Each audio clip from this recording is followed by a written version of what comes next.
And record in live chat. Hello, everyone.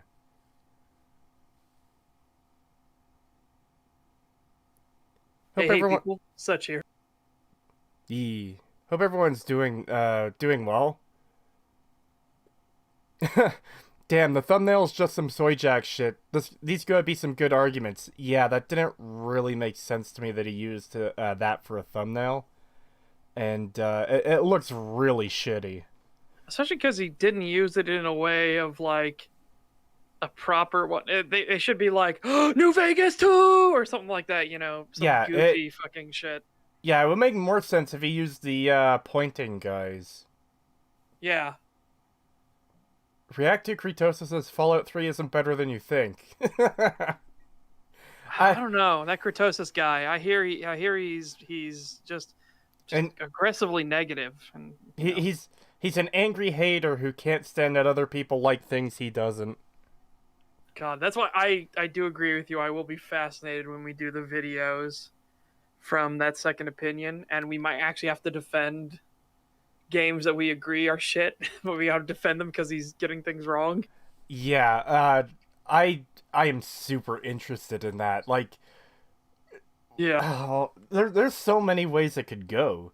He could be totally on point, but just not backing it up. He could be totally off base, saying fucking crazy shit like he did about Half-Life 2, and we have to be like, wait, no, what are you talking about? Skyrim is shit, but not for this reason. Dude, given the fact that he did Doom 2016 and got every characterization about Samuel Hayden wrong, I'm just like, oh boy, I can't wait. Yeah, Cannot that one wait. was peak. Oh my god, dude.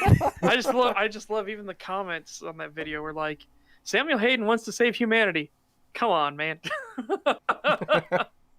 Like, dude, come on.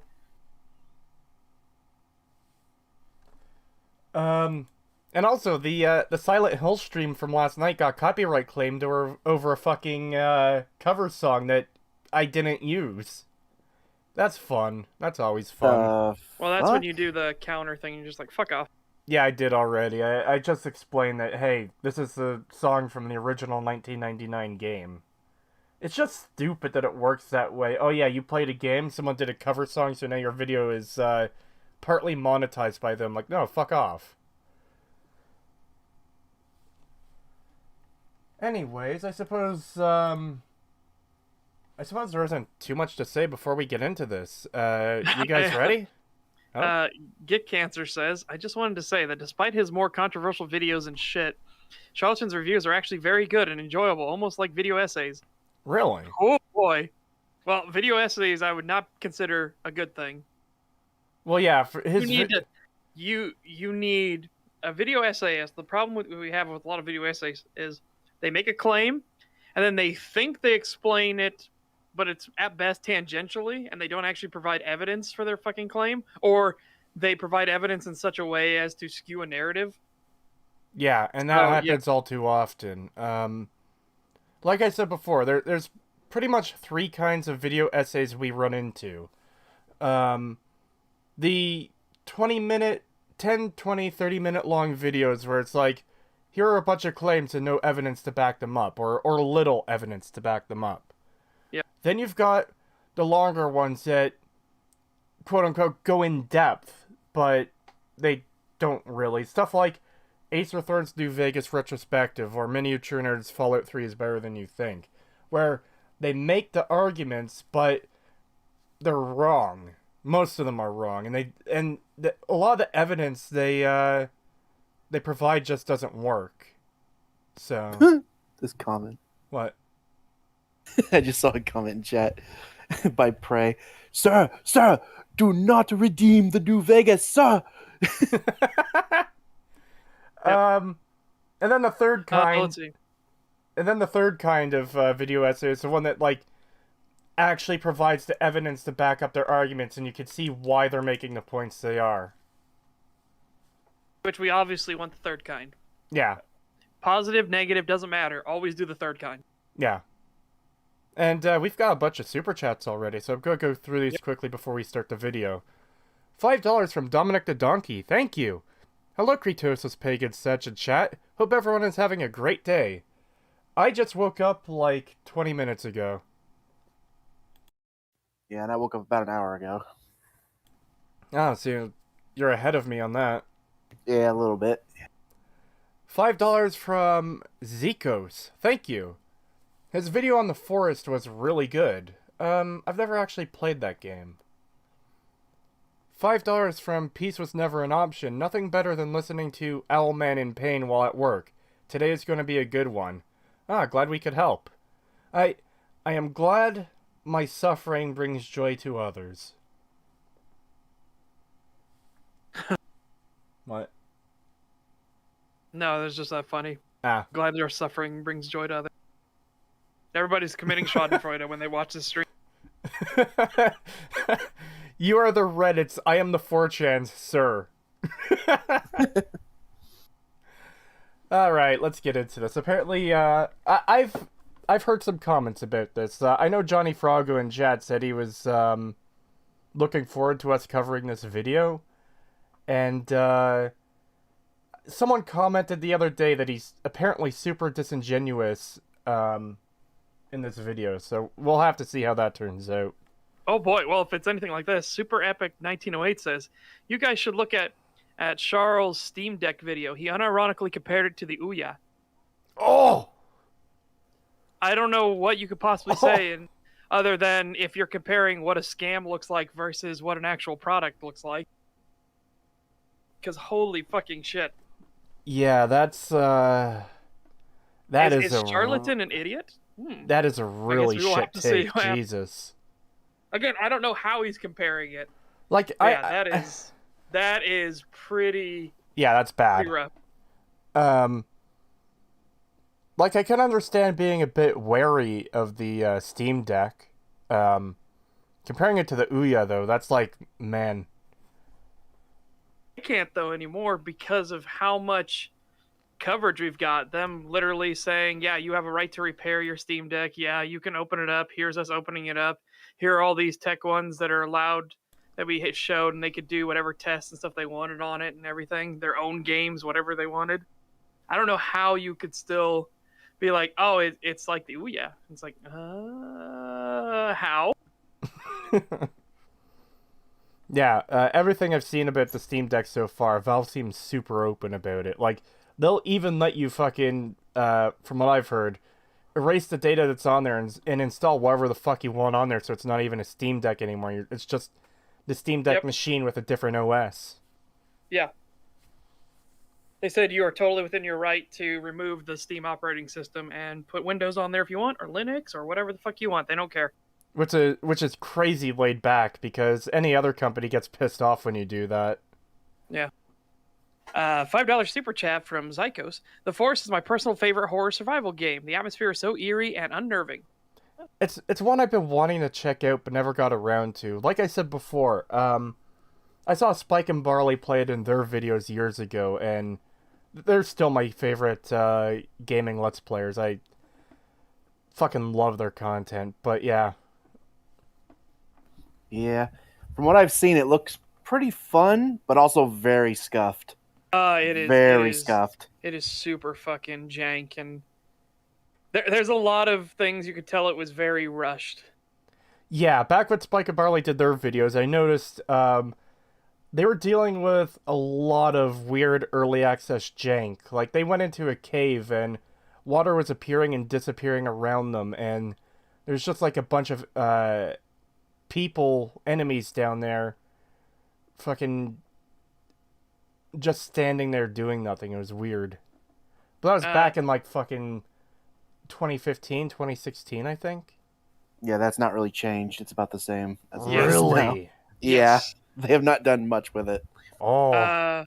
Zoro Arc 720 with $2. Thank you very much. The owl still in the bird cage about being a fur? I am not a furry. I'm not. Anyways, let's get on with this.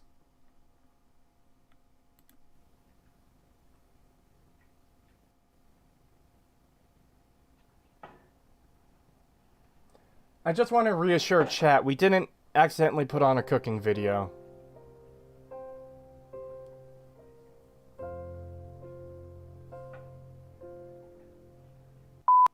So, real quick, before we get in, I just wanted to say thank you for all of you that participated in that survey I put out last video. I have gotten some amazingly good information off that, and thanks to that good information, I have completely revamped the Patreon already, and more stuff is coming. Also, by the way, there will be a fully uncut version of this video with all the extra topics and like bloopers and what have you on the Patreon for $5 and up. So, there you go, patrons. We are already giving you cool new stuff. Today, Okay. Well, let's talk about not paywalling that fucking hard. That's not really a good thing to announce to your audience. And also, when you say uncut, is there stuff that is in your Patreon video that'd be like, oh no, I explained that better. If you just were all on my Patreon, well then go fuck yourself. Ooh. Yeah, what the fuck? Yeah, that would be bad if that ends up happening. Holy shit. I don't care about your bloopers. If you want to put your blooper reel up on Patreon as like a little haha funny thing, yeah. But your entire point of your video here is the best thing Fallout New Vegas 2 could do is not exist. Yeah. So if part of your argumentation and your examples are in that uncut footage on your Patreon, fuck off. Yeah, absolutely. And that's something I noticed when previewing this video too is who is it that EFAP has covered before, and they're like, oh hey, we're on this other site and our videos are even longer over there, and it's like 5 to 10 minutes, and like what the fuck are they putting over there? I've never understood this. Well, I guess it depends, because I can understand people being like, YouTube is censoring these things, well, YouTube is doing this and that. It's the same thing with yeah, but whose video was? But these are the kind of people who don't make the kind of things that YouTube censors. Yeah, but I mean, there was a guy who did a review of The Lost World, and YouTube had a fucking field day with it because, oh yeah, this is copyright. Oh, that's copyright. And was trying to nuke his channel. So he's like, okay, wow. I had to re-upload it to another fucking site. This that is just I can the opening understand. Thing. Go here. Yeah, something like that I can understand, but this is like not anywhere the same as that. Yeah. Especially since you have to pay for it to see it. Yes, I agree. Yeah, and I don't know. This is just personally, I can't imagine paying just to see like a blooper reel, since video recording bloopers aren't usually that amazing. Like, oh shit, I accidentally combined 2 words into one. It was a little awkward. I had to re-record. Oh yeah. No. I dropped my microphone and had to pick it back up. Oh god. One of the best bloopers I've ever heard was, and it's funny because nobody realized it until I was re-listening to it and redoing the edit. Was a guy I was working with. He said in the vast majority of cases, and it's like, wait a minute, did you just? So then I highlighted it. I even put subtitles for what he said, and even put blazing big letters, vast majority, and sent it back to him. And he goes, the fuck did I say? What the fuck? He's like, I've listened to this thing like 15 times through. It's like, yeah, I know.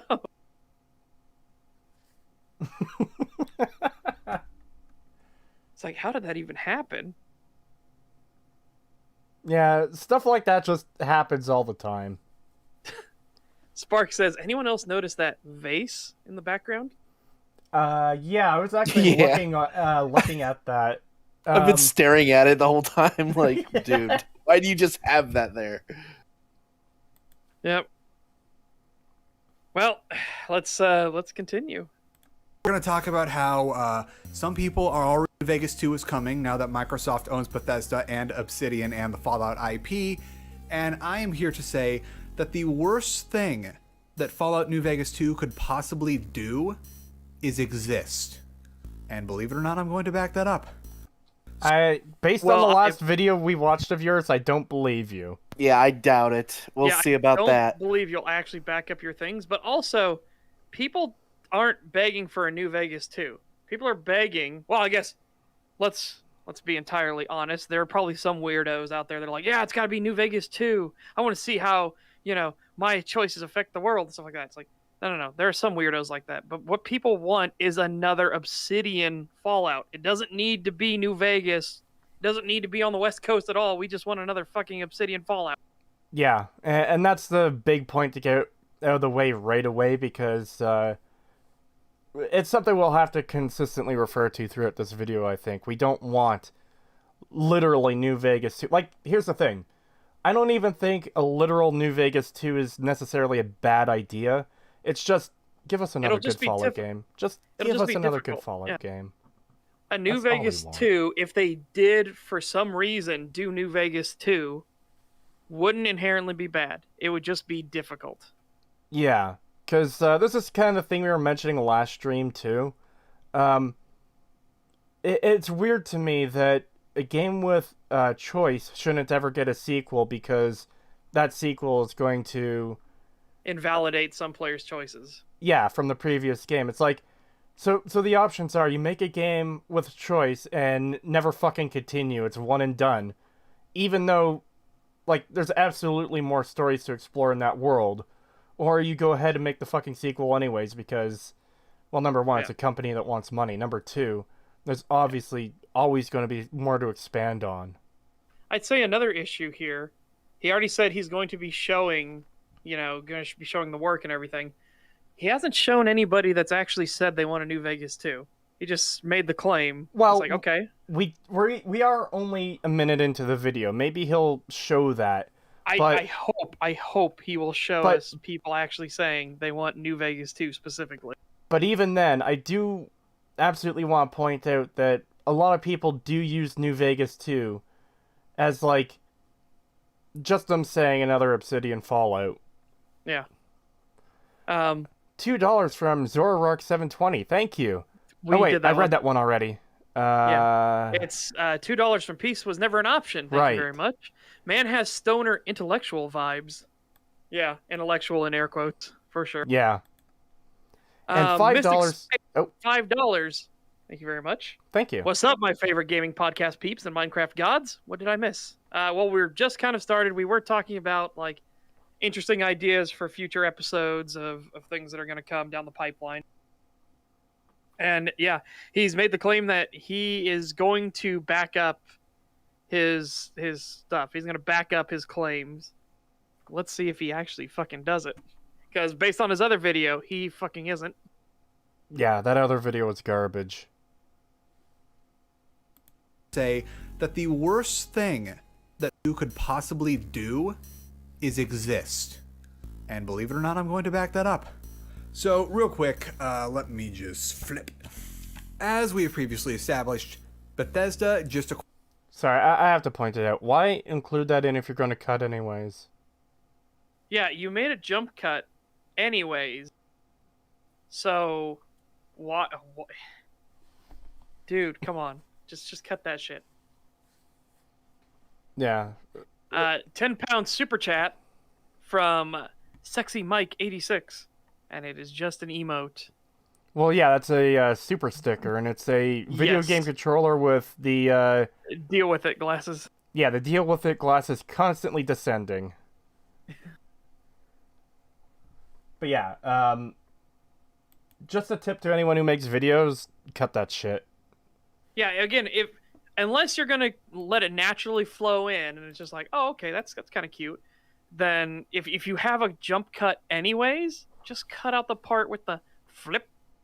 Yeah, it doesn't add anything to the video. Just flip. As we have previously said, Bethesda just acquired Microsoft. The acquisition went through. There were you got that a little backwards, friend. As we just discussed, Bethesda acquired Microsoft. I think you kind of fucked it right there, my dude. These are the kind of things you go back in when you're editing these things, when you have a fucking jump cut literally right before this sentence that you need to fix. Like, dude, it would take you, like, I don't know, 5 minutes to sit down and correct that. It's not a lot of time to spend to fix Bethesda acquired Microsoft. Could you imagine the fucking hellscape gaming would become if Bethesda acquired Microsoft? Jesus Christ. Yeah. $6.99 Maple Leafs from LT. Thank you very Thank you. much. Work started. German beer poured. Creetosis stream on. Fantastic. Thank you. Yeah, gaming is fucked if Bethesda owns Microsoft. Jesus Christ. €5 super chat from Walter B. Gaiman. Thank you. I don't know why people expect a good Fallout now. Microsoft and Bethesda are buddy-buddy. And- Because Microsoft is more willing to take risks. That's how they're dominating right now. Yeah. And they're more willing to let the studios they actually get, continue what they're doing instead of fucking with things. Wait, again, this is modern Microsoft. Microsoft in the past absolutely did the micromanagement, suits coming in, knocking on the door like, hey, what you doing? Yeah. $2 from another Texan Bull. Thank you. Super Thoughts Antagonizing Gamers Cast. Yeah. I guess. $2 from Mystic Space. Thank you. Wait, I've seen this video before. My god, it sucks. Well, thank you for letting us know how bad it gets. Yeah. And- 25 Polish Zloty from Geiger. Thank you very much. It's good to be on time for the stream. Keep up the good work. Well, thank you very much. Thank you. Hope you have fun. I hope you enjoy our suffering like other people in chat do. Well, okay. Now that he did an epic fuck up, let's see if he goes, I meant the other way around. Because again, like I said, you already have a jump cut in here. So there's the thing you should have cut out already, and now there's this where you should have fixed it. I feel like by the end we're gonna say the entire video should have been cut. Maybe. We'll find out. Just acquired Microsoft. The acquisition went through. Complaints by the Fed about this acquisition that led to it being derailed. Everything's like official. They're doing the welcome to the Microsoft family with all the little cartoon avatars of like various Bethesda intellectual properties, and among them is Fallout. And some people have already made some bad takes about how Fallout New Vegas 2 is coming. It's all but confirmed. It's not confirmed. Who Okay. Who said it's confirmed? Who? One, also, you already fucked it up. So again, like I said, when you were going back through this video, when you were doing your edit there and had a fucking jump cut, maybe you should have checked if Bethesda now owns Microsoft was a bit fucking wrong. But yeah, who? Name names, show us these people saying Fallout New Vegas 2 is confirmed. Well, Who? that's the thing too, is I think you're going to be hard pressed to find like a lot of people saying it, because okay, here's the thing. You could I want to know. you could get a random asshole. Weirdos. Yeah, you could get a random asshole or weirdo anywhere saying such and such a thing. There's probably people already saying Fallout 5 is confirmed. Like, okay, we know there is going to eventually be a Fallout 5. That doesn't mean it's literally confirmed right now, you know? Yeah. So, any weirdos saying stuff like that are just off base. That is Danish. Okay, good. Oh? Almost chuffed it. All right. 20 Danish crowns from Frederick Hoyman. Thank you very much. By Danish Queen. What the fuck is this video? Pain. Oh, well, we're going to find out very soon.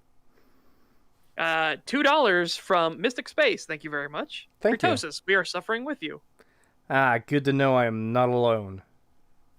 20 Czech krona from Karol Svoboda. Thank you very much. Hey, I was not finished watching EFAP 159 yet.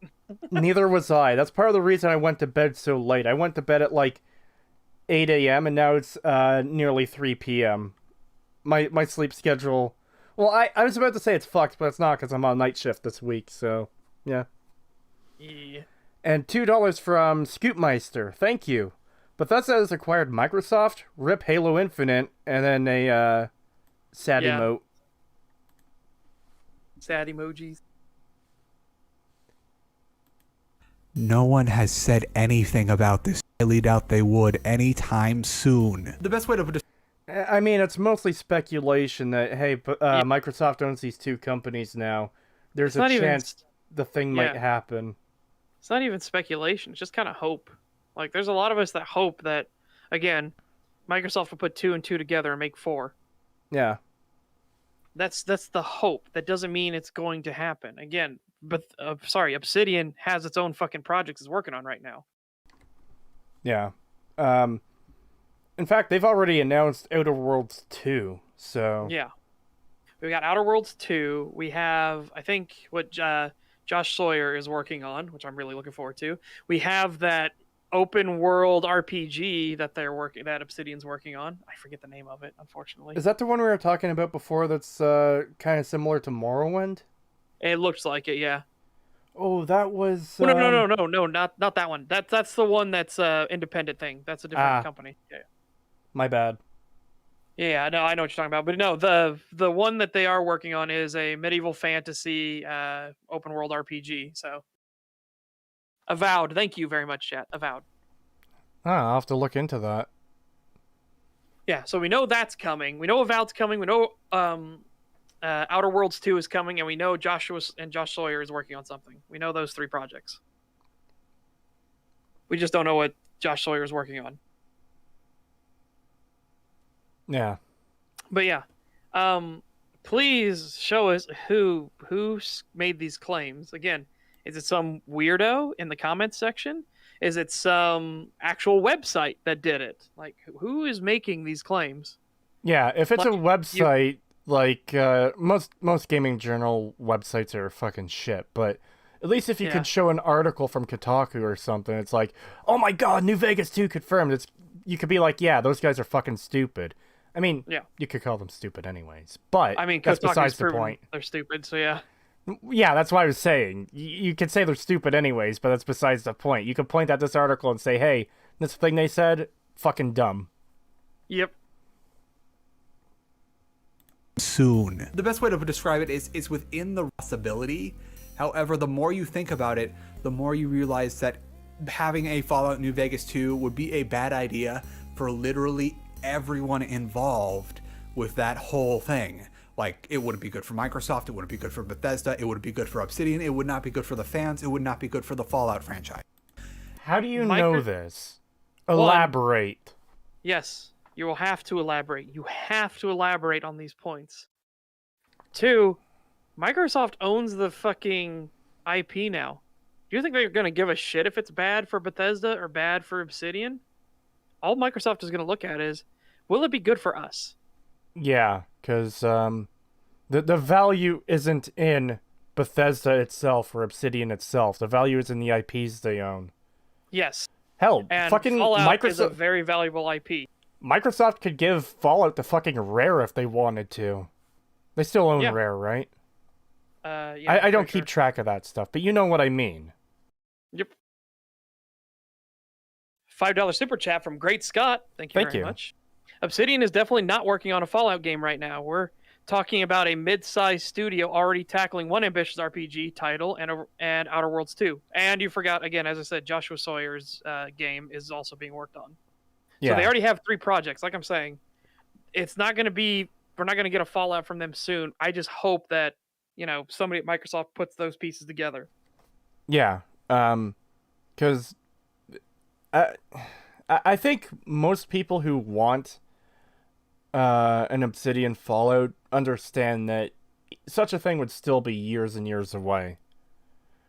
Like, realistically, they're not going to drop any other projects to make another Fallout game. Yeah, well, I mean, yeah, Grounded is still but that's already released, and they're still being developed as it's going. But I don't know, I wouldn't call that, like, an entire new thing. They're not, like, putting together a team specifically. No, I mean, they do have a team for Grounded. Fucking hell, what's a better way to say this? It's already out, and now they're just continuing work on it, but it's already out, playable, people can buy it. It's not like an entire new endeavor where it's going to be a brand new launch of a new title. Yeah. $5 from Peace was never an option. Thank you. His glasses make him look like an evil German archaeologist. Maybe he's the villain of the new Indiana Jones movie. $2 super chat from Great Scott. Thank you very much. Thank you. I just want Mexico/Texas inspired from Hearts of Iron 4. I don't know what OWB is. Old World Blues? I don't know if they're talking about Old World Blues because they started with Hearts of Iron 4. Yeah, I don't know.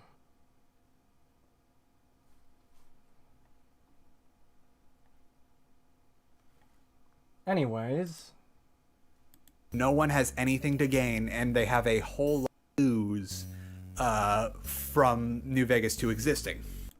again, this is something you really need to substantiate. Everyone has everything to lose and nothing to gain. That is... What's the word? That is a... I guess bold statement that, like, there is nothing to gain. You don't know this. You don't know how it could turn out. Yeah.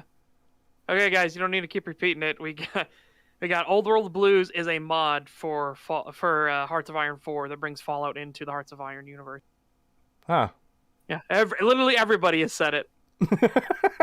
And they are continuing. They're gonna say it more now that you said it. It's a similar thing with them calling me a furry. If you call them out for it, if you call... I'm doing the fucking Gigabrain take here, okay? I'm trying to get them to engage and do more words on the stream, which gets us higher in the algorithm. Oh. Come on, play the game. $2 from Scoopmeister, thank you. Yeah, it's a Fallout mod for Hearts of Iron. $2 from Mystic Space, thank you. Old World Blues is a Hearts of Iron 4 mod. That makes it Fallout. See? Play the game. Anyways, so yeah, we're barely 2 minutes in, and lots of bold claims, and I don't think he has the time to substantiate this in a 20-minute video. So, let's see how this goes. For the Fallout franchise, no one has anything. They have a whole lot to lose from New Vegas 2 existing. So, first entity that really doesn't need a Fallout New Vegas 2 is Microsoft. While it is expected that they want their recently acquired property to start putting out more properties that will make them money and recoup the investment, Bethesda's already got a lot of stuff going on between them and all their studios. Like, Bethesda themselves has Deathloop coming out this year. Fallout 76 is going strong and becoming a much better game than it was at launch. We're eventually... I do want to point out that it still has a fucking very low player base. And they just did more and more free weekends because people still aren't playing. Yeah.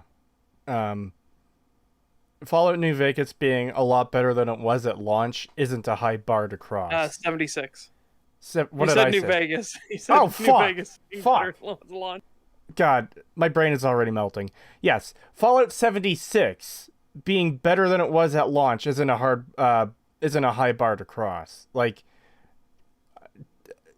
do people forget how fucking bad that game was on launch? Jesus Christ. It was basically unplayable from what I remember. Like, I had constant issues when I played. One of the things, my clearest memory of Fallout 76, there's two of them. I encountered a deer and it just disappeared. It didn't even fade away. It just gone. Yeah, I remember that. My favorite one that I encountered was I came around a bend in a town, and I looked up at a hill, and there were god rays coming out of the fucking hill itself. And I was like, the fuck? You found the holy mountain. Yeah.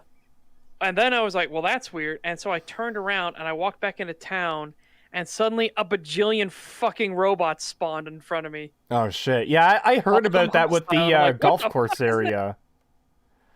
And another one I had is I was walking along, and I was coming through this town, and I saw a truck fucking floating in the air, and I walked over to it. I was walking on nothing. I'm like, what the fuck is going on? Why is it floating? You can't do that. It's not how it works. And I was there for a few minutes. I was like, okay, how the fuck did Bethesda do this? Why did they put a truck in the air? And as I'm thinking that, the bridge fucking fades in out of goddamn nowhere under me and the truck. Fun Sun says 76 can't even say that amount of that amount playing. That amount playing. Oh my god. Yeah. Yeah, everyone's defense for 76 is the game's good now. It's not 2018 anymore. Like, okay, they still charge $60 at launch for a broken game. And even if it is better now, it's still fucking Fallout 76. It still damages the lore, like, irreversibly if it's a part of the main canon. Which, hope to God it's not. We cannot reconcile the changes they've made. Yeah. The Brotherhood, less than 25 years after the bombs dropped, the Brotherhood are contacting fucking Randys on the other side of the country and establishing remote Brotherhood base, this group that is known for being xenophobic and not fucking trusting outsiders from the beginning. And they're contacting Randys to have them play around with advanced technology that they would want to keep out of the hands of the dirty simpleton outsiders. Yeah, again, emphasis on across the fucking continent. Yeah.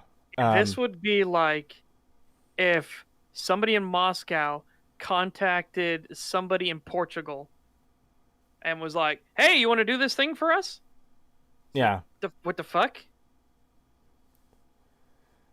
Indigo Gaming is in chat. Hello. 76 is a lore atom bomb. It's atrocious. Yeah, it is. I can't believe some of the shit they did in 76. It's insane. Oh, yeah, and as Great Scott points out, immediately after the war. Yeah. Immediately after the war. It is so frustrating. God, I fucking hate 76. $5 super chat from Mystic Space. Thank you very much. 76 needs to die already. It's a terrible game. Stop defending it, guys. It breaks lore, and Bethesda should not be given any leniency. Yeah. Well, I agree. They shouldn't be given any leniency whatsoever. Yeah, I will give them credit that apparently they've tried to improve the game, I guess, but it still seems like most of their focus, from what I've heard, is on the Atom Shop. I haven't played it. I will not give them credit at all for sticking with a broken, shitty game and actually doing their jobs, the thing that they're paid to do. No, they don't get any credit for sticking with Fallout 76 at all for me. I mean, it's more credit than just abandoning it. That's kind of what I'm getting at. It's like, at least they're trying to make it functional. I still despise it. And I still don't like that Bethesda has done a lot of the things they've done. I just think credit where it's due, they did stick with it, you know? I disagree. I think it would have been better if they would have said, yeah, it's a fucking stinker. We're taking it down. We're issuing refunds. Yeah. I think I would give them more credit if they did that. Them sticking to it actually is more of like, okay, you're just doing your job. You want to clap for that? No, get back to work. Yeah, that's fair, I suppose. Especially since, like I said, everything I've heard about that game since then is, the Atom Shop, the Atom Shop. It seems to be their main focus is getting people to pay money for ridiculous shit. Yeah. €5 super chat from Jericho Astra. Thank you very much. Thank you. Morbid curiosity led me to buy Fallout 76, and playing it felt like a stroke in video game form. It's the fucking, I'll tell you what, the fucking pipe weapons are the thing that triggers the shit out of me in that game. Yeah, it makes sense that they brought them back from Fallout 4, because they were already in the game, but, like, man, fuck pipe weapons. But we are also talking about literally a society really fresh after the bombs fell. Yeah. So, like, where are all the actual weapons? Yeah, that's a good point. And again, they're coming from a vault that has manufacturing capabilities. So where are all the actual fucking weapons? Yeah, you'd think that'd be part of the whole process of, hey, we're going back out into the world and trying to rebuild. Weapons might be important. Yeah, so some of you are going to be security guards. Some of you are going to be our engineers and contractors. Some of you are going to be our, scouts and shit like that. $20 from Dominic the Donkey. Thank you very much. Sadly, while I hope you guys and Mantis are right and it's not canon, knowing Bethesda, especially with the Brotherhood retcon, which could let them have Brotherhood anywhere, 76 will probably be canon. Well, yeah, it's fucking Bethesda. I bet you they're going to want to make it canon, but please, God, don't let it be canon. I'm not hopeful. Indigo Gaming says, you almost have to treat it like Mad Max and just loosely work on a setting while abandoning canon between entries at this point. Yeah, oh boy. Yeah, that seems to be the case. Yeah. And $2 super chat from Kylo Ben Shapiro. Algorithm. Oh, thank you. $10 super chat from Rogue Internet Man. Thank you very much. Oh, Keep up the hello. great Thank you. content, guys. Will do. We have no plans of stopping right now. $5 super chat from Edward. Whoa, we're getting super chat swarmed. Edward Yeah. of the East. Thank you very much, Edward of the East. Don't forget about Fallout First, private servers, and the new custom worlds only available through the subscription service. Oh Yeah. boy, yeah. I still remember the fucking NCR armor that came with that, the cosmetic armor, and my god, it looks like garbage. It looks so bad. It looks like a, no offense to modders, it looks like a poorly done mod. Yep. And we missed super chat up there. 20 Danish crowns. One of them. Oh, I'm sorry. Yeah. Frederick Human, thank you. Fallout 76 does not exist in my headcanon. I think a lot of us agree with you. I certainly do. Indigo Gaming says you can find pipe weapons and vaults in Fallout 4, right? Yeah, for some reason. Because they didn't bother distinguishing between pre-war, post-war. Yeah. Which was really fucking dumb. Because they have a pre-war, post-war in their own fucking flags for loot, and they didn't bother. Well, what's funnier about that, and I proved this in the part 2 of the Fallout 4 analysis that I actually have to remake, but they have a pre-war and post, like, a list of chems, and then they have a pre-war list of chems. It's just the exact same fucking list. Yeah. 20 Czech crowns from Carol Svoboda. Thank you very much. Mr. House will return to Fallout 76 with Lucky 68. Oh god. Please don't. Don't give them any ideas. Yeah. I wouldn't put it past Bethesda to have House find a way to fucking meddle in whatever's going on in 76. I do not trust them. I definitely wouldn't trust them either. Alright, just backtracking us a bit. Yeah. Okay. Acquired property to start putting out more properties, money, and recoup the investment. Bethesda's already got a lot of stuff going on between them and all their studios. Like Bethesda themselves has Deathloop come. Which, okay, correct me if I'm wrong, but didn't Deathloop bomb? Didn't it fail? Did it? Kinda. It's sitting at a 75 or 76% on Steam right now. So it's mostly positive, but from what I've seen, a lot of people aren't really caring for it. Oh, just quickly, Pagan grabbed the link for the NCR Ranger armor in 76. I want to show this on screen because holy shit. Yeah, I figured you would. That's why I grabbed it. Yeah, I just noticed that. So let's get this up on screen. Oh, why isn't that? There we go. The Fallout 76 NCR Ranger armor, everyone. This is what I mean when I say it looks like a mod. Yeah, it just looks off. It looks crusty. It looks like it's like blurry. Well, that could be the screenshot. The stuff behind it doesn't look so bad though. I mean, that's true. The ground looks more precise. The vault looks more precise. Yeah, it does look pretty fucking I also smeary. grabbed that image from the wiki page. Oh. Yeah. So that's like their front. That's their first image on the wiki page. Is this for it? Wow. Indigo Gaming says, I actually like how the obscure survival horror game Dark Earth did it. Post-apocalypse guns were low-tech muskets, and pre-apocalypse guns were crazy powerful but very rare.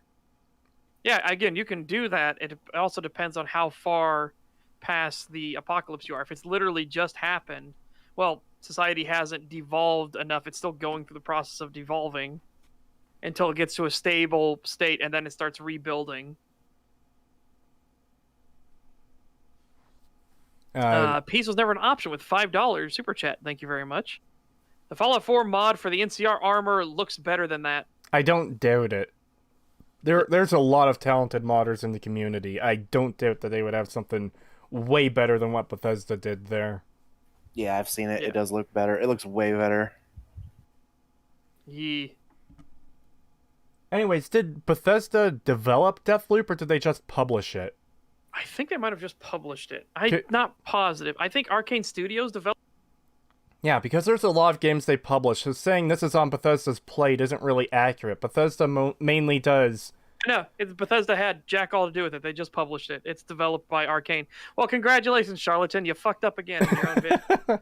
And this is why you need to make the distinction between Bethesda Softworks and Bethesda Game Studios. And I can't remember which is which, but one of them is the publisher, and one of them is the developer that makes Elder Scrolls and Fallout. And yeah, Indigo Gaming in chat just said Arcane developed it, Bethesda owns Arcane. Yeah. So... Chris, $5 super chat from Chris Ellinger. Thank you very much. Thank you. Has Bethesda made any good Fallouts? I just started Fallout 1, and I don't understand why Bethesda would buy a series and completely ignore its strengths. Okay, so here's the thing. Todd Howard was apparently a fan of Bethesda. This is what I've heard repeatedly. So wait, Creetosis, hold on. Todd Howard was a fan of Bethesda. I was about to say. Okay, hold on. That is true. That is why he wanted to work for them.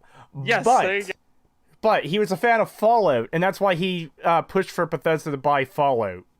Man, I am fucking up everything today. Jesus. Word salad today.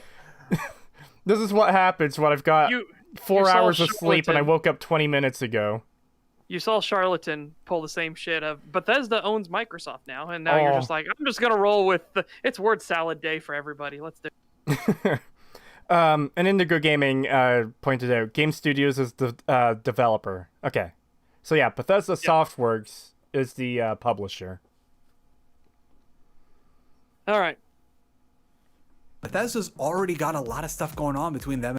Like, Bethesda themselves has Deathloop coming out this year. Fallout 76 is going strong and becoming a much better game than it... Oh, and... I would argue Fallout 76 is not going strong. And I wanted to point this out, too. 76 is handled by one of their side studios, not the main Bethesda game studios. Yeah. Unless something has changed, but that's what I heard last. Who fucking knows? Or maybe that was a claim they made to explain why it launched in such a shit state? I don't fucking know. Possibly. Originally, Bethesda was going to develop a Fallout game, but... as the deal with Interplay evolved, they went on to buy the rights to the game entirely. Yep. Yeah, I remember, I think Setch brought it up before, that there was a huge shit show regarding all of that. Yes, if everyone watching this, look into how Bethesda got the rights to Fallout, and especially how they got the rights to make a multiplayer Fallout. It is a shit show, and my god, Bethesda got some dirty fucking hands with that fucking strangulation they did. Dirty fucking business. Oh god, I just looked up, so I was curious. I was like, what is Fallout 76 sitting at right now? It is mostly positive with a 72% approving score. And I went to look at some of the reviews. You mean on Steam, right? Yes, on Steam.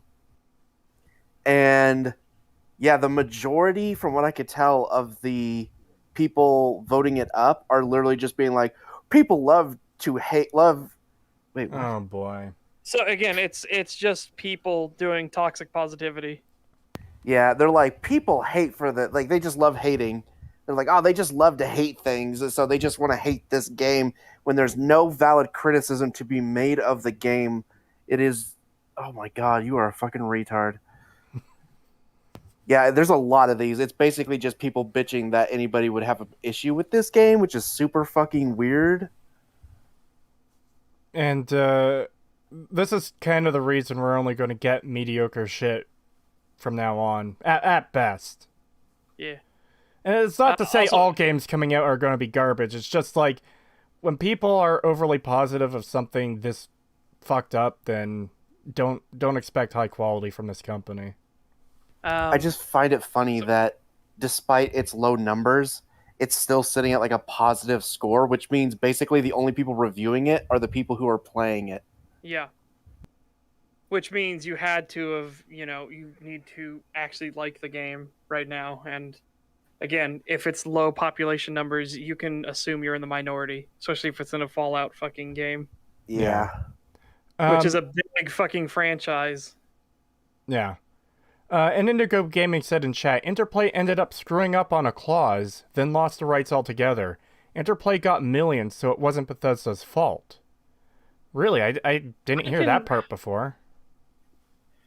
I can see that, but as coming from somebody who was in the Fallout Online stuff and was on the forum when the forums existed back then, it was on that and the testing and everything like that. Hearing it from Interplay's side, I guess they would have a bias to naturally make Bethesda more out as the bad guy, but Bethesda really harped on them and was like trying to get them to screw up any way they could. They kept like contacting them and harassing them over and over again. So them fucking up on a clause, that makes sense. I think we missed a couple super chats here. We haven't done the $10 one, so I'm here with the $10 one ready. Did we? Oh yeah, we did do this one where Bethesda ignores its strengths. Okay, yeah. Yeah. $10 super chat from Elias Butcher. Thank you very much. Thank you. Just hopped on. What did I miss? Also, I don't know if you guys are drinkers, but the channel How to Drink has a few Fallout themed videos. The dude actually made Sunset Sarsaparilla from scratch. Wow. No, I don't drink though. $5 from Dominic the Donkey. Thank you. People love to hate Ride to Hell Retribution, but it's actually great now, Kappa. Ride to Hell Retribution sucks, but I love one aspect of it, and it's that the writers knew that the main character was a fucking moron, and they used it accurately. Like, he wasn't supposed to be a really smart character. They knew he was a dumbass, and he acted like a dumbass the entire game. It's fucking great. And hello, President Man Blast. Hope you're doing well. Indigo Gaming says, yeah, Interplay sold Fallout to Bethesda with the clause that they would make Fallout Online within X number of years, but they failed to. It was all in the contract, I believe. Yeah, and during that time they were trying to make it, Bethesda kept hounding them for shit. Because I do remember some Bethesda stuff coming on to the forums when they were pretty early in the project still.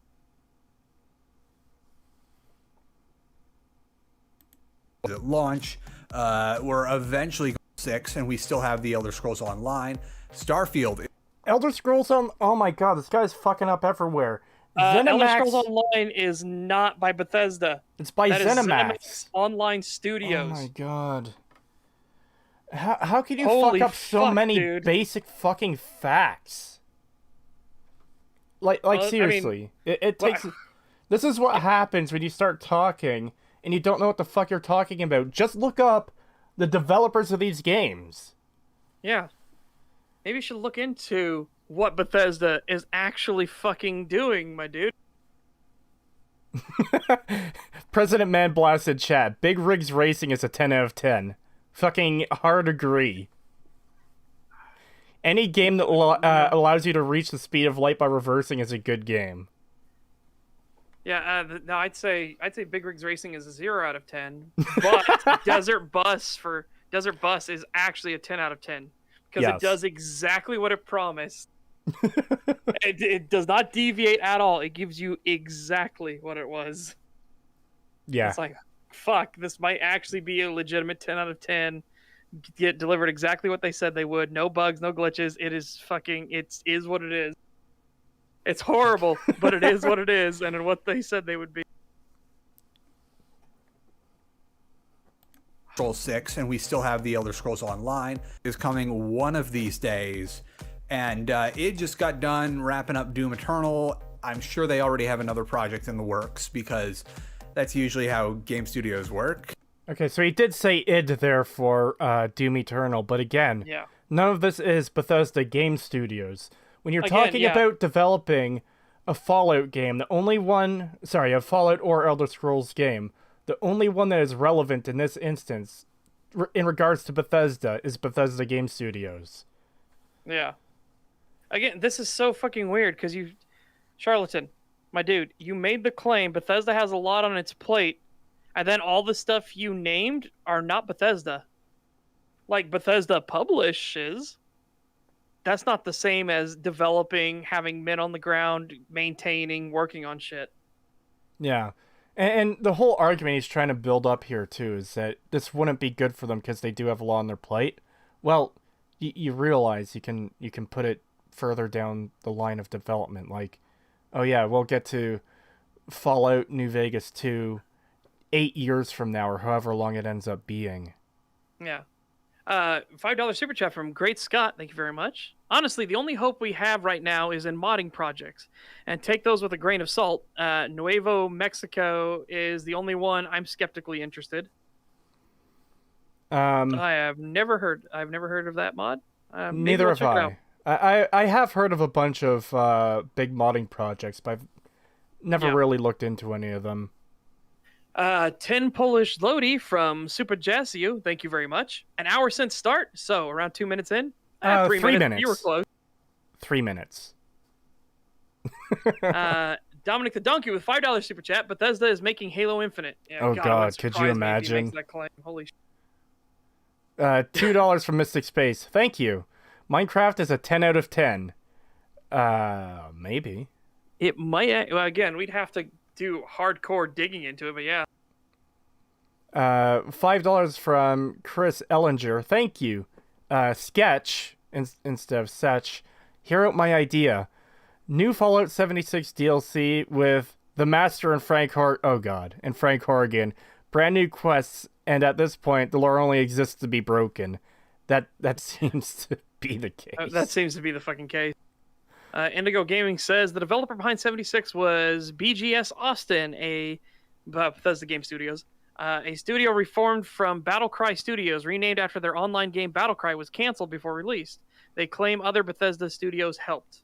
Okay, so this is even more so. Again, Bethesda didn't have anything to do with it. Fan-fucking-tastic. Good job, Charlatan. Maybe you should fucking fact-check your shit. Yeah, it goes a long way to get your basic facts right, because if you're getting basic stuff wrong, like, this badly, then God. Yeah. I'm sorry, dude, but your point is really not good. Yeah, absolutely. We have another project in the works because game studios work, I think. Like, I find that all the studios that implode are ones that couldn't secure projects, like, after they finish one project. And the ones that seem to do well over the years are the people that, like, sort of secure a project in all but name. Okay, the fuck hold on are a you second. talking about? So, you're showcasing Vampire the Masquerade Bloodlines. I can only assume you're saying that the studio imploded because they couldn't secure new projects. No, it's because they ran out of funding.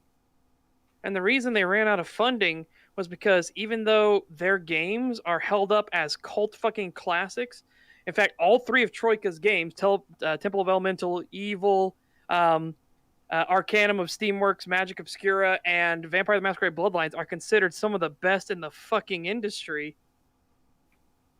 They didn't sell because they didn't get marketing push. They didn't have reviewers. In fact, reviewers fucking ass blasted these games because they didn't understand what the fuck they were doing. And there is a reason that these things are a cult following and people mourn the death of Troika games. It's also worth pointing out that just having a project doesn't mean you're going to survive or not. Yeah. That's weird. That's really weird fucking... To be fair to him, he did say studios that tend to keep going. Now, he didn't say studios that do versus studios that don't. So he didn't make a bold affirmative claim. He said it tends to be this way. No, I know, but I mean, it still seems like a weird claim to make. It is a very weird fucking claim to... Also, Temple of Elemental Evil sold half of what Arcanum did, and Vampire the Masquerade Bloodline sold half of what Temple did.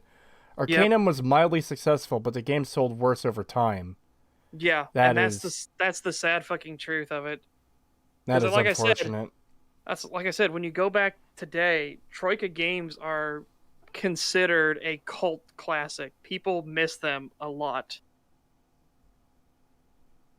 Troika tried to buy the rights to Fallout before Bethesda outbid them. Yeah, we've talked about that before. Yeah, and I would have been amazed if they actually had gotten the rights. My God, the things that could have happened would have been so fucking good. But again, we don't live in that timeline. That would just be pure speculation if we went going down that route. But we live in the timeline where we got Fallout 76, Game of Thrones Season 8, and Rise of Skywalker and Last Jedi. Fucking hell. And Mandalorian. Oh my God. And Mandalorian. And now fucking Marvel Eternals. Holy shit. I haven't seen it. It is super bad. Really? Yes. Oh boy. $2 from Uh. Scoopmeister. Thank you. The Banished are super mutants in Enclave. Oh god. $2 from QTE Corp. Thank you. Just got here. What the hell is happening? Pain. Yeah. That's all you need to know is pain. We're currently listening to Charlatan trying to explain why the best thing Fallout New Vegas 2 could do is not exist. And he has made claims, and they have been wrong every time so far. And he's made very vague, obvious statements like there's a lot of risk if they do it. It's like, there's a risk if anyways, there's always a risk. That's part of fucking game development, my dude. Yeah. $5 from a guy under a bridge. Thank you. Once culture is done with the 90s, we can happily expect New Vegas 2 to be released. But don't worry, we hired a diverse group to make sure it's woke. Oh god. Please no. Please no. Yeah, as Indigo Gaming puts it, we're in the fucking meme timeline. Yeah. You know We what? really are. A lot of the media we had tried to enjoy might be shit, but at least some good memes have come out of it. Dude, at least there's some good fucking media that is coming out. So there is at least hope in this dark, depressing fucking timeline. My favorite part about the Star Wars prequels are the memes. Yeah. Joe thinks Loki was good. Angry Joe has a lot of bad takes. Angry Yes, he Joe does. is a fucking mad take machine gun. Sorry, bad Yes, he take is. machine gun. He is a bad take machine gun for sure. But oh my god. I'm not surprised he thinks Loki was good. Jesus Christ. Dude, that's those people that the music said they should be happy, so they're happy. The music said they should be sad, so they're sad, you know. Is it The music also says you should be clapping now. Is it also- Yay. Is it also that thing Red Letter Media made fun of? Oh my god, ATSTs, ATSTs. I remember Boba Fett. I remember Boba Fett. I am dying for them to release another Nerd Crew episode. Holy shit. Yeah. That is some of the best shit on YouTube. Oh. Indigo, I got some news for you. So, I helped write the Guild Wars 2 review for Angry Joe. And I got some news. I was constantly fighting with Joe on that script. Constantly trying to get him to be like, no, Joe, you can't say this. No, you can't say that. You can't make that claim. Stop it. And I was telling him, Joe, this game cannot be a 10 out of 10 badass legendary seal of approval. It cannot be this. He goes, why? And I said, because the game has no fucking content at the end. There is nothing to do. We are bored out of our fucking minds, running around Lion's Arch, praying to God something will happen because nothing is happening. The final zones in that game are shit. The enemies are annoying. The dungeons are fucking awful. Oh my god, the ending of the entire story is one of the worst things I think I've ever seen. And Joe goes, no, man, it's a 10 out of 10, legendary game approval. And I'm like, no, it isn't. And so we were fighting about that script for a while. So Joe puts out his video. And I have my hand and my face in my hand. The video goes up, and not even 2 weeks later, Joe quits the game because he's bored out of his mind. And he didn't even he made it to level 60. He didn't even get to the fucking end of the game. And he was bored out of his mind. Oh my god. And I was just like, Joe, come on. Come on, man. I pointed all this shit out. I'm trying to help you. Jesus. That is a fascinating story, just to see how badly the hype can grip someone and skew their opinion. Yeah. $5 from Mystic Space. Thank you. Mad Takes. Sounds like a good new title for worst bad takes. Also, no, we live in the Twitter timeline. Oh god, we do. We do live in the fucking... we live in the blue checkmark Twitter timeline. Angry Jew is a joke, not a big surprise. I mean... fucking hell, okay. I was gonna say you just mash two people together, and I remembered who I was gonna mash together to get Angry Jew, and was like, oh, okay, no, maybe we shouldn't go there. Should we continue? Yes. Like after they finish one project and they'll do well over the years are the people that like sort of secure a project in all but name while they're finishing up the last project so that they just hit the ground running. I am literally the Charlatan Wonder, so don't take my word for that. It's also... I mean, I'm not going to take your word for anything at this point. Oh my god, I love that he actually referenced the thing that I was talking about before. I was like, man, your name fits perfectly because you really are a charlatan. He admits it. Really is. He straight up admits he's a charlatan. That's okay then. Well, I guess we don't need to take anything you say seriously ever. I don't even know why we're watching your video right now then. Yeah. We're watching his video to suffer. Apparently. Yeah, apparently. $5 super chat from a guy under a bridge. Thank you very much. Memes are like the 40k warp. We gave them too much power, and they've become more powerful as a result. Memes have bled into reality. Think that's air? It's memes. Also from Indigo Gaming, it's also called pre-production, and that that usually can only happen when you already have a publisher contract or you have the capital to develop unpaid. Yeah, it seems Charlatan Wonder is missing a lot of information here that would strengthen his point if he considered it. So, just to get the definition for charlatan, so we make it as accurate as possible, a person falsely claiming to have special knowledge or skill, aka a fraud. Oh. Alrighty then. So, man, that is not a good thing to fucking admit to. Yeah. Alright, backing up again. Here we go. While they're finishing up the last project so that they just hit... I am literally the Charlatan Wonder, so don't take my word for that. It's also highly likely that Obsidian is currently working on something that they've been working on since wrapping up the Outer Worlds. I believe the Outer Worlds recently had what I think is the final DLC be put out, so they've likely already started another project. What we can establish here, and this is, we can go into context of this. We know they're working Outer Worlds 2. They are doing Avowed, and they were doing Avowed at the time that Charlatan was doing this, so they had multiple projects on their plate. And we know they have Josh Sawyer's personal project. We don't know what that is. Well, keep in mind, and I already made this point, none of this proves that New Vegas 2 would be a bad thing for these studios. He's just saying, hey, they've got a lot of stuff on the go right now. Yeah, exactly. So again, the argument we're trying to get you to provide evidence for is that it would be a bad thing for these. Well, the studios having lots of work does not mean that adding a bit more work is automatically a bad thing. It all depends on if your studio can handle it or not. And it's not just he said it's a bad thing. He said that there's nothing to gain and everything to lose from a New Vegas 2. It's like, okay, you haven't anywhere near substantiated that. And you're miles away from substantiating that. And I argue there is everything to gain from a New Vegas 2. And I don't even particularly mean New Vegas 2. I mean in another Obsidian Fallout. There's everything to gain. Because if Obsidian comes out with another Fallout game and it once again blows everything Bethesda's out of the water, Microsoft's going to be like, hey, it blows it out of the water and it's making us lots of money. I think from now on, you guys are going to be the ones making Fallout. Yeah. There is everything to gain. This could be a fucking power play if they chose to take it. But again, we already know the projects they're working on. Let them work on their projects.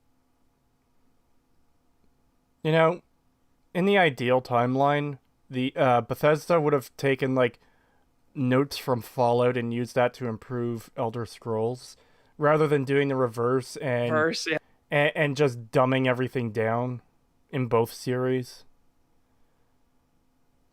$5 super chat from Peace was never an option. Thank you very much. Give me 5 minutes with Todd and the timelines will fix themselves. Todd would have to be like an eldritch being to mess up the entire timeline, because there is stuff outside of his influence that is fucked up. If this is what he decided to leave in this video, God knows what he said behind his paywall. Man, I am glad he shaved that 10 minutes off the fucking video so we don't have to sit through it. Yeah. Let's see. Green Tea says Modern Obsidian is overrated. I disagree. I think Modern Obsidian gets a lot of hate for some fucking reason. I don't know why. The So thing... I think I don't know. I feel like they're in a good place where they are right now, but they're just getting shit on all the time, and people hate Outer Worlds. And every time I've asked people why they hate Outer Worlds, they say, "Huh, Big Corpo bad." It's like, so you didn't fucking play the game? Okay, got it. And yeah, the thing I've commonly seen with the hate towards Obsidian, it tends to be, oh, we were expecting New Vegas 2 from Outer Worlds, and it wasn't as good as New Vegas. It's like, man, not everything could be, like, super good. Not even saying New Vegas is super good. It's absolutely flawed, but I just think people went into it with the wrong expectations. I think so too. I think Outer Worlds is a good game. I don't think it's a great game. I think it's a good game. But my God, the people I hear shitting all over it, I'm just like, okay, why? And then they always do I'm not a fan of big corporations bad. And I think it's been played out. And big corpo bad. It's like, then you didn't fucking play the game. Because that is not the point. If you got big corpo bad was the point out of Outer Worlds, I'm sorry. You need to pay attention.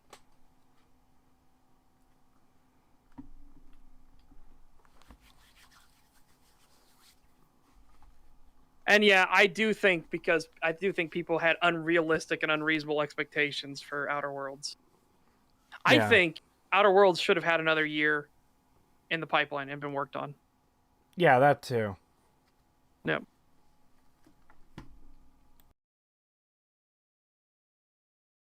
Miok says, a lot of arguments are also about SJWs and Obsidian, and Sawyer is a bit of an SJW himself. I would say no. Sawyer comes across more as a egalitarian. He's not a fucking SJW. I haven't actually paid attention to much that he said, so I can't judge one way or the other. Yeah, I guess I'd have to see more evidence that he's an SJW, not just somebody who's like, yeah, men and women should be treated the same. However, men and women are different, which is the way he's always seemed to say before. Yeah, and that's not SJWism at all. Yeah, no. The fact is, you would be considered a hardcore rightist if you fucking held that stance. Yeah, you'd be considered alt-right for just saying something like that. Oh, yeah, and Mihawk, you'd have to actually provide, if you can provide the examples, then go for it. I just want to point out quickly, if anyone hears a meow through my microphone, my cat is currently harassing me for attention. Meow. Oh, well, there you go. She tends to get annoyed. She's climbing up on my back right now. Are you kidding me? Read Sawyer's Twitter. He is an SJW. Okay, well, please post the stuff that proves he's an SJW. Yeah, feel free to post some examples in the Discord. Yeah. Yep. And before we get back to this, $2 from Great Scott. Thank you. Obsidian still has talent. Just look at Tyranny. I actually haven't played that. I've been meaning to. Tyranny is really fucking good. Again, I don't know why people are like, yeah, but if you play the good guy route, it's really weak and stuff like that. It's like, because you're not supposed to. They threw it in there as if people do want to do this, what the fuck ever. Well, it's also kind of like how a lot of games, the villain side is weak because most people don't tend to play that side. You know? Yeah, and this one, they specifically point out, like, the marketing, everything for it, the entire campaign is about you being the villain. It's fucking weird that people would then try to find a really convoluted way to be the good guys. And there is a really convoluted way to be the good guys in Tyranny. €2 from Walter B. Gaiman. Thank you. I demand cat ASMR. No. I could try to move the microphone closer to her. She's purring right now, but I don't know how well it's going to pick up. Uncle A Soldier says, I really like your persona, Creetosis. No. Can you guys hear her purring? The microphone is right beside her. No. No. Can't hear Well, it's not picking up through Discord, but stream might hear it. Oh, stream might hear it, okay. Yes, The donkey said yes.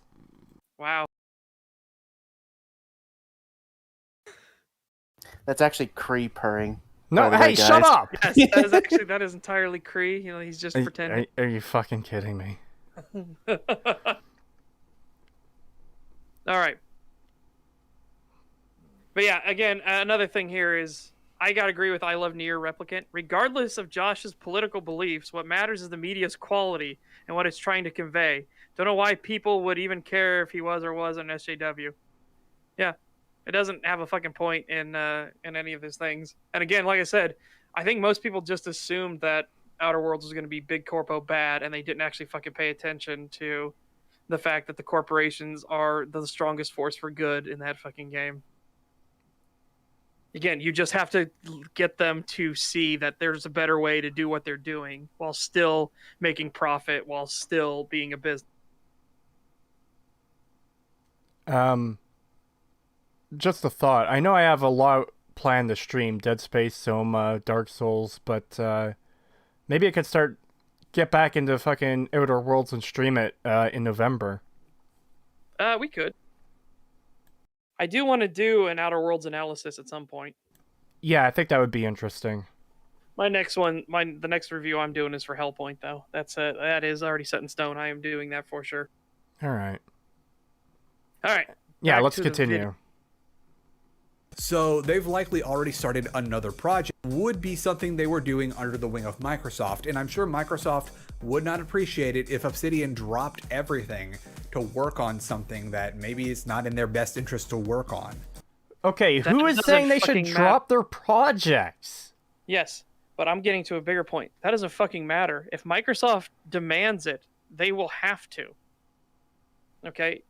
Microsoft, it won't care. Oh, you're dropping all your projects so you can work on a new Fallout, which might make us billions and billions of dollars? Go for it. I don't fucking care. Yeah, that too. Like, Charlatan, you gotta understand, it's Microsoft, okay? They are in it for the long haul, and they are playing the long game. If they have to take a hit on Obsidian dropping their projects now, on the potential and a really good likelihood that they'll get a huge windfall later, they're gonna fucking do it. That's why Microsoft is doing so much better than Sony at the moment, is because they're taking the chances and they're thinking longer term now. It took them getting their ass handed to them for them to finally realize, dude, we need to fucking wake up.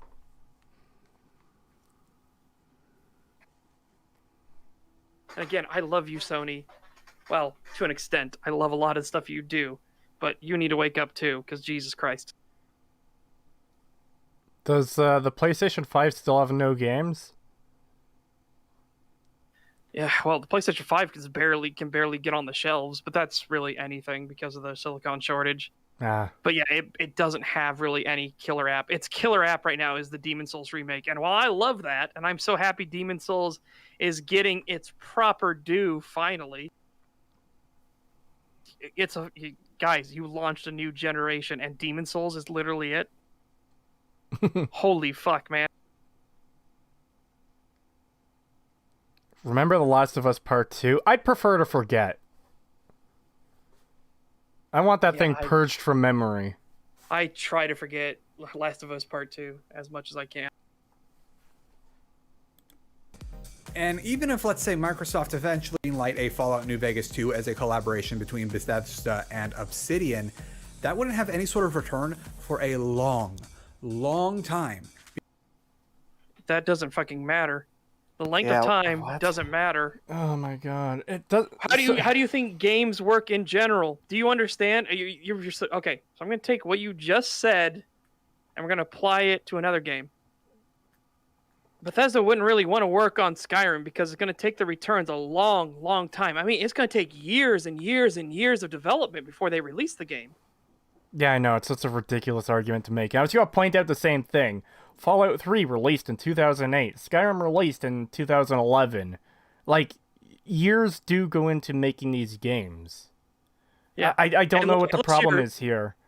Unless maybe you're something like a Flash game or Five Nights at Freddy's or something where you can crap these things out. But yeah, well, I guess I shouldn't be so disparaging on Five Nights at Freddy. But come on, dude, come on, they are really easy to make and then put out really fast. As compared to something like Skyrim or Fallout 4. Yes. God, And I would really Comparison hope. to a big game. I would hope that they would not make it a collaborative effort between Bethesda and fucking Obsidian, because you know they would favor Bethesda's opinions over Obsidian's because they would be new. I don't know. I don't know about that. I don't know, I- man. I just don't want Bethesda touching it at all. Also, yeah, why would it be a collaboration? What if, because Microsoft could literally just say, Obsidian, here, make another Fallout game. Yeah, Bethesda, you don't need to say anything. Just keep your head down and do what you're doing. yeah, exactly. Yeah. And also, you know, this idea, this his argument of, well, it'll take so long. Look what they accomplished in less than 18 months with New Vegas. Give them 3 years, and they could probably make something infinitely better. Yeah, literally. Like, my God. Just give them the Fallout 4 engine and say, hey, fucking go wild. Make whatever you want in the Fallout universe. Yeah. Holy shit. Yeah. Could you imagine the game they would make? It'd be amazing. I would die to fucking play that game. Remember Bionicle TV 29 says, remember Demon Souls was supposed to be on PC too, but then Soy said it was a marketing mistake. Demon Souls remake is what I mean. No, I absolutely believe it was a marketing mistake. Again, they needed a console pusher. That wasn't them. It wasn't supposed to be on PC. You're going to have to prove to me it was supposed to be. I can absolutely believe that somebody accidentally stuck the logo on the trailer. Because again, it's the thing at the very end. They just stick up the sticker, and that's how you edit the video, and then it's done. You need to show me somewhere that Bluepoint said, "Oh, it's absolutely was coming to PC," and then they mandated this, or it was or Sony said it was originally coming to PC, and then this happened. Because I will say 100% that I believe that it was never coming to PC. And it was a mistake, and Sony was banking on Demon Souls Remake being a console seller. Okay. Creetosis, no, not the Fallout 4 engine. Well, the reason I say that is that's the most recent version of Bethesda's engine. And they okay, having the engine doesn't mean you can't have skills or traits or anything. They could rework it into a New Vegas-like system with the updated capabilities of Fallout 4's engine. I'll be right back. yeah. I personally think that the Fallout 4 engine could be really good. They just used it really bad. Yes. But it could be used to make really good games. And when we say they used it really bad, a lot of it was like they shot themselves in the foot intentionally, realized they shot themselves in the foot, and then just went on with it anyways. Yeah. Fucking Emil's speech is a gold mine for realizing how fucking incompetent Bethesda are. Yeah, that was... Well, we realized that the 4 dialogue choice thing was a bad idea, but we'd already done it anyway, so we just kept going with it. Yeah. No quality control, no standards, just fucking... Well, we already started it, and oh well, we went ahead and did it anyway, even though we knew it was completely fucked from the get-go. Yeah. Yeah, Emil's speech is so fucking revealing about what a shit show things are behind the scenes for development. Jesus Christ. We don't have our writers actually write everything. Instead, we let any random schmuck at the office come in and write the dialogue for quests and entire things. Yeah. It's like, what the fuck? Emil, Jesus Christ, you understand? That is why your game is a fucking clusterfuck so much. $5 super chat from Mystic Space. Thank you very much. Thank you. Giving Obsidian a Fallout project would be like Mr. House's plan. Give me a few years and I'll make a great Fallout game. Oh, God. Well, that's the hope. Again, it could turn out bad. Yeah, that's the thing. That's the thing I warned people about Elden Ring. I am super fucking hyped for Elden Ring. You will not believe how much I am counting down the fucking hours. But it could be shit. Yeah, there is always that possibility. Remember, Cyberpunk 2077 should have taught people this lesson. Should have taught newer people to the games industry this fucking lesson. It could always be shit. Yeah. And I think that's something everyone really needs to understand is like, yeah, any game that comes out could either be fucking amazing or fucking shit. Bethesda could release the next Elder Scrolls or Fallout game or even Starfield tomorrow, and it could be a 10 out of 10 or it could be a fucking 0 out of 10. We don't know until we have it in our hands. Exactly. That's the thing. Like we said, you can look at track record. From Software has been really solid. They have a really good track record. but that does not therefore mean it will always be great. Same thing with Bethesda. They have a really shit track record, but that does not mean therefore that Bethesda can't make a really great game. Yeah. Light a Fallout New Vegas 2 as a collaboration between Bethesda and Obsidian, that wouldn't have any sort of return for a long time. Because for various reasons, including Obsidian not having the rights to work on Fallout. Microsoft fucking owns Fallout, you potato! Do you understand? The fuck are you talking about? Bethesda no longer has the rights to Fallout. That when they were purchased and bought, their intellectual right property went to the person that bought them, aka Microsoft. Obsidian is now a studio of Microsoft. There is no fucking conflict of thing. Like I said, Microsoft can literally say, hey, Obsidian, make a Fallout game. And Bethesda can't say shit about it. Well, it's like I said earlier. Microsoft could just as easily say, hey, Rare, make a Fallout game. Bethesda doesn't own the... Oh my god. How do you make this point? How do you say... Well, it's the same way you say that Bethesda has a lot on its plate and then name games that Bethesda had nothing to fucking do with except for publishing. It's when you don't look up and fact check your fucking shit.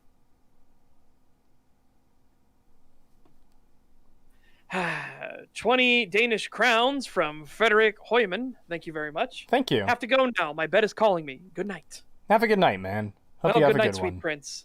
Sleep well.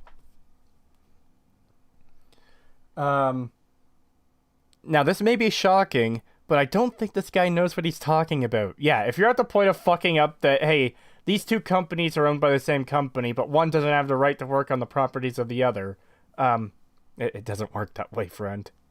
Yes. Or when you're to the point where you're naming off a lot of projects that Bethesda has on its plate, and then every project you name is something that Bethesda doesn't have on its plate. It's, whoa. Good fucking job, my dude.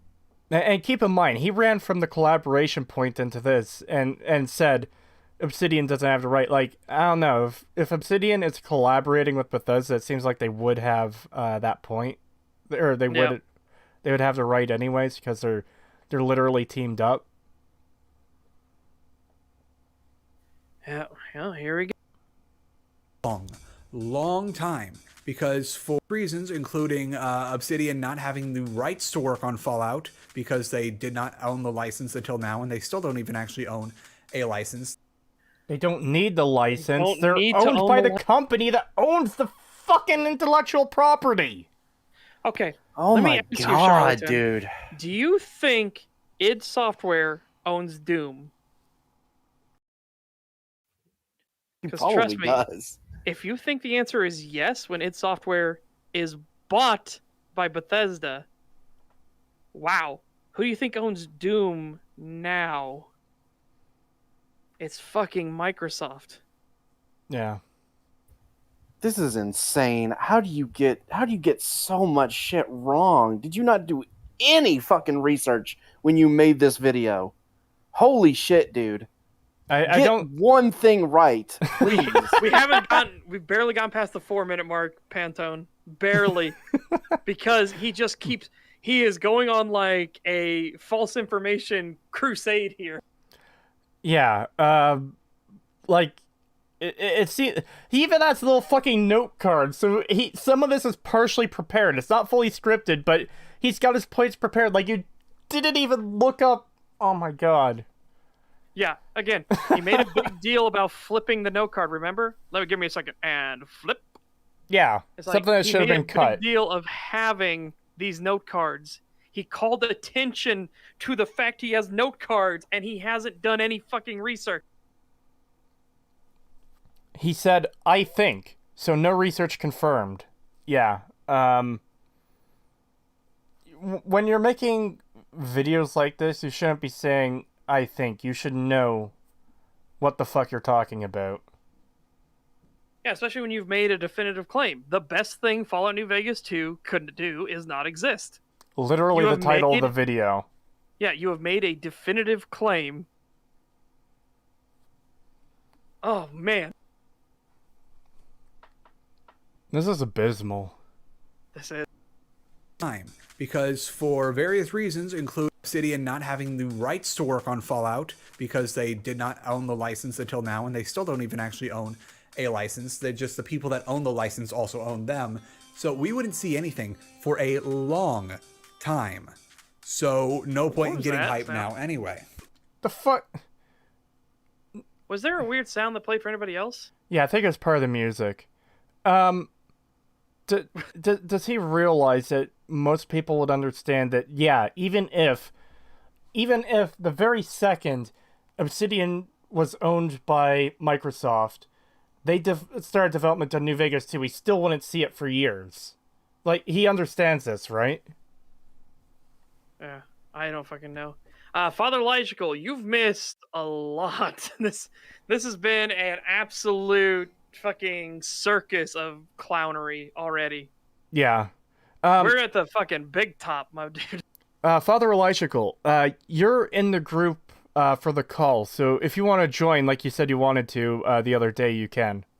Yes. Just hop in the call and bring up the Watch Together link. Yeah, it's right there, so yeah. I tried messaging you yesterday, I think, but I guess you didn't see it. No, I was this morning at midnight. Yeah.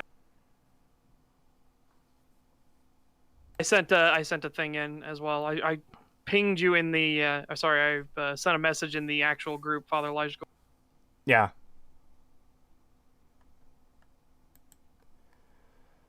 Oh god, this video. It is a good thing we didn't do this video last time, because holy shit, we would not have had the time to do it. Yeah. Man, oh my am God. I a prophet or am I a prophet? How many times do I make these weird fucking gigabrain calls? Holy shit. Man, it's weird that Acerthorn has a white HUD. Guys, I'm not making a big deal about it. I'm pointing out how weird it is. Oh, we now can see it's because he can differentiate who we stole footage from. Fantastic. Yeah, that's why I don't question like anything you say when like in terms of like speculation about things in these videos, because I'm like, there's a good chance he's right. Again, this is all a fluke. This is all a fluke. I am not in control of the Matrix, okay? It's a fluke. It's just been happening a lot recently. Well, the other thing, too, is it does take us forever to get through these fucking videos, so it's understandable, like, yeah, maybe this one is so bad it'll take us forever to get through it.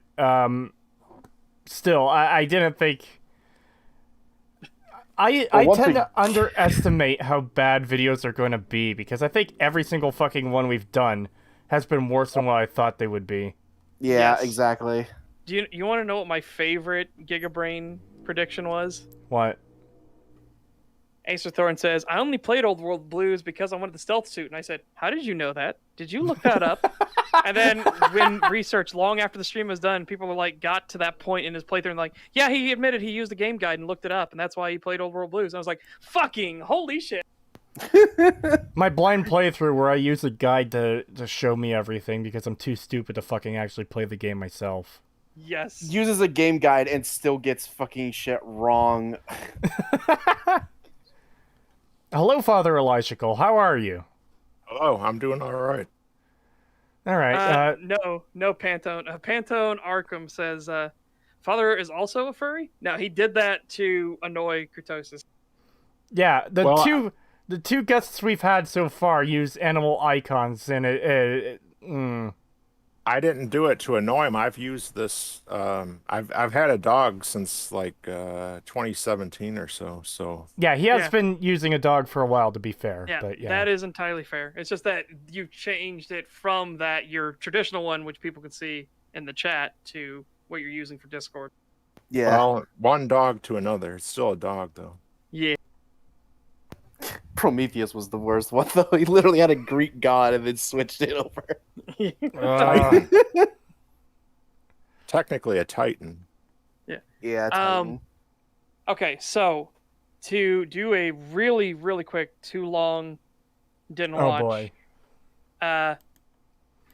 He has made a bold claim. The best thing Fallout New Vegas 2 could do is not exist. And he says he will back up these claims. He has had editing errors. he has had misspeaks, like saying Bethesda now owns Microsoft. Well, He hold on. He has- also said at one point Bethesda. Yes, Something- he did that too. Something you should maybe go back and correct.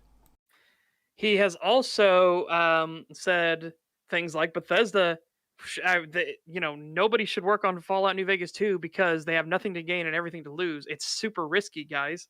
It's like, that's game development in a nutshell. That's fucking okay. And then he claimed Bethesda had a lot on its plate, and then named a bunch of games that Bethesda isn't working on, has no people staffing working on, and yeah, they just publish. Good fucking job there, my dude. He then makes claims that studios don't start working on a project until they have their next project already, already lined up. Then he says, but then again, my name is Charlatan Wonder, so I don't fucking know. It's like, then Yeah, that's not true. Point? Yeah. Again, yeah, it's Because not true. within each studio, you have different types of people. Like you Yep. have writers, you have artists, you have programmers, whatever, and they all work on certain aspects at different times. Like the concept art, that's something that's done like years before. Like I was actually looking at the Fallout 3 concept art recently, and that was like one of the first things that was done about the game. Yeah. Like, and it's interesting though, because a lot of that stuff, it looks really good, but they have to end up cutting it for various reasons, like because the engine a lot of it is limitations. yes, engine limitations and development time. Because this beautiful painting that someone can do, it has all this gorgeous, intricate detail work, and then you put it in the game, and then the game runs at 2 FPS because it has over like 12 billion vertices. And it's like, okay, yeah, it's gotta. I have to say that some of that Fallout 3 art looked pretty cool. That Yeah. guy that I really love looking at the concept art for some of these games. It is some beautiful stuff. even though I'm a Bethesda critic and all, I'll still give them credit that there's nothing wrong with that part of the art's good. I'll give them that. Yes. Yeah. But that guy that did the art, he died back in 2012. Oh. Lung cancer. He was that only is- 43. That's sucks. Yeah, that's unfortunate. And so the most recent claim that we are now up to from Charlatan is that Obsidian doesn't own the rights to work on a Fallout game. It's like, Which is ridiculous because holy shit. because holy shit, they're owned by Microsoft owns the Microsoft, right. and Microsoft owns the rights. Yes, Right. exactly. So- He also made a claim that they shouldn't make the game because it might take years to make, which Yeah, Well, we that's covered that all already. games. we covered Yeah, that that's already, every but game ever. Yeah. Yeah. So let's catch up on these super chats because we have a lot of a backlog now. Yeah. $2 super chat from Peace was never an option. Thank you very much. The based man arrived. Yeah, that's you, Father Elijah. Yep, you are based. Technically, I'm a libertarian. I'm not a conservative or like whatever that means. Yeah, some people will think that's based. Yeah, don't worry. I'm not a conservative either. But my God. Yeah. I'm just for small government in general. Like Yeah. I want, Yes. like I don't get the government out of our lives. That's my view. on it. How do we stop government overreach? Yep. Classic libertarian. Can I kick the fucking ATF in the nuts yet? Yes, Um, please let me kick them in the nuts. ATF. Yes. Fuck them so hard. 100 rubles Yep. from Azure Fairy. Thank you. I almost said Fury. Furious Fairy, maybe. Thank you. It seems making sense is forbidden for everyone who's getting along with Bethesda, and how just getting a new game is bad until we have something. Yeah, sometimes when you have to defend things, you kind of have to like really twist and stretch to make things work. Yep. Yeah, you don't just be truthful. Like, I don't know. $2. Wait. Am I missing some super chats? Oh yeah, my chats jumped. It skipped. All right. £2 super chat from Tofu. Thank you very much. Thank you. Boppo the Raider for New Vegas 2, please. I feel like I'm missing the reference there. Indigo Gamer says also Obsidian did New Vegas almost exclusively. Yeah. Yeah. Well, then Oppo, they also had work on Armored Warfare, and if you want to hear again, fucking Obsidian gets screwed over by publishers so much. But if you want to get incredibly angry, look into the Armored Warfare situation and how they literally had their contract stolen from them. Oh. It is fucked. 5 pounds from Scooty Booty. Thank you. So how does one get invited to suffer through idiots with y'all? Seems like some real fun. Keep up the good work, lads. We don't really have a process for inviting anyone. Like, that's the thing. We can't set a precedent of just inviting fans on, I guess, because we can't just invite anyone on, you know? Yeah. And it's not... It's not like, oh, this is an exclusive club or anything. It's just like, I'm sure a lot of people would like to come on and talk with us, and it's just not going to be possible to manage that. Yeah. So a better way to get on is to start making content yourself. You don't need to be a big channel, nothing like that. But if you start making videos that are talking about this stuff in intricate detail, and you're doing research and you're showing your evidence, your work, and everything like that, that's a good way, because that lets us know you're there to think about the argumentation, think about the stuff that's being said, the documentation, the evidence, and stuff like that. So that's stuff that helps us know, okay, so this is somebody we want to bring on, because they have the same sort of mindset we do. You can make any claim you want, just back it up and show us the evidence. Yeah, and that's the thing too, is we don't want to end up inviting someone on only for them to be someone who does make, you know, New Vegas is perfect, has no flaws, and anything Bethesda makes is garbage because it's Bethesda. We can't do that, you know? Yeah. It's not saying that necessarily that you would do that, it's just that there are people like that out there, so you kind of have to be careful. It's hard to really, like, I guess, filter through people to see who is and isn't like that, you know? Yeah. Yeah. Yeah, it's Creetosis. easier for us to decide who to bring on when we can see, like, okay, this is how you do things. This is how you make arguments. This is how you present yourself. Yeah. So, because like that's how we've done it so far. Is we watch someone's video, we're like, hey, they make some good points. They're being respectful. They're pretty good people. They've got, they doing their research. As an we example, can talk to them. An example of this kind of stuff we're talking about, in Acer Thorne's god awful New Vegas video, he was accurate on the claims of what Oblivion does.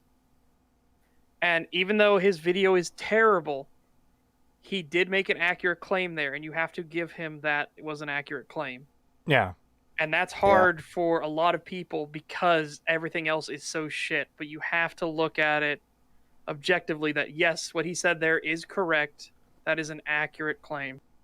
And same with the stuff about Veronica. Well, some of the stuff about Veronica. He was fairly on point for that part, and that's what I've said fairly consistently, is the 3 times he actually engaged with the game is the 3 parts of the game he liked. Notice that he showed evidence, too, for those 3 parts. Yeah. Was showing examples of her saying things and had like a little montage of it, and it's like, yeah, that's what you should be doing. Yes. Yeah. Creetosis. Yeah. Boppo is the name of the raider leader at Springvale Elementary School. He's mentioned on a terminal. There's not much said about him, but I made a number of videos referencing him and talking about him and stuff. Well, it sounds like he might be the best character in Fallout 3. Yeah. Because you can use your imagination to fill in, because they didn't even write him. Yeah, that seems to be common with Bethesda, unfortunately. If I'm into Go Gaming in chat, Rip Adam, I feel like I'm going to mess up this name, so no disrespect to the dead, but Adamowix? Yeah, rest in peace. That's really unfortunate that they passed away, especially from something like cancer. Jesus Christ. I think it's Vix, because Adamowicz? No, I think it's like Adamovix or something like that. Adamovis. There's something with the CZ. I remember there's something with the CZ that does something. It's a Polish name. Yes. Yeah, it looked Polish. I can't remember exactly what CZ does, I know what BL does. That's the Bliskowitz. Ah. The Bliskowitza. $2 from Mystic Space. Thank you. I did warn you guys that this vid sucks. Yeah, we had a few warnings that this video wasn't that good. Yeah. Yep. $2 super chat from Peace is never an option. I'm Thank also you. a libertarian. Well, Nice. welcome. $5 Are you from guys Mystic. libertarian? I am. I Well, am. I would consider myself more of it. Yeah. I'm not sure where I stand politically. I'd have to see where like all that lands. But By Canadian politics, if you're a moderate, you're probably considered extreme far right or something. yeah, probably. I don't toe the fucking Liberal Party line, so I'm the horrible extremist who needs to be purged. 'Cause I hate to say it, but your country's so far gone left, you know. Yeah, it's a little bit then fucked. But then again, so is ours. Well, ours is rapidly going that direction. Hopefully, Yeah. it keeps getting enough pushback. $5 from Mystic Space. Thank you. Based means you're not going to follow lies. Not necessarily your political alignment. That's the way I see it. Red pill is reality, blue is the lie. Yeah, that's fair. Yeah. Let's hope this doesn't jump again. Mine did, so I'm scrolling up through what. $2 from Scoopmeister. Thank you. Let Papa Elijah tell of Boppo's fable. Well, he kind of did. I made a video on him if anyone's interested. The lore of Boppo. I'll try to check that out after the stream, though I do need to get to recording the Skyrim script. We're running out of time on that. £5 super chat from Scooty Booty. Thank you Thank very you. much. Oh, for sure. I was planning on making videos again and wanted a goal to strive towards. Thanks for the explanation. Yeah. Oh, and I jumped again. But I'm almost at the bottom. £5 super chat from Sexy Mike 86. Thank you. Lads, excuse me. Wow. Lads, I'm off to bed. Keep up the good work. Thank you. Have a good night. Sleep well. Oh god, we're already getting some Let's Go Brandon in chat. Yeah. Anyways, yeah, let's continue. They still don't even actually own a license. They just license also own them. So we wouldn't see anything for a long time. So no point in getting hyped now anyway. Let's move on to Bethesda. Does not need a Fallout New Vegas 2 right now. Fallout 76 is doing fine. Fallout 5 is likely... Fallout 76 is doing fine. What? Is this actually that... Are you legitimately doing, you know, the dog sitting in his kitchen as the whole house burns down around him? Fucking... This is fine. What the Maybe. What are the Steam charts for 76? I know that's not going to be all players, but it will. It's not super accurate, but let's see if we can get.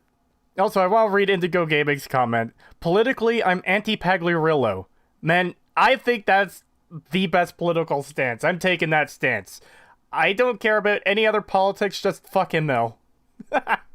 Hey, that's that guy that Matt did that twisted his words. Yeah.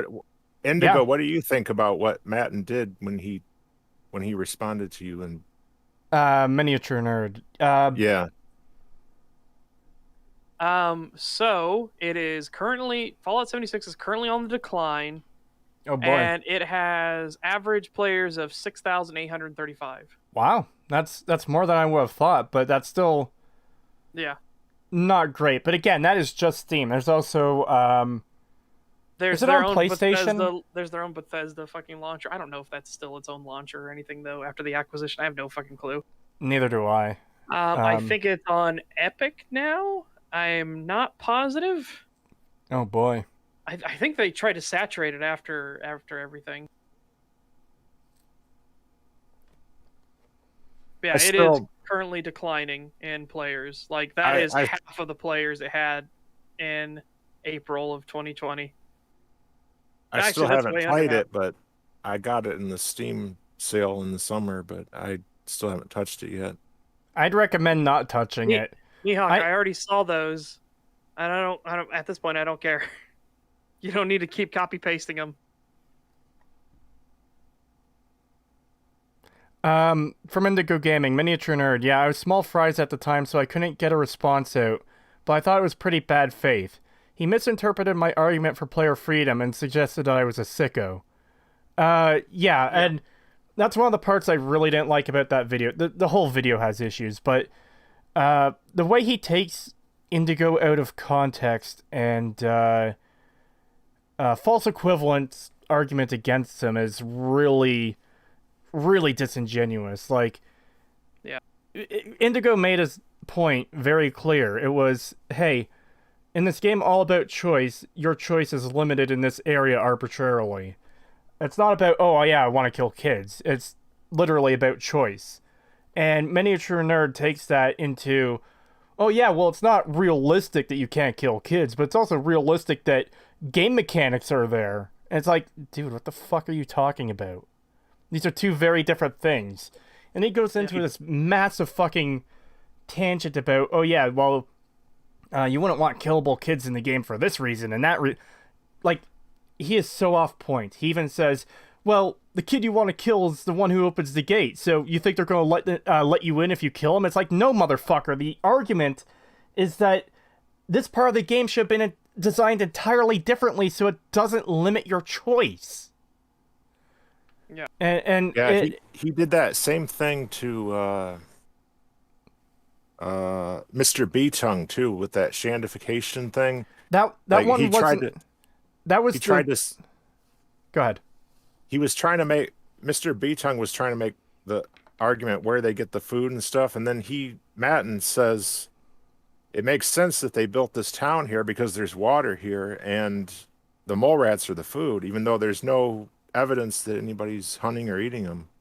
And then he did that same thing when, like, in his response on Reddit to that post Yeah. he made on there, he did that same thing to you.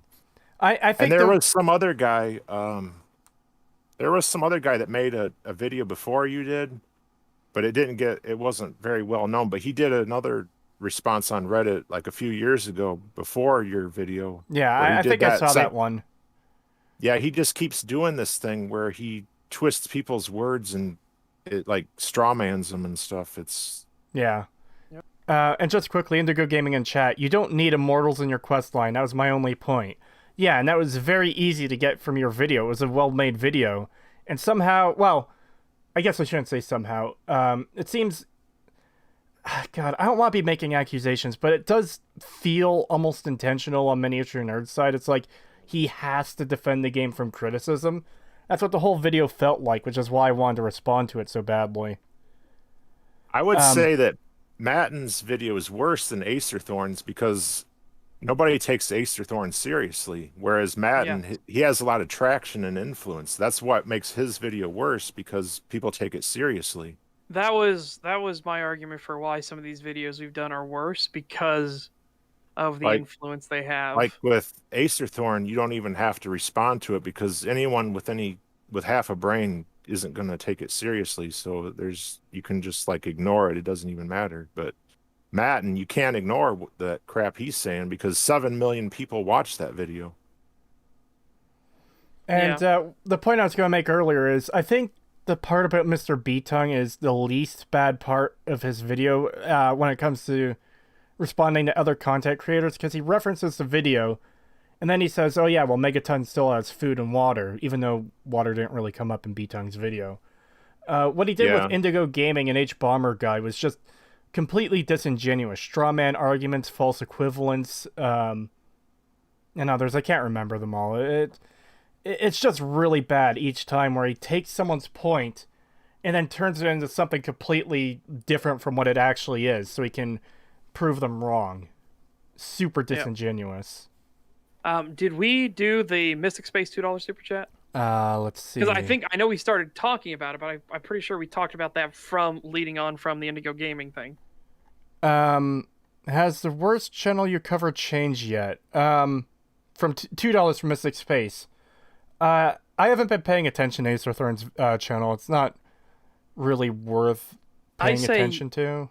As I said, yes. I say yes, it's changed because these other channels have more influence than Acerthorn does. And they're being this disingenuous, and people actually think they're being accurate or honest. And that's what I think makes me feel these are worse. Because with Acerthorn, he's just an idiot. Yeah, he's just an idiot who gets a couple thousand views. A lot of these other videos, like from Miniature Nerd or Charlatan Wonder, these are videos that get hundreds of 7 thousands or million. millions of views. And 7 million. yeah, and that's a lot of people to be hearing this bullshit and thinking that, oh yeah, they're being honest here. They're showing why such and such is such and such, you know? So Yeah.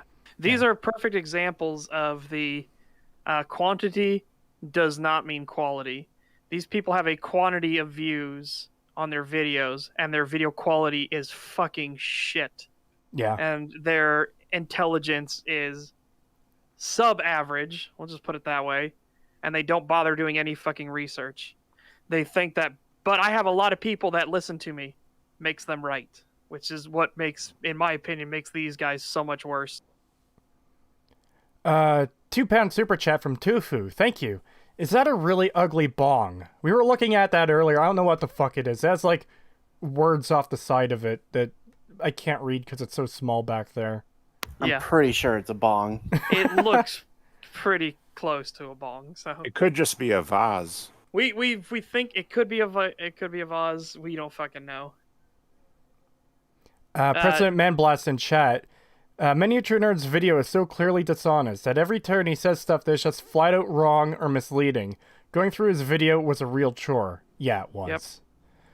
$10 super chat from Crumb. Thank you very, very much. Have you guys ever covered any of Mr. Matty Plays videos on Fallout? Man glows in the dark. No, I haven't. Or we haven't. But A good one to cover would be that one that Rags responded to. Even though he already did, but you still could. That would be a good stream to do on that one. Where he yeah, possibly. I just don't know if he still holds those opinions anymore or not, because Yeah, he doesn't. I think he doesn't, but you could still respond to it though if you want. He's not like Matty. He's not like he was then, but you could still respond to it. I know, but I mean, if he's changed his opinion since then, it doesn't seem like it'll be worth covering, because ultimately, what we want to see is people improve their videos. You know. Yes. So if Mr. Matty Plays has changed his stance on that, then it becomes kind of redundant to respond to it and tell him why he's wrong if he already realizes it. And plus, Rags not that we expect not that we expect anyone we cover to watch our streams. It's just, you know, Rags and Retrospective Gaming did a response back when that happened, and I think Matty, to his credit, he took that criticism and he changed as a result of that. Well, that's the same thing we talked about with Tonald, is the EFAP crew tore one of his videos a fucking new one, and Tonald instead came in and was like, okay, I see the criticisms you're making. It hurts, but I understand where you're coming from. And he's turned into a much, much better creator because of it. Yeah. Yeah, Matty, like I said, you have to give him credit because he has improved. He was a Bethesda fanboy, but now he will criticize him to some degree, and he's not like he was back then. But then you have people like Acerthorn, where he isn't going to change, and he's posted his corrections, which are also wrong. Which is put those in put corrections in quotations, because they don't really correct anything. But in the way his tone, he's like being a smartass. Yeah. $2 super chat from Mystic Space. Yo, Sergeant Dornan is in the chat. Hello, Sergeant Dornan, and thank you very much, Mystic Space. And 10 PLN from Supajasiu. Thank you. Polish Lodi. Polish Lodi. Why not invite Indigo on? Yeah, sure. Indigo's invited on if he wants to come on. Yeah, if Indigo wants to. Again, nobody has to, but I'd be down for Indigo being on. Yeah. And from Indigo in chat, has I still say Matten sometimes. Has Miniature Nerd gotten special, special invites, sponsorships, business relationships with Bethesda? Hold on, I just kind of got messed up because it says has Matten has. So that threw me off there for a second. That's why I paused. Has he gotten special invites, sponsorships, business relationships with Bethesda? Seems like he has a vested interest in defending the company's products. Well, I know he did get he was one of those people that got invited to Greenbrier back a few years ago. Yeah, prior to 76. Yeah. In fact, his Fallout 3 video came out a short time before that, I believe. Well, he's still a Bethesda fan, and there's nothing wrong with that. But Yeah, there's nothing wrong with being a Bethesda Yeah. fan. It's just the dishonesty I dislike. Yeah, as we've always said, you can like what you like, you can hate what you hate. We don't care as long as you hate or like it for the right reasons. Like if you say, "I just like the game. I know it has all these flaws, but I like it." Keep liking There's that game. Love that game. there's a But if you difference say between you hate, as Creetosis always says, if you hate the Lord of the Rings and you say I hate the Lord of the Rings and we ask you why, you say because there's too many gunfights in it. Then we'll be like, what the fuck? There's no gunfights in Lord of the Rings. Yeah, exactly. Just you can. I bet you there would be if Alec Baldwin was on the set. Oh, Jesus Christ, man. fucking merciless, Jesus. Well, yeah, and you know what would be even worse is he's gonna tell the person he's gonna murder here in a second that he's gonna do it. Oh boy.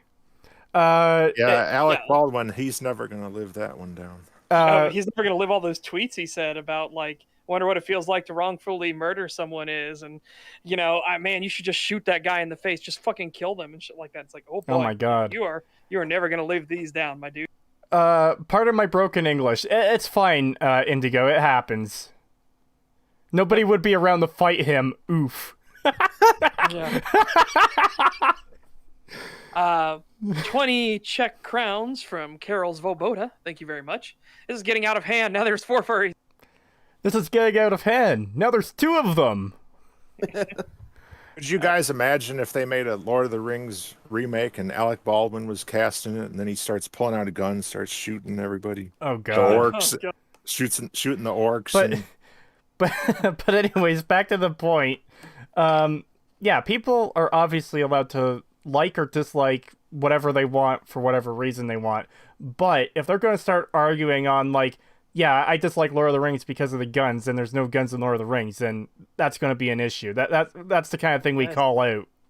Or as we found out in last fucking Half-Life 2 stream, the fucking crossbow.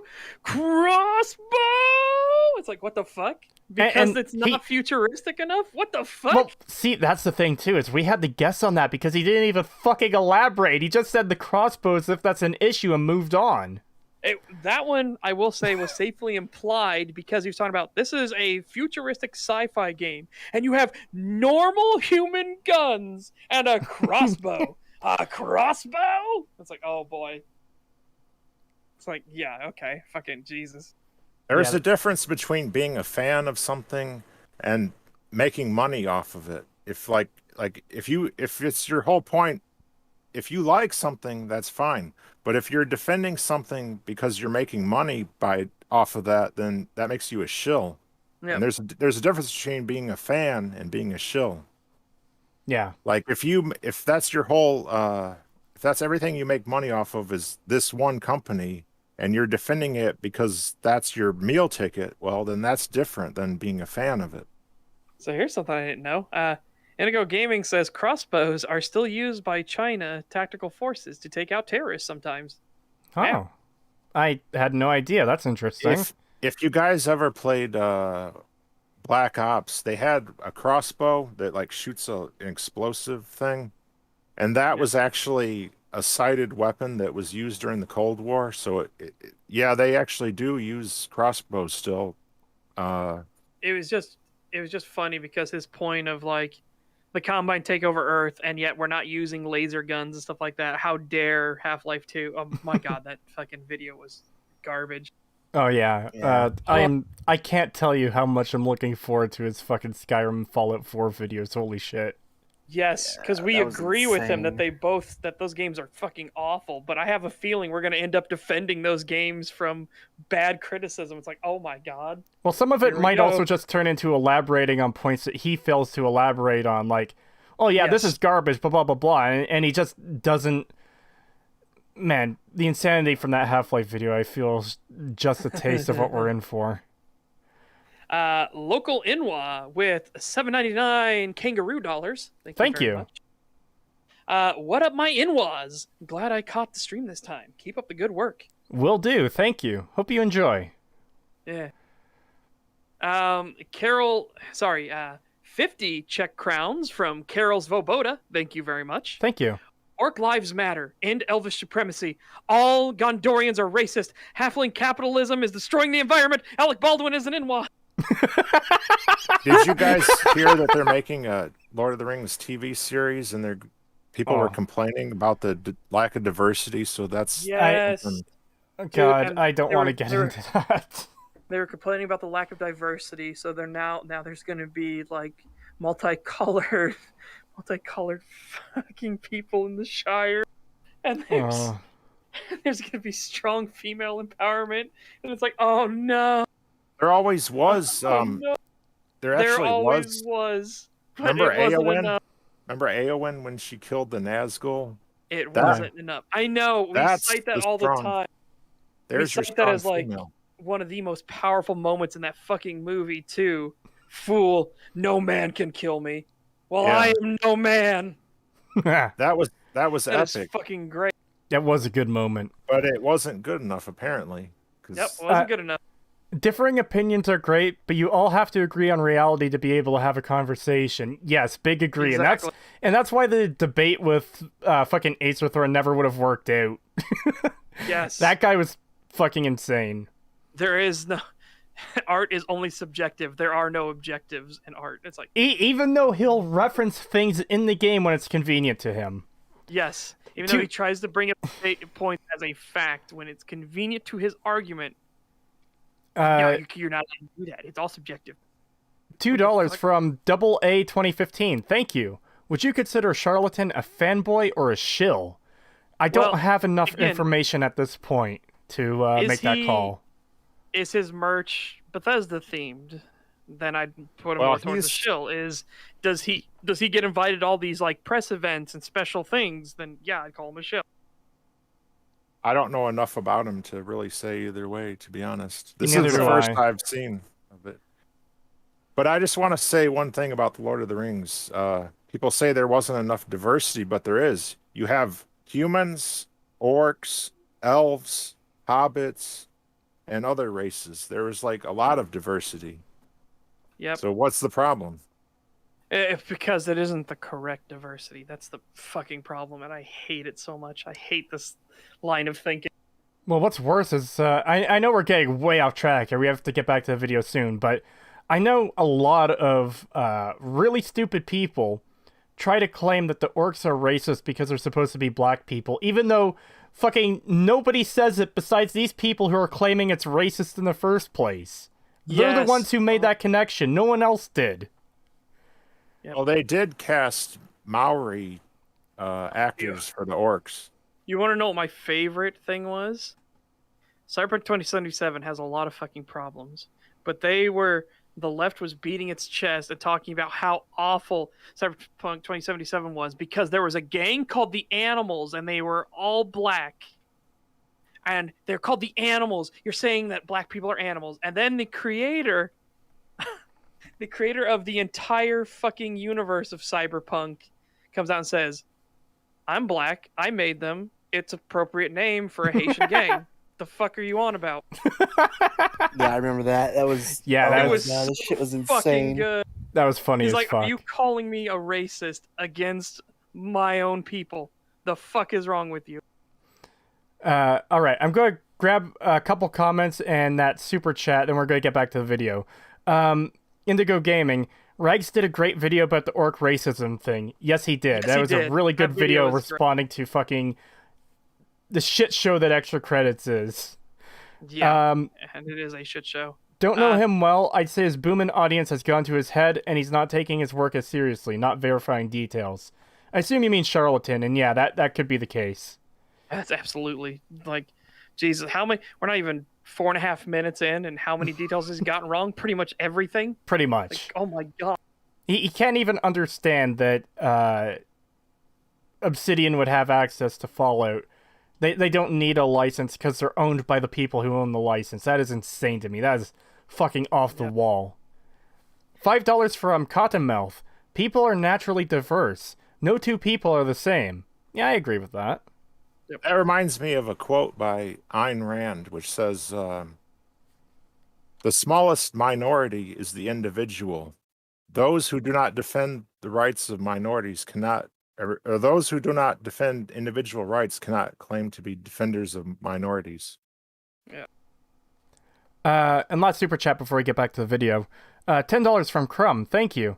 Hey Cree, did you ever get the chance to look at my recommendation for Comic Drake in the Discord?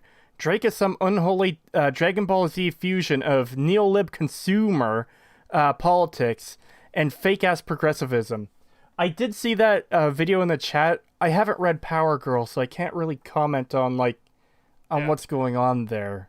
I do know that the creator of Power Girl slowly kept increasing her bust size over time and see if anyone would notice. And I mean, like, very slowly, just very slowly make her tits bigger and bigger. And it was only when people like started looking back at the originals that they noticed, hey, wait a minute, her tits are massive now. So what's happening in this video? Insanity. How bad are the arguments? Fucking terrible. How accurate is the information? It's all completely fucking wrong. Yeah.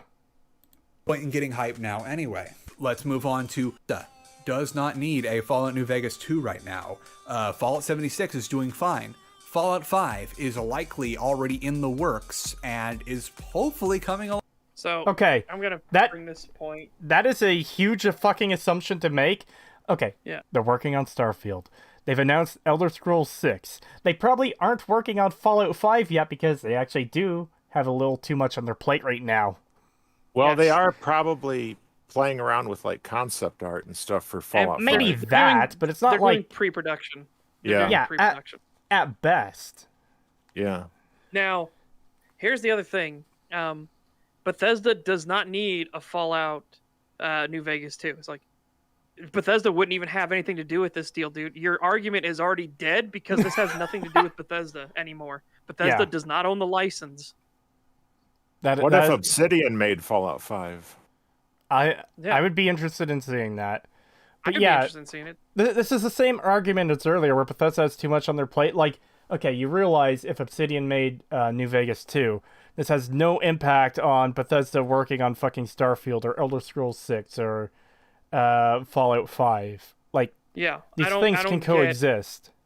I don't get this Looney Tunes logic. It's like saying Microsoft has a lot on its plate, so therefore Sony shouldn't make a Bloodborne 2. It's like, oh, what the fuck? Okay. £2 from Tofu, thank you. New Vegas 2, The Legend of Easy Peach Treasure. Elder Scrolls 6 didn't even go into pre-production for 6 to 7 years after Skyrim. Fallout 5 may not have even been pitched yet. That's entirely possible. Yep.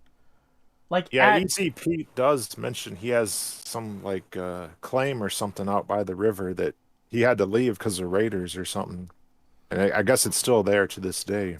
I want a Telltale-style game, but actually good, all about Easy Pete, the fucking true hero of New Vegas. Yes, Easy Pete and his dynamite, saving I bet you his younger life would make an interesting story for a game. And like if you could play like him as in his prime. Maybe it would. He did. That could be a really good game there if you could play that. Yep. Fine. I hope they take a lot of the stuff they're learning in 7 apply it to 5. And as previously mentioned, they've got a lot of other irons in the fire between all their other subsidiaries like Arcane and id. Okay, so the subsidiaries, as mentioned, don't fucking matter in this instance. What are you talking about? Not only that, but they don't fucking matter to Bethesda. Bethesda is checking up on them. They are not in there with them being like, hey, don't worry, we'll bring our coders along too. It's like, that doesn't how that fucking works. Well, again, it's probably the publisher that's checking in on those things and not the game studio. Yeah, dude, I mean, good God.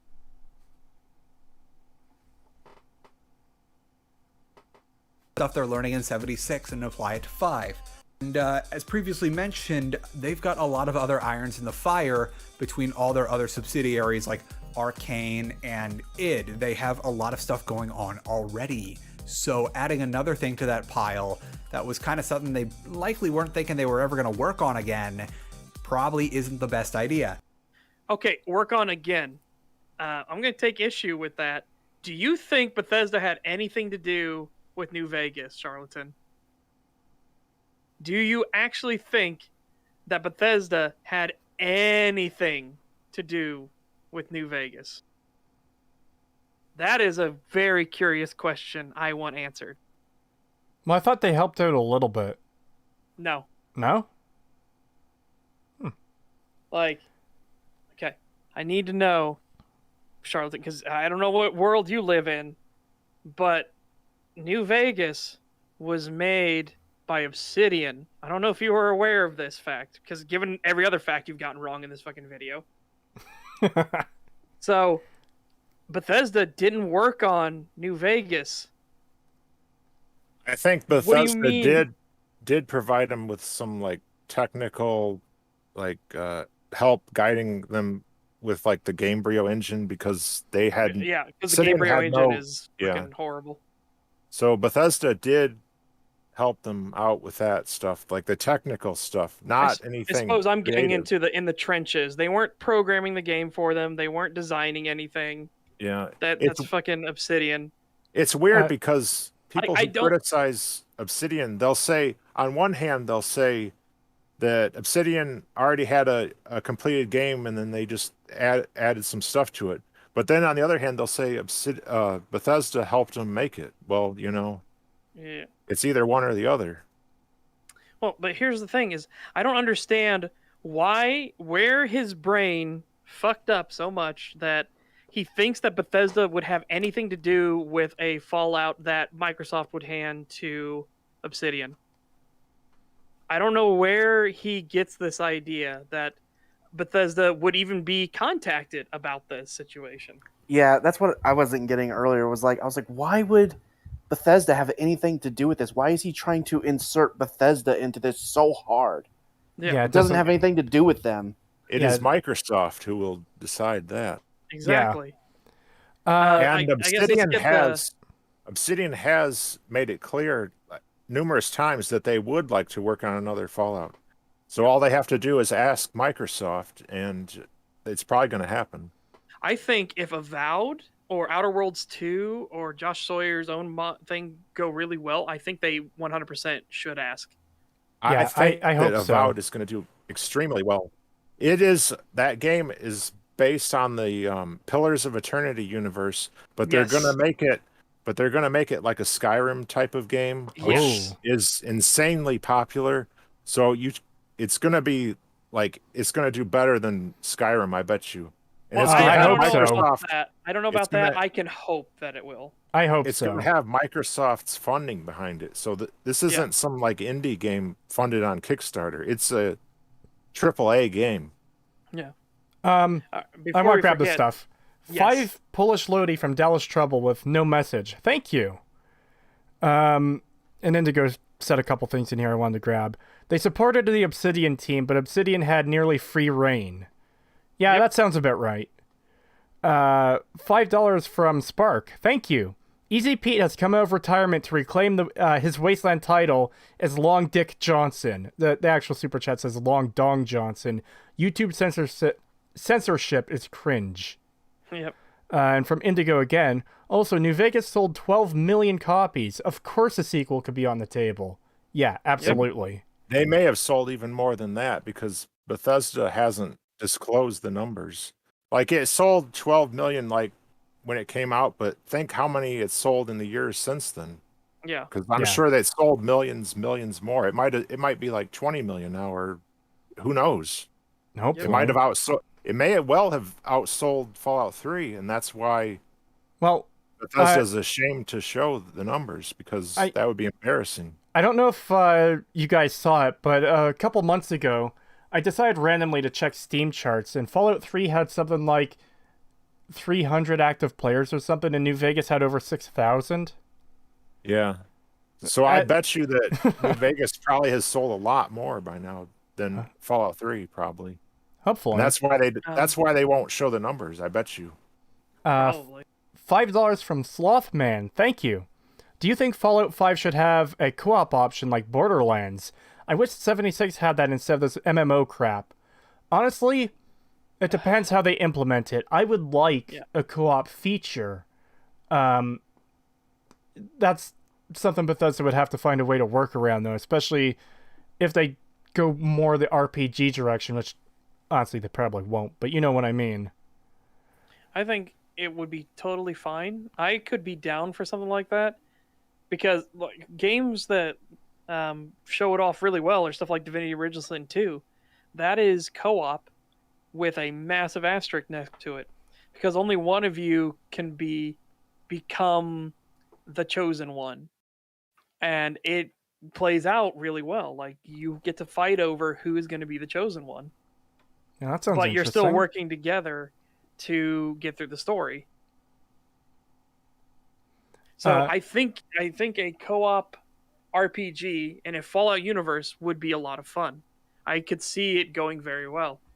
Do I think it has to happen? Again, should have a co-op option. I don't think so. I think only do it if you can really pull something off.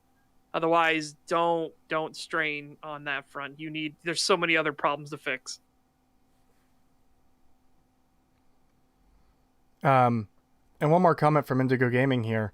Josh Sawyer is a Chad. I hope he gets to work on Fallout again. Chris Avellone worked on the lore and DLC, but Sawyer was the brains behind New Vegas. Yes. Yeah, that would be nice. Yeah, That would be incredibly nice. Josh Sawyer is incredibly underrated in my opinion. Like everybody thinks that Chris Avellone did everything, but Josh was the project director, and he he went above and beyond to, like, because he made those songs that are in the game, and he made his mod after the development ended, Yep. and he wasn't paid to do that either. That's the thing. Yeah, that's why I am very interested in whatever project Josh Sawyer is working on, because it's already been confirmed he does have an actual project with Obsidian that is being backed by Microsoft, but we don't know what Now- the project actually is. I have a Nice. theory on it, because on RPG Codex a few years ago, I read something where he said he wanted to do a spiritual successor to that game that came out in the early 90s called Darklands. So I bet you that this is it, because Fergus promised him that he would get to do that game after finishing Pillars of Eternity. So if that's true, then I bet you that's what he's working on right now, based on what I read on RPG Codex a few years ago. Green Tea, you can't just. All right, Green Tea, you made the claim, so I'm going to put you on the spotlight. Green Tea says Josh is pro censorship. Okay, you're going to have to prove it. Where is he pro censorship at? Well, one bad thing I'll say about Josh Sawyer is, you know, those the riots going on in Cuba right now, where people are demanding freedom from that communist dictatorship.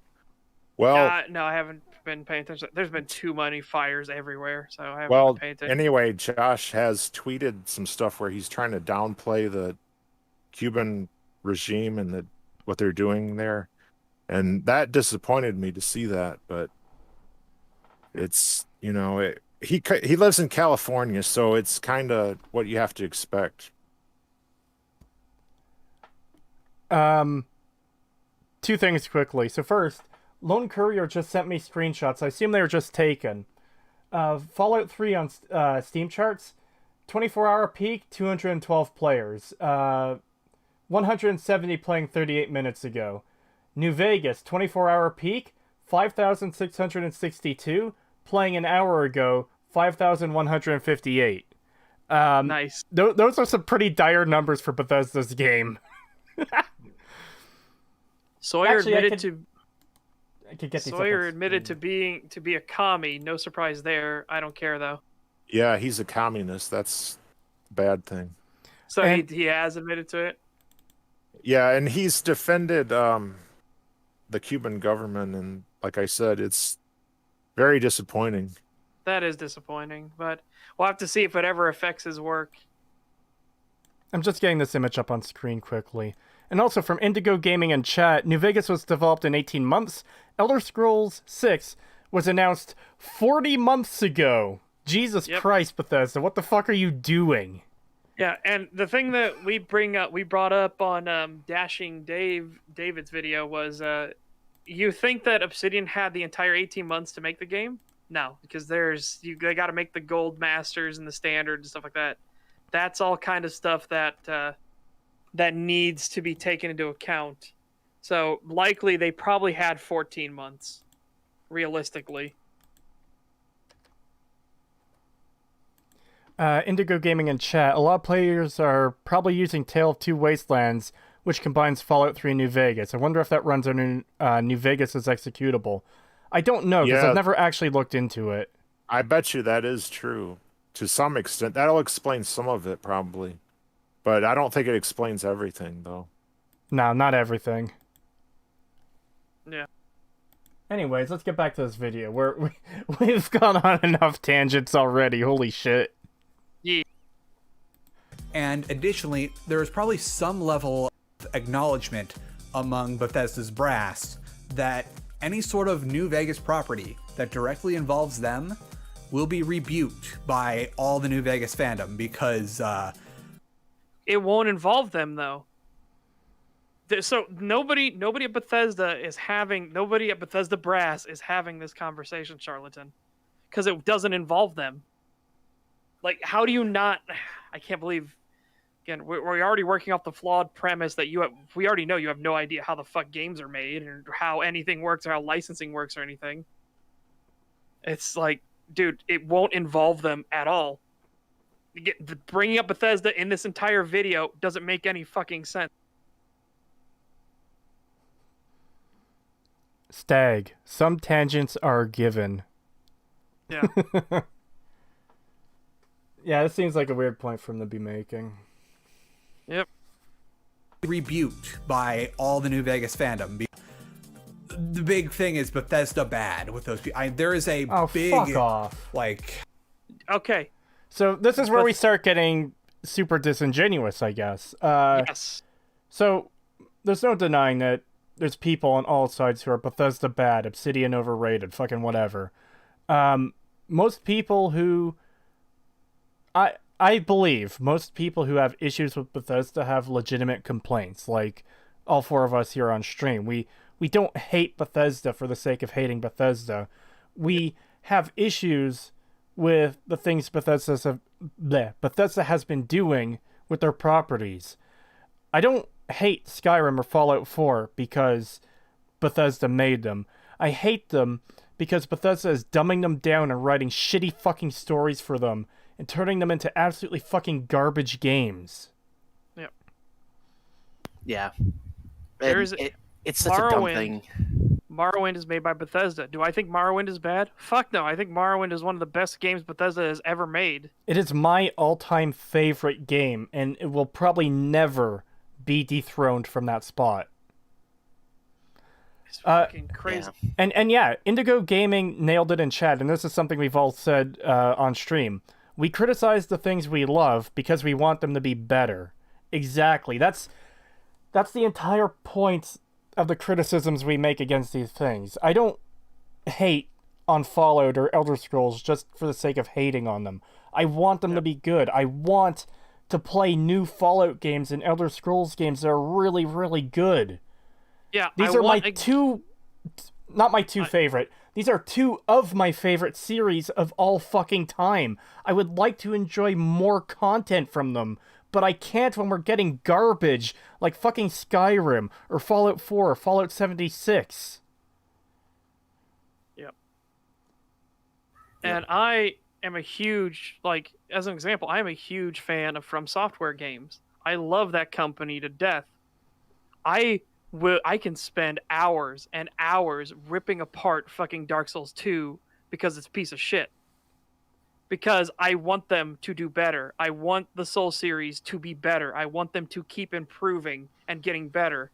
I don't want a game my personal thing that I want is I want to play a game and be like, I love this game and it is great. Not, I love this game, shame it sucks, but it does something for me. So I want an Elder Scrolls 6 that I can say, I like this game a lot, and it's fucking great. Yes. Not God, this game sucks and it's also terrible, or I like this game but it's fucking terrible. I hate that shit. Do butter, Captain Falcon. Yes. Do better, fucking Bethesda. Yeah. Uh, God, fi- Falcon and the Winter Soldier. Jeez. I keep getting reminded of that. And I keep feeling pain. Yeah. $5 for peace was never an option. Thank you.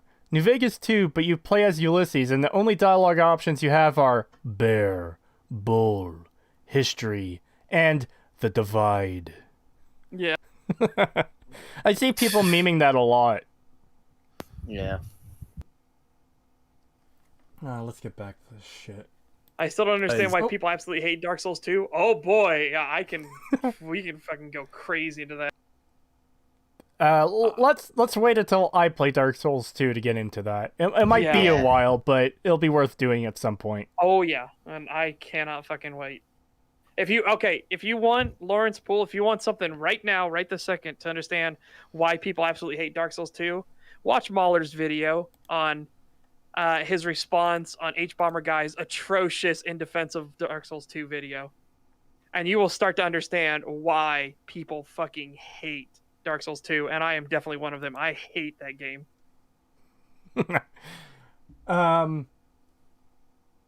At Creetosis, John Gonzalez was the lead writer, if I recall correctly, for New Vegas. Let's not forget him as well.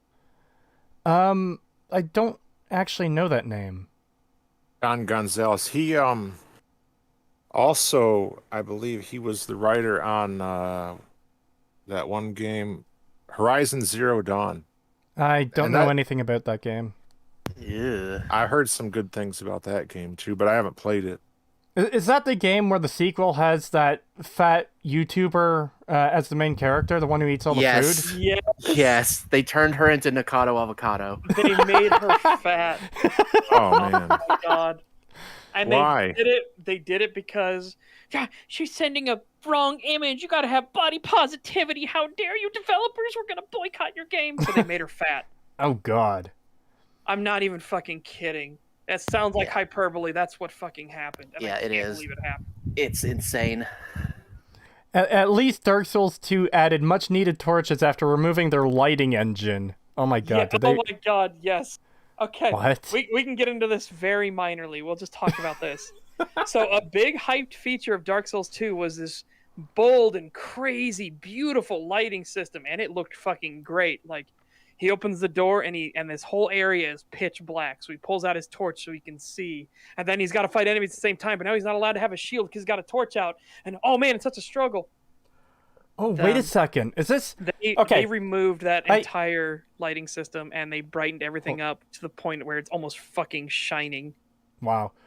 Is that where I saw the clip where the guy's like in this underground area and he brings out a torch and it's like a bunch of skeletons in front of him and he turns around and runs away? Is that clip? Yes. Yeah. Do you Oh, mean no. There No? are two areas like that. There's a Dark Souls 1 area that's like that, where a guy is just walking along and then he pulls up the lantern and there's a bone dog in front of him and he goes, and he Yeah, runs that away. one. That's the one I'm thinking of. I love that one. I hate that area though. Oh The my bone- god, yeah, the I bone hated dogs going are through that fucking evil, fucking too. area. But yeah, that clip is legendary. Yeah. The big thing is Bethesda bad with those people. There is a big, like, I don't know how to describe it, like, general feeling that, like, Bethesda equals bad when dealing with, like, Fallout topics. I'm not going to condemn or condone that, but for the sake of this argument, they know at some level that there are enough people that don't like it when they touch Fallout that it's not going to go over well for them if they have any involvement in it. And Okay, it's as not we about discussed- them having involvement in them. It's the execution of what they're doing. Yeah. Bethesda has made 3 Fallout games now, and all 3 of them have been absolute fucking garbage.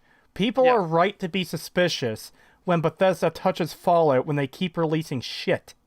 Yeah. And again, here's the thing, Charlatan. I know we've hammered this to death, but Bethesda wouldn't have anything to fucking do with it. Yeah, that's what I was about Yeah. to say. I was like, and here's the thing, as we've mentioned, why would Bethesda have anything to do with this? They don't own the license anymore. They weren't the original creators of Fallout. In fact, mostly that's fucking Obsidian or Obsidian veterans that did it, not fucking Bethesda. They wouldn't have a say in it. They wouldn't be consulted at all. I don't know, again, where you got this fucking lunacy that Bethesda would even be contacted at all. At most, Microsoft would be like, everybody that's working for us, we're having Obsidian make a new Fallout game. Okay, goodbye. That'd be all they'd get. A fucking memo from the top saying Obsidian's making a new Fallout game. They would not be consulted on it. They would not be asked their opinion on it. They would not have anything to do with it.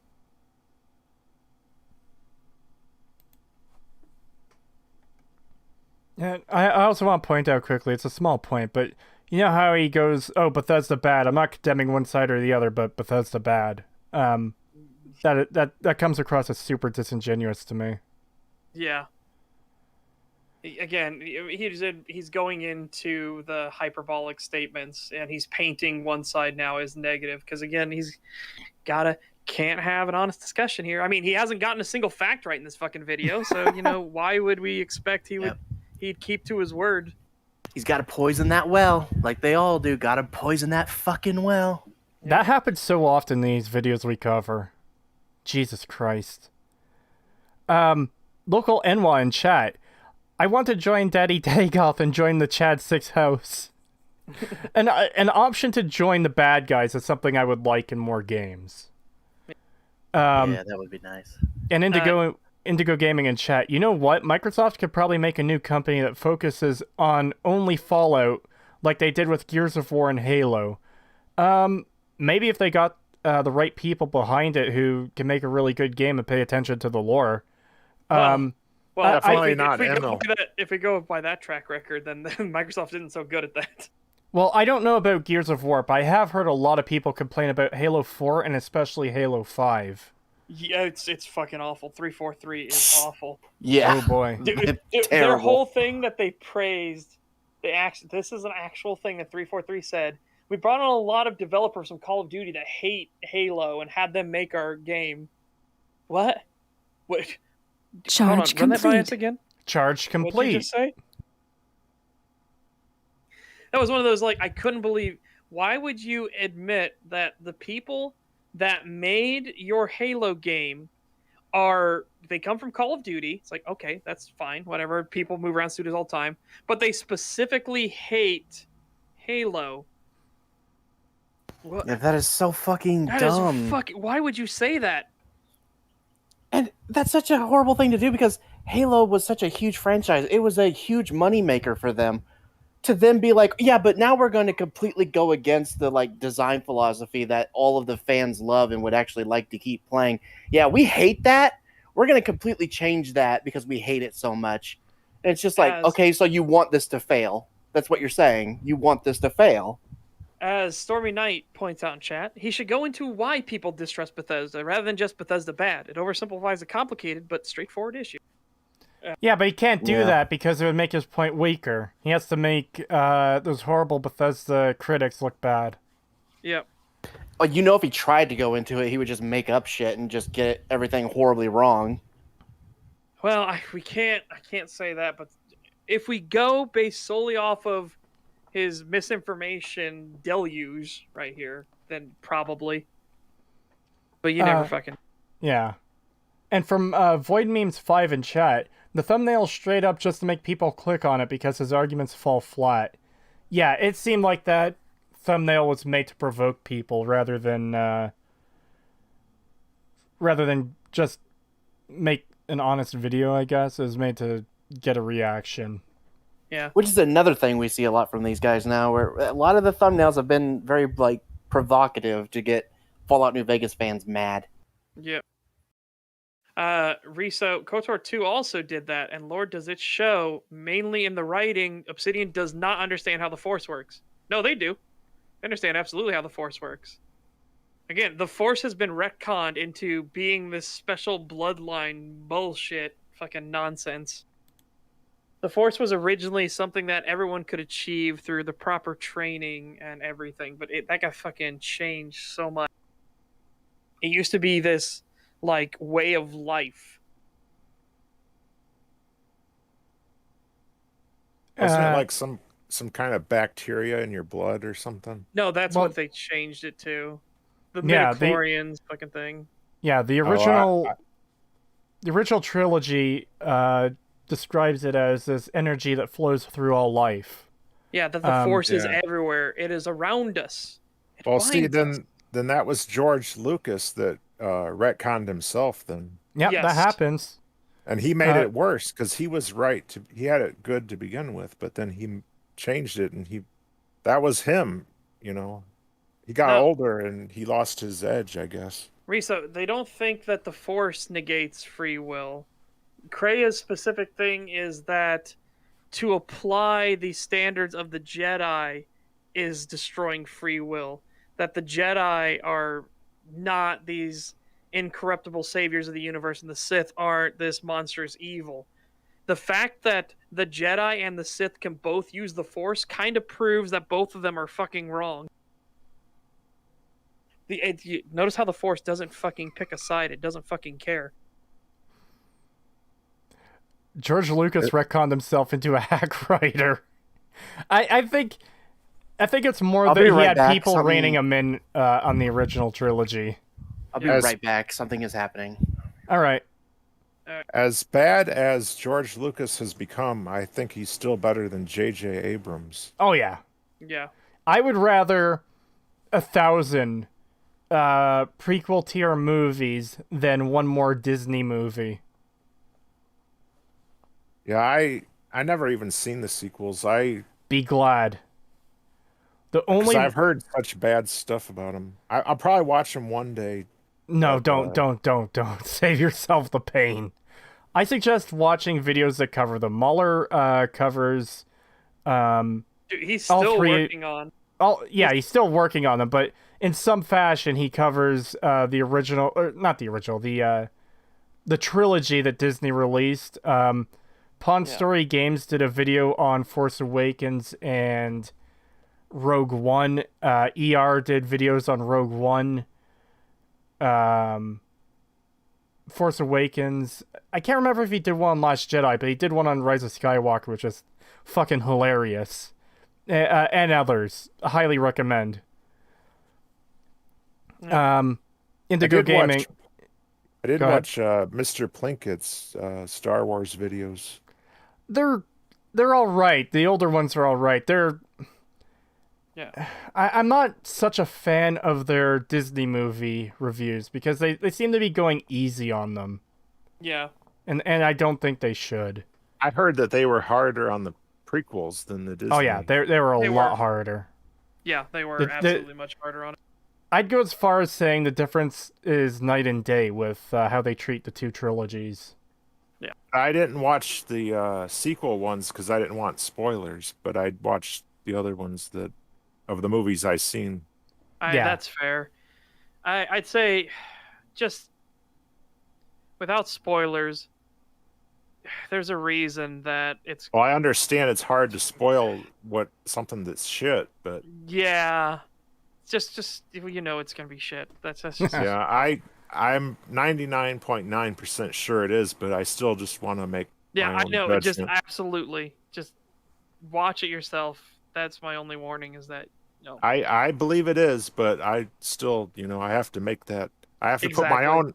I have to put my own hand in the fire before I'll learn. Yep. Yeah, that's I'm back. fair. Oh, welcome back. Brady Wastelander in chat. They put out these ridiculous takes for views and reactions, guys. They don't believe what comes out of their own mouths. I could believe it when this guy's getting this much fucking wrong. Well, as Twin Perfect fucking, Oh. he doesn't believe it at all. He does it for clickbait. And I was like, oh, you just admitted that in front of thousands of people. Okay. I still love that debate. That is one of my favorite moments in all of EFAP. Holy shit. That debate is hard to watch because it's so bad. I don't think it's hard to Bethesda- watch at all. I think it is immensely entertaining watching this guy fucking squirm when he has to deal with someone who knows what they're talking about. Yeah, Uh, dude, the hey me, stop it. Hey, you guys know Remy? It's like what the fuck? The fuck? Lemmy. Lemmy, yeah. It's like, the fuck? And I love Reg's like, no, and stop trying to dodge the fucking question. Oh, I know what you guys are talking about. Yeah. Yeah. Oh my god, that shit was insane. Yeah, let's get back sort of towards the track we were going. We can do Yeah. the Indigo Gaming stuff and everything. Yeah, this attitude could have been easily applied to Doom 2016. That was an old, tired franchise that had lost its identity, and it turned out great. Yes. Yeah. I've heard a lot of good things about Doom 2016. I still need to play it. It is really fucking good. $5 from Yeah. Scoopmeister, thank you. Halo 4's story is fairly decent despite its issues, but Halo 5, many a true nerd's exposition dump quote, is unironically fitting. Brian Reed is a discount ML. Oh, Oh, my God, that's horrible. that is a fucking burn. Holy shit, discount ML. Yep. Chat jumped for me again there. Well, there's no other chats. You already talked about Indigo Gaming. George Lucas retconned himself into a hack writer. Well, I didn't read Peace Was Never an Option. $5 super chat. Reach is the best Halo. Go. I will fight all disagreement to the death. Also, y'all be better spending my money on only chicken nuggets. Well, of course, peace is never an option. Do you want us to die? To everybody who got that, I thank you. And yes, we of course are a connoisseur of EFAP. Of course, we talk about them. The prequel memes are 100 times better than the new trilogy. Agree. Yeah, most of the original Star Wars were much more collaborative. He didn't write or direct most of them. Yeah, there's a lot of interesting things about the original trilogy. It's hard to go into right here because I don't remember them all, but yeah. Yeah. Now, there are good things in the prequels. There are some good things, and he was trying to tell an interesting story. He was just not capable of doing it. Yeah. I've said before, there are lots of good ideas in the prequels. They just weren't executed well. Yeah.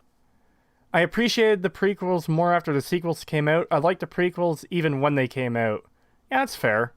Yep. I definitely have a better appreciation for the prequels now that the Disney movies are out. Plinkett's character is kind of ruined in the Disney Star Wars reviews. Yeah, I kind of agree there. Like I said, they went way too soft on the Disney movies. It's kind of weird. Riso, I get it's your fucking sacred cow, but you really need to go back and actually think about those. Riso, you think you know better than the guy who actually wrote the movies? Yes. I mean, Dude, it's again, it's death of the author. That is literally death of the author. yeah, sometimes well, I mean, we've got examples with Fallout 3 and 4's writers fucking contradicting their own game. Like, you guys have to realize writers aren't like omniscient. They can fuck up stuff in their own stories, you know? Yeah. Absolutely, especially if you want to make a complex narrative. Holy shit. This is why plot holes are a thing, because writers you're fuck their calling shit me- up. You're calling me pretentious for calling out death of the author.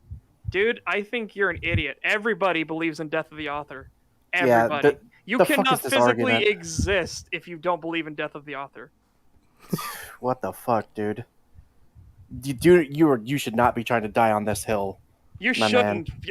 This isn't even a hill. This is a molehill. You Yeah. don't believe in death of the author.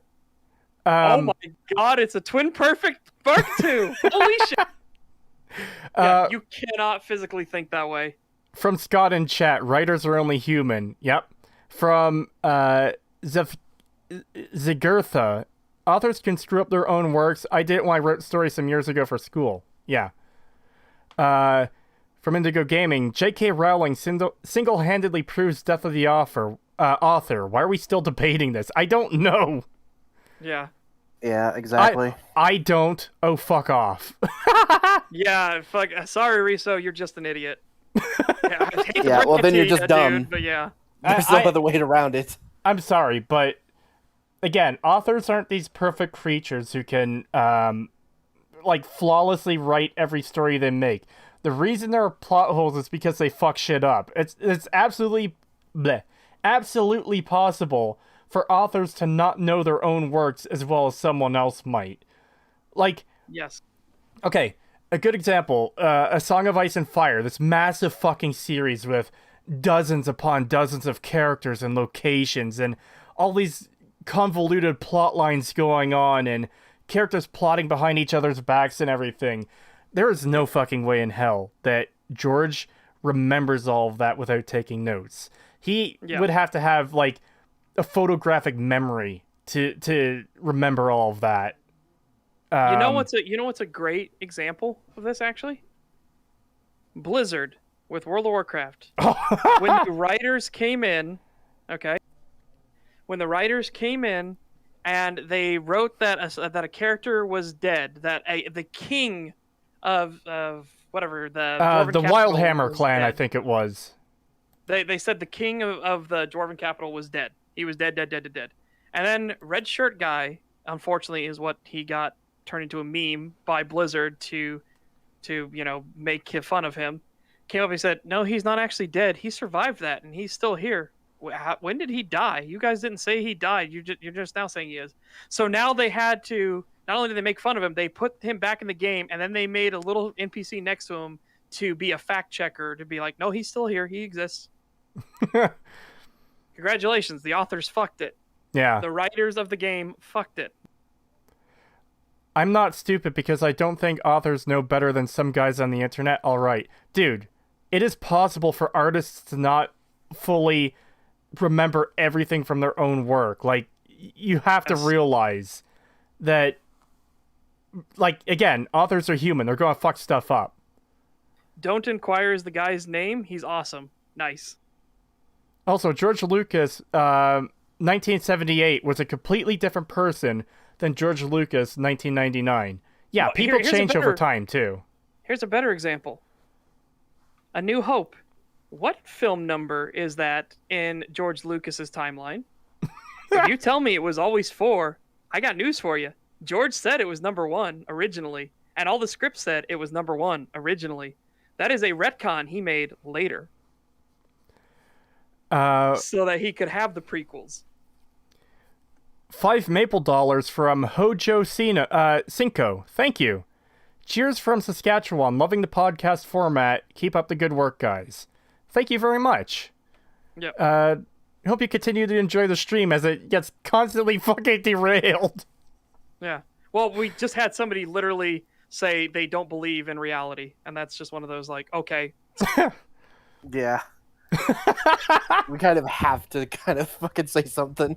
Yeah, when somebody says they don't believe in death of the author, like, at all, it's like, okay, yeah, no, we've got to talk about that. Yeah, I'm sorry, that's pure insanity. People forget things that happen in their own lives. You think people are going to remember every detail of their own work and get it right 100% of the time? Fucking no.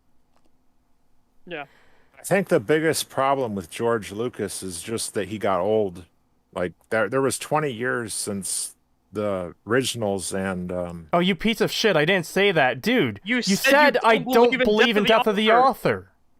How are you dumb? How do you not equate that means you don't believe in Death of the Author if you say you don't believe in Death of the Author? What the fuck? What the fucking hell is this? Is this a troll? It might be. You know what? Let's just assume it's a troll. Yeah, we can move on from this. Yeah, we need to continue. We've got a lot more of the video to get through. Yeah, we're not even halfway. The movie will be forever called Star Wars in my head. A New Hope is honestly a garbage title, a retcon in that. Yeah, fair. Yep, that's fair. This argument. Yeah. Oh, go ahead. Go ahead. I was just gonna read out his next comment, but yeah, let's just move on. Yeah, it's fucking insane. It's troll. It has to be. Like, I don't know how to describe it, like, general feeling that, like, Bethesda equals bad when dealing with, like, Fallout topics. I'm not going to condemn or condone that, but for the sake of this argument, they know at some level that there are enough people that don't like it when they touch Fallout that it's not going to go over well for them if they have any involvement in that. But I want to point something else out here, too. He just said Fallout 5 is probably in production, so doesn't that contradict this point?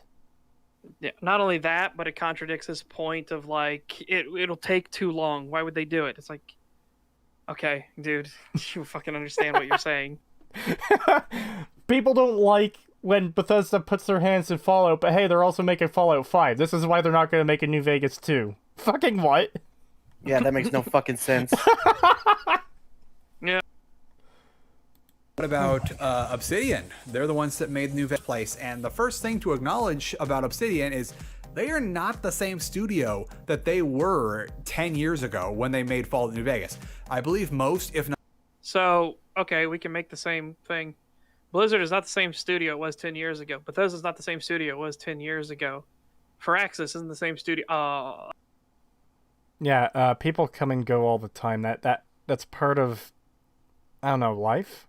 Yeah, and you know what? Even if a studio has the same exact number of people, you won't be the same studio you were 10 years ago, because hopefully you have grown and learned and gotten more experience and becoming more of a mastery of your craft. Even individual people aren't the same as they were 10 years ago. Yeah. Yeah, I'm a way different person I am now than I was 10 years ago. Hell, 10 But years that doesn't... 10 years ago, I thought Fallout 3 was a better game than New Vegas. Yep. 10 years ago, I was still suffering from PTSD. Yeah, I am very grateful not to be back in those days. So The am only I. constant is change. But that doesn't mean that things are necessarily worse. People come and go, but that doesn't... But, like, they say people left Obsidian. Okay, well, other people have come in, too. Like, when they made New Vegas, they didn't have... the original Fallout developers, Tim Kaine and Leonard Boyarsky, they weren't in Obsidian to work on New Vegas, but they are there now. And that's true with a lot of other people that have come and gone as well. There's Obsidian lost writers, but they hired new ones. I don't know if they're necessarily better or worse, but they... Go on. Well, I'm just saying you have to look at who's working at there now, like the writers. Like, look at their recent games like Tyranny and Pillars of Eternity. If you've played those games, you see that they do have good writing even now. Like, they lost people, but there's the replacements aren't terrible. I mean, you can say they're a little better or worse, but they still have great writers nonetheless.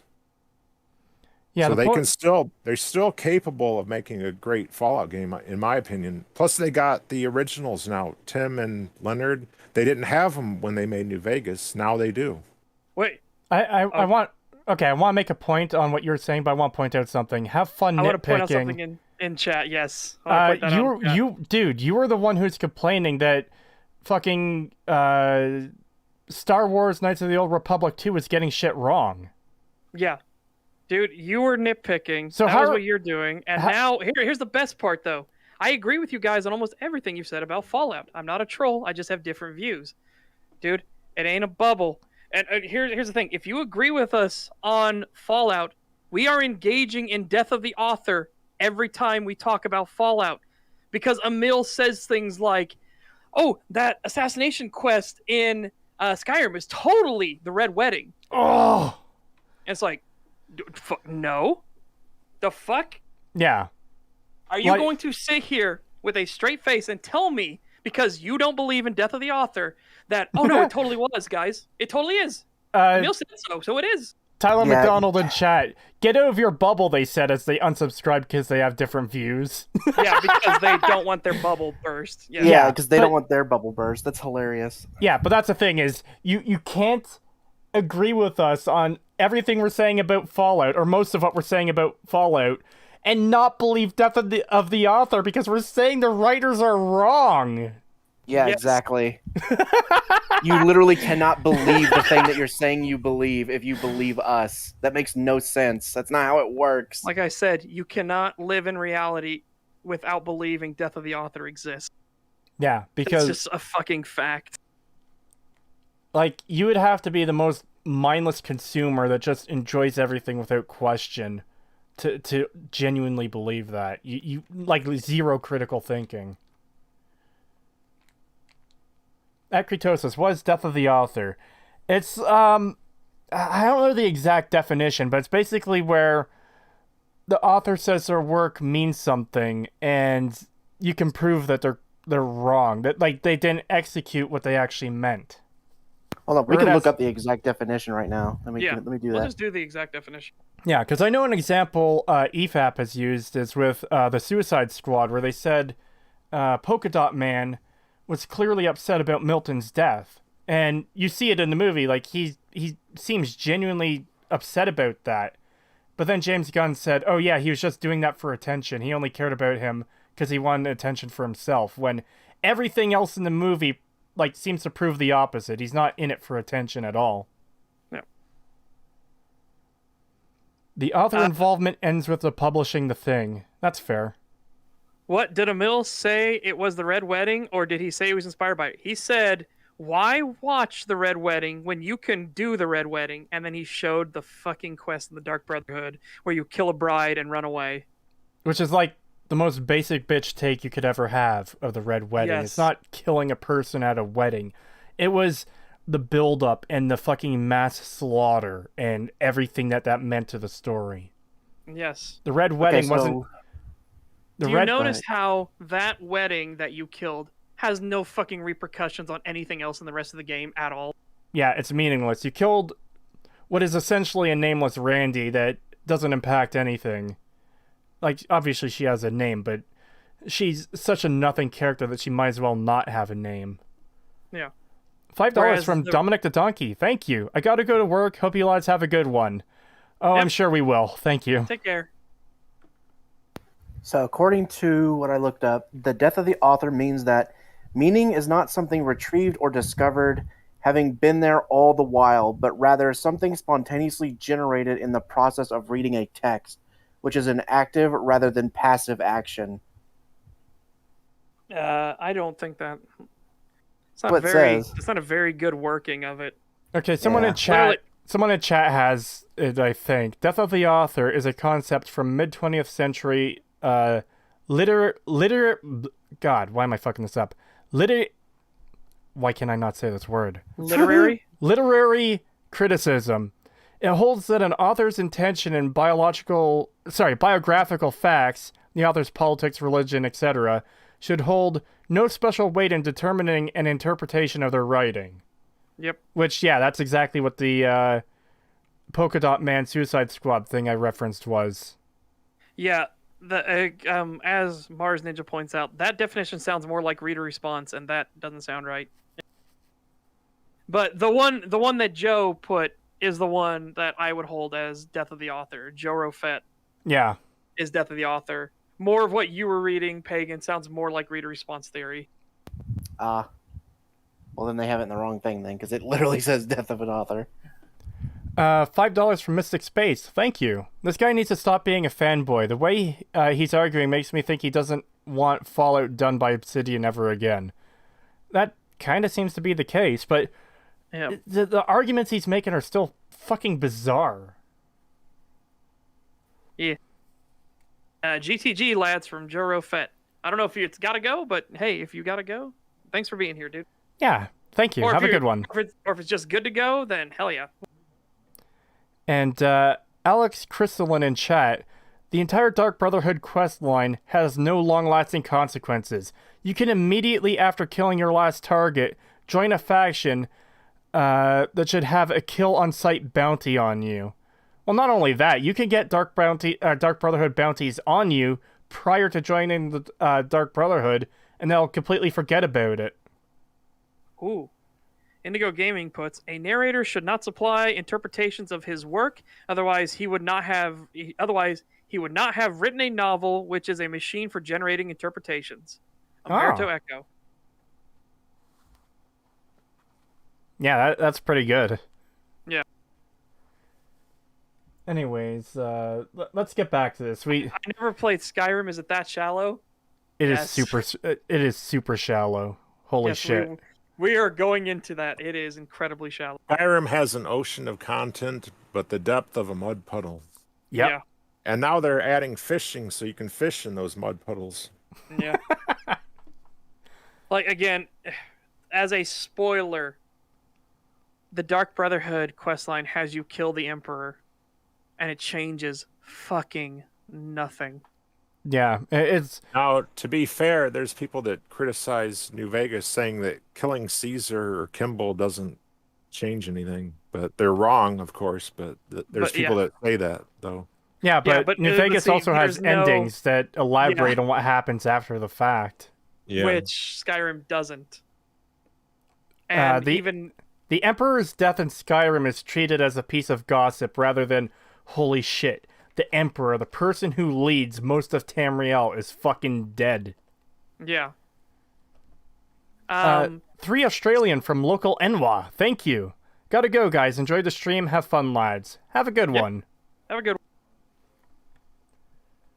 That's enough derailments for now. Let's try to get through another couple minutes of this without too many tangents. Yeah, Yeah. please. know that they were 10 years ago when they made Fallout New Vegas. I believe most, if not all of the staff has changed out since then.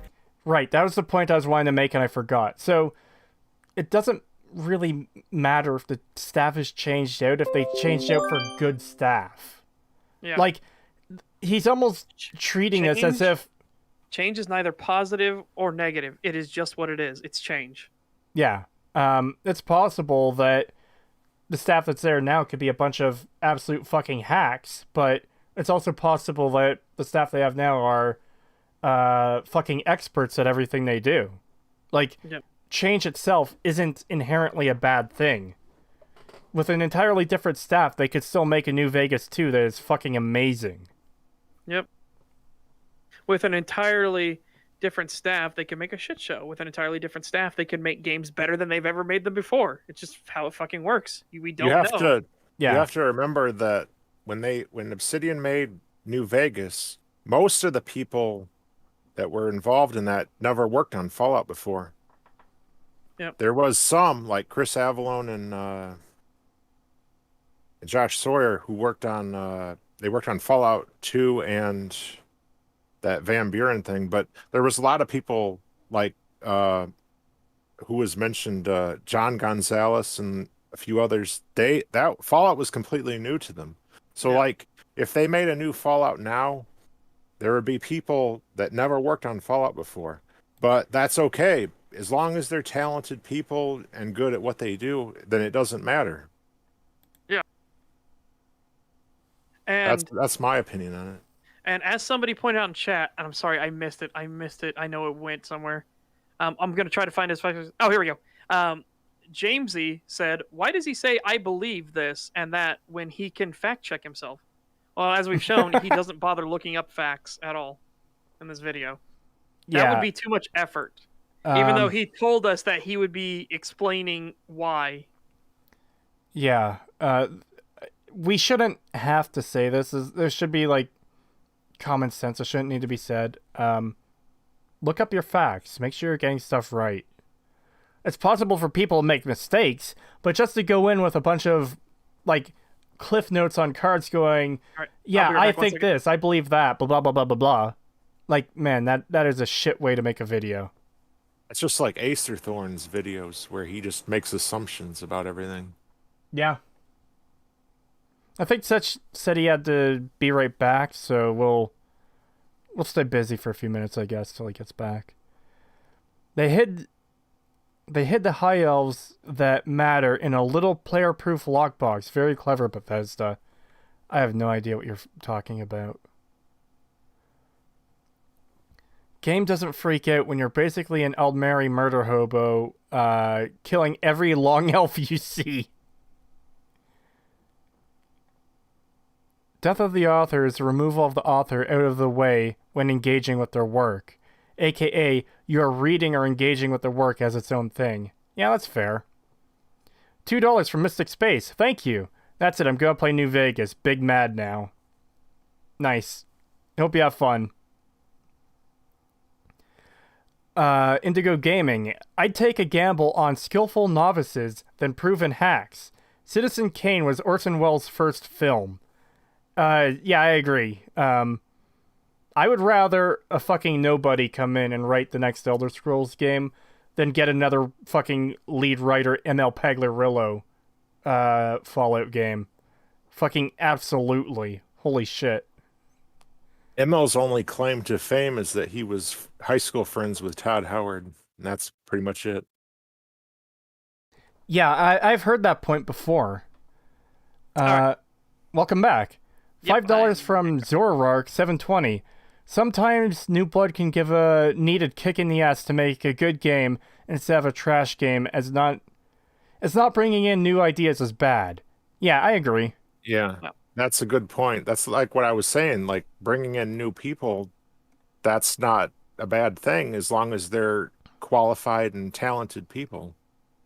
If you bring in bad people, then you're going to get bad results. But Did you already do Indigo Gaming's comment? Yes, I did. Do you want to comment on it, though?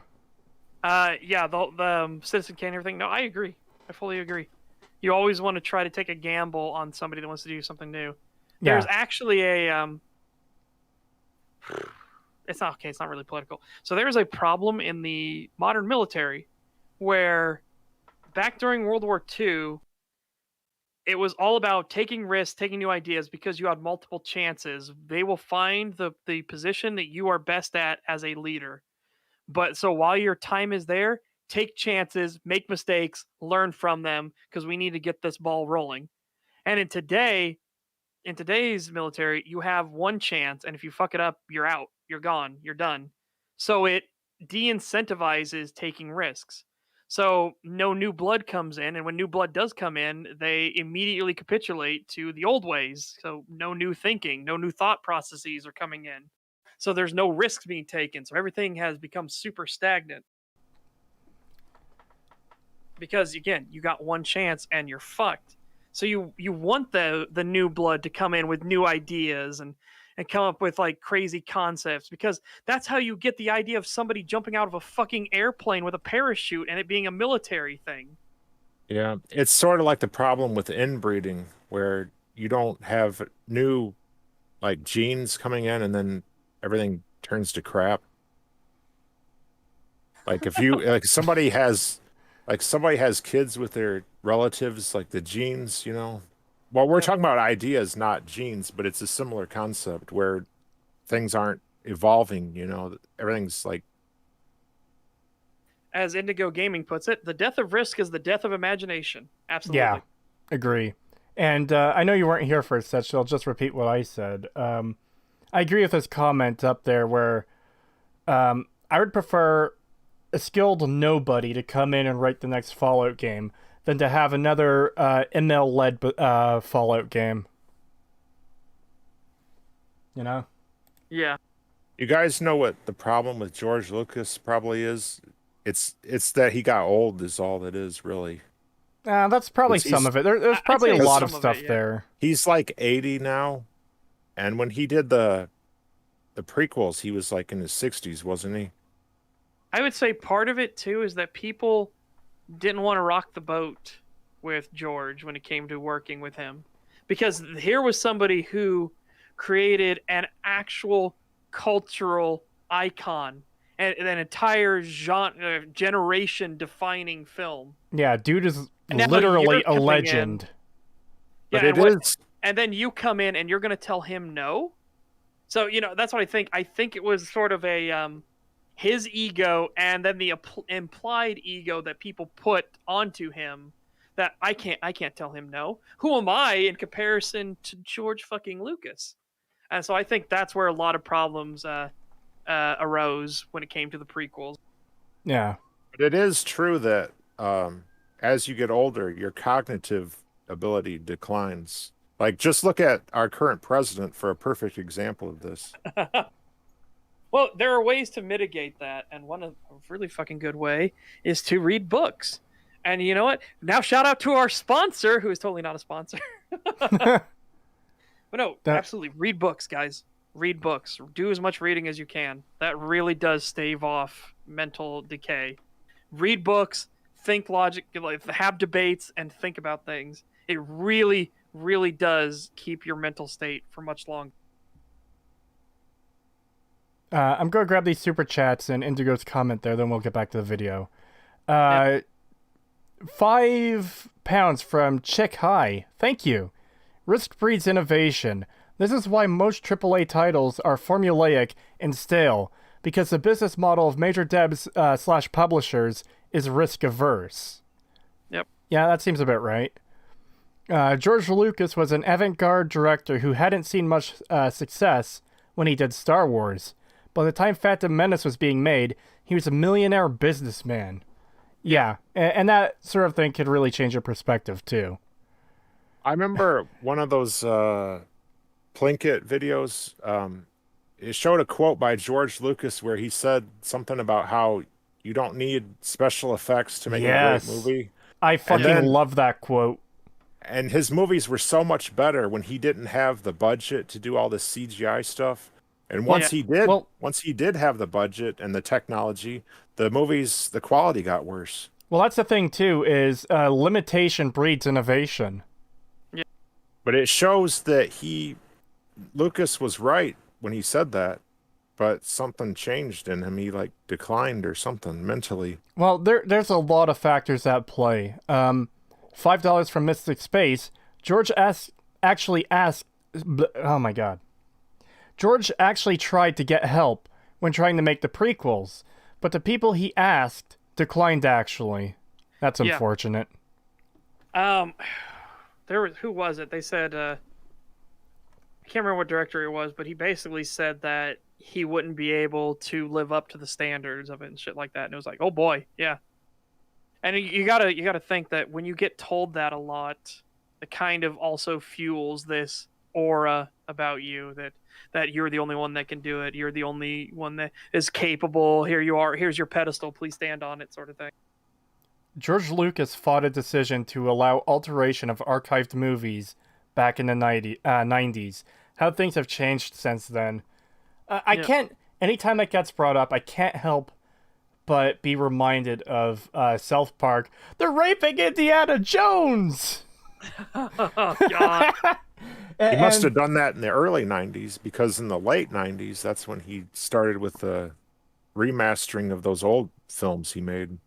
Started adding in that CGI stuff. Yeah. Anyways. Made Fallout New Vegas. I believe most, if not all, has changed out since then. The last few projects they put out over the last 5 years are either like mediocre or unfinished. As a point of example for my own experience, The Outer Worlds, it just feels like it's trying to be New Vegas so hard, but just falls flat on its face. Obsidian won't have the same excuses. What? Okay, hold on. What? How is it trying to be New Vegas? And how does it fall on its face? Well, it's different genre for one thing. It's not trying to be a post-apocalyptic game. I'm just curious, and he's not gonna explain or clarify this statement. He's immediately just gonna go into this next point. But yeah, I would love for you to explain how was it trying to be New Vegas too hard, and how did it fall on its face? Yeah, again, you really need to elaborate on stuff like this so we know what the fuck you're talking about. Like, Mystic Space with $2 super chat, thank you very much, says, which DLC should I do first? Trying to level up. In what? Probably New Vegas. I think someone said they're gonna play New Vegas. I think that was him. Oh, if you're gonna do New Vegas, I would say just go in order of release, honestly. Lonesome Road is the easiest as far as it being the closest to where you start the game. And you can also leave that DLC anytime. The other ones, once you enter it, you commit to it, and you can't leave until... Well, Honest Hearts, you can kind of leave if you kill everybody, but... I would say Lonesome Road, because you can always back out of that if you have any difficulty. I say no, because Lonesome Road acts as a really good capstone on everything. Yeah, that's what I was gonna say. I was like, I think it should be last. It was also the last one to come out, and it's probably the hardest. So, but it's the closest, and you can leave. That's why I say that. But I'd say definitely do order of release. If you don't want to do that, Old World Blues isn't bad. You can go into that. Well, the thing about that is to get to Dead Money, that's actually like the other side of the map. You have to. It's not the easiest to get to at the start. Yeah. But it was the first one. It's also kind of tough, like for some people, because of all the traps and all that. But those ghost people, they're not as hard once you figure it out. Sorry, I just want to. We're about a quarter of the way through this video, so we should probably try to pick it up a bit. Yeah. Yes, please. As I did last time, a big thing that comes up in New Vegas for the detracting factors it has is they only had 18 months to do it, and Bethesda was a big fat meanie butt about everything. When the more I read into it, it seems like Bethesda was trying to be cool, but like Obsidian kept on tripping over their own feet at times. No. That just sounds disingenuous. A citation fucking needed on that one, my dude. Yeah, seriously. For stuff like this, you need to provide your sources, because, God damn it. again, Song of Ice and Fire, words are wind. You saying that doesn't make it true. We need the facts to back it up. And this will not be a tangent, but King Roo just brings up Sesh. You mean Capstone, the pinnacle of entertainment media? Fucking hell. Did you guys know that Obsidian wanted to make it so you could play as a ghoul or a super mutant as well as a human at the start? But Bethesda was looking over their shoulders and told them not to do it. Yeah. Regardless of what did or did not happen there, a lot of excuses are made for New Vegas, and a lot of fan patching and modding is done to make the game smoother. Like, heck, I play New Vegas vanilla because I'm a psychopath, and also because... Okay, so Okay, again... New Vegas vanilla works perfectly fine. Yeah, I can play New Vegas vanilla right fucking now, and there's no issues whatsoever. I keep hearing people bring this point up that, oh, New Vegas crashes every 5 minutes. Like, dude, what the fuck are you talking about? I can sit down and play New Vegas for hours without crashing. It's actually pretty rare Pagan. for me to run into a crash in New Vegas. Those Hey, people Pagan. are probably paying on consoles where it really does crash all the time.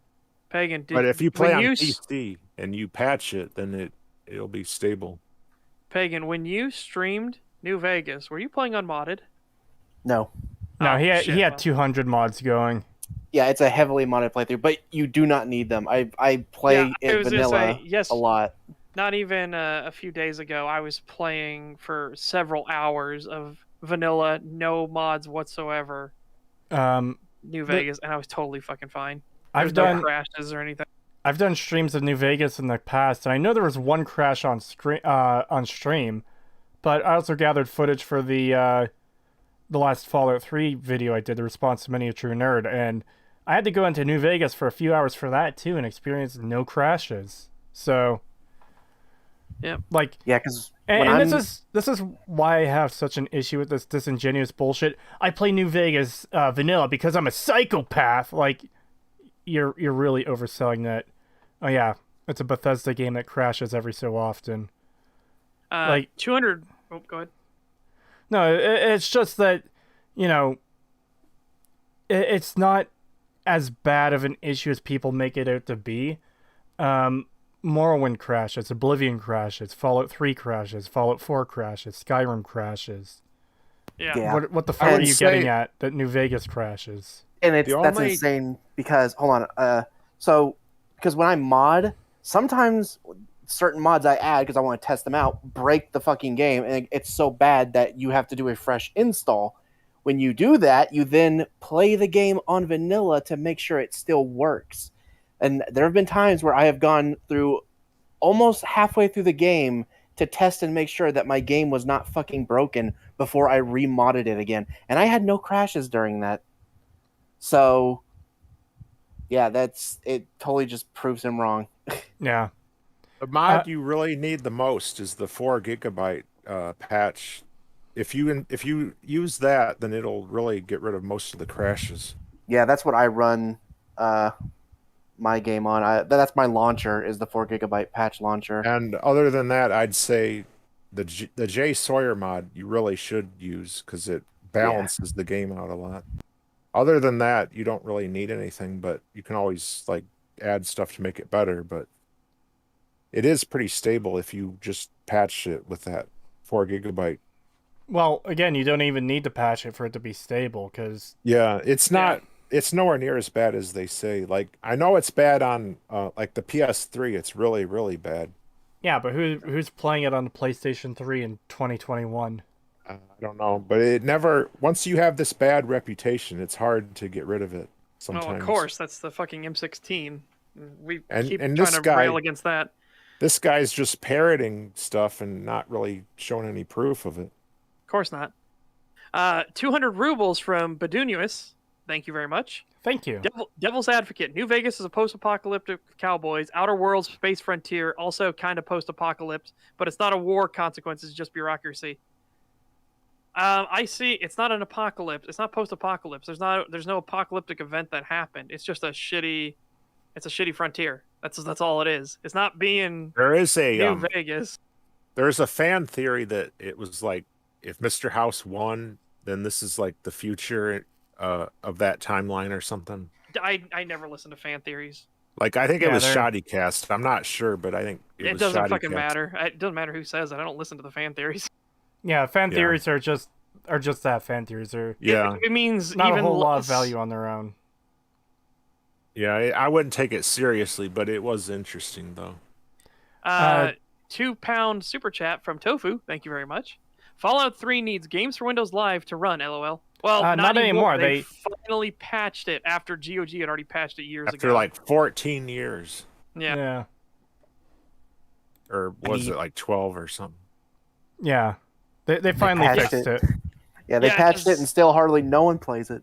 As Nico the Anarchist points out, like the inaccurate AK myth. Yeah, exactly. AKs aren't inaccurate inherently. M16s were not hyper, like, fragile death machines. It's just ludicrous myths. To get as authentic footage as do, and the game will crash every 20 to 35 minutes for no reason. That's a you problem, my dude. And also, would you please show us this happening? Like, surely if it's every 20 to 30 minutes, you could make a montage of this, because you could literally play for 3 hours and you would have at least 6 examples, right? At least, right? Yeah. You're going to show us this, Yeah. right? Because Also, yes, I'm being I need incredibly to, disingenuous because I know get he's not going to footage as fucking possible show us for various the videos I montage do. of crashes. and the game will crash every 20 to 35 minutes for no reason. Like, if anything, I feel like I'm rolling the dice every time I instance into a new area. And something else we'd have to come to terms with is Obsidian's writing is not as good as we think it is. Like, a lot of people love to do the direct comparison between Fallout 3 and New Vegas, and there's some nostalgia glasses involved in that, but additionally, like, if you've played the games recently, you're aware that, like, Obsidian's capable of making really bad writing too. It's like the one is, what is it, when Cass talks about Long Dick Johnson or something like that. What? How is that bad writing? How is that bad writing? That's not bad writing. That's just obscene It's writing. it's a single joke. It's a joke, and it's Yeah. funny. It's a I single like joke. that he claims that there's nostalgia going on There's for New Vegas and not for Fallout 3. no there's People don't have those nostalgia goggles for fucking Fallout 3. there's actually a lot to unpack here. So Obsidian's writing isn't that great either. They do a lot of bad writing too. I think there's nostalgia glasses involved. For example, there's this line specifically for New there's Vegas. this line in this location that I do not like, and that's bad writing, and people think Obsidian are great writers wearing nostalgia glasses because this line I don't like exists. Yeah. The fuck are you talking about, you fucking potato? And no, Ugh. like I said, and notice he didn't show us even a single crash in his fucking footage when talking about crashes. Yeah. I'll give Many a true nerd credit, because at the start of his Fallout 3 is better than you think. He does show New Vegas crash though, when he talks about how it like crashed all the time or something. Yeah, he did but- show an but example. again, that should that be was- the bare minimum that Yeah. you show the thing you're fucking talking about. If you Like- make a claim that a game is super crash happy, show it crashing a lot. Make a montage of it crashing fucking constantly in the background while you're explaining, like, We don't need to see you playing normal gameplay if you're like, the game crashes a lot. You know, it just seems to be whenever you're going into and out of areas and stuff like that, the game just hitches and stuff. You can have a montage literally going in the background of the game going like... Yeah, and you need to show more than one, and because then we can just be like, okay, well, let's bring up every Bethesda game. Does it crash every so often, just like what you showed? Oh, it does. Maybe it's a fucking engine problem. Yeah.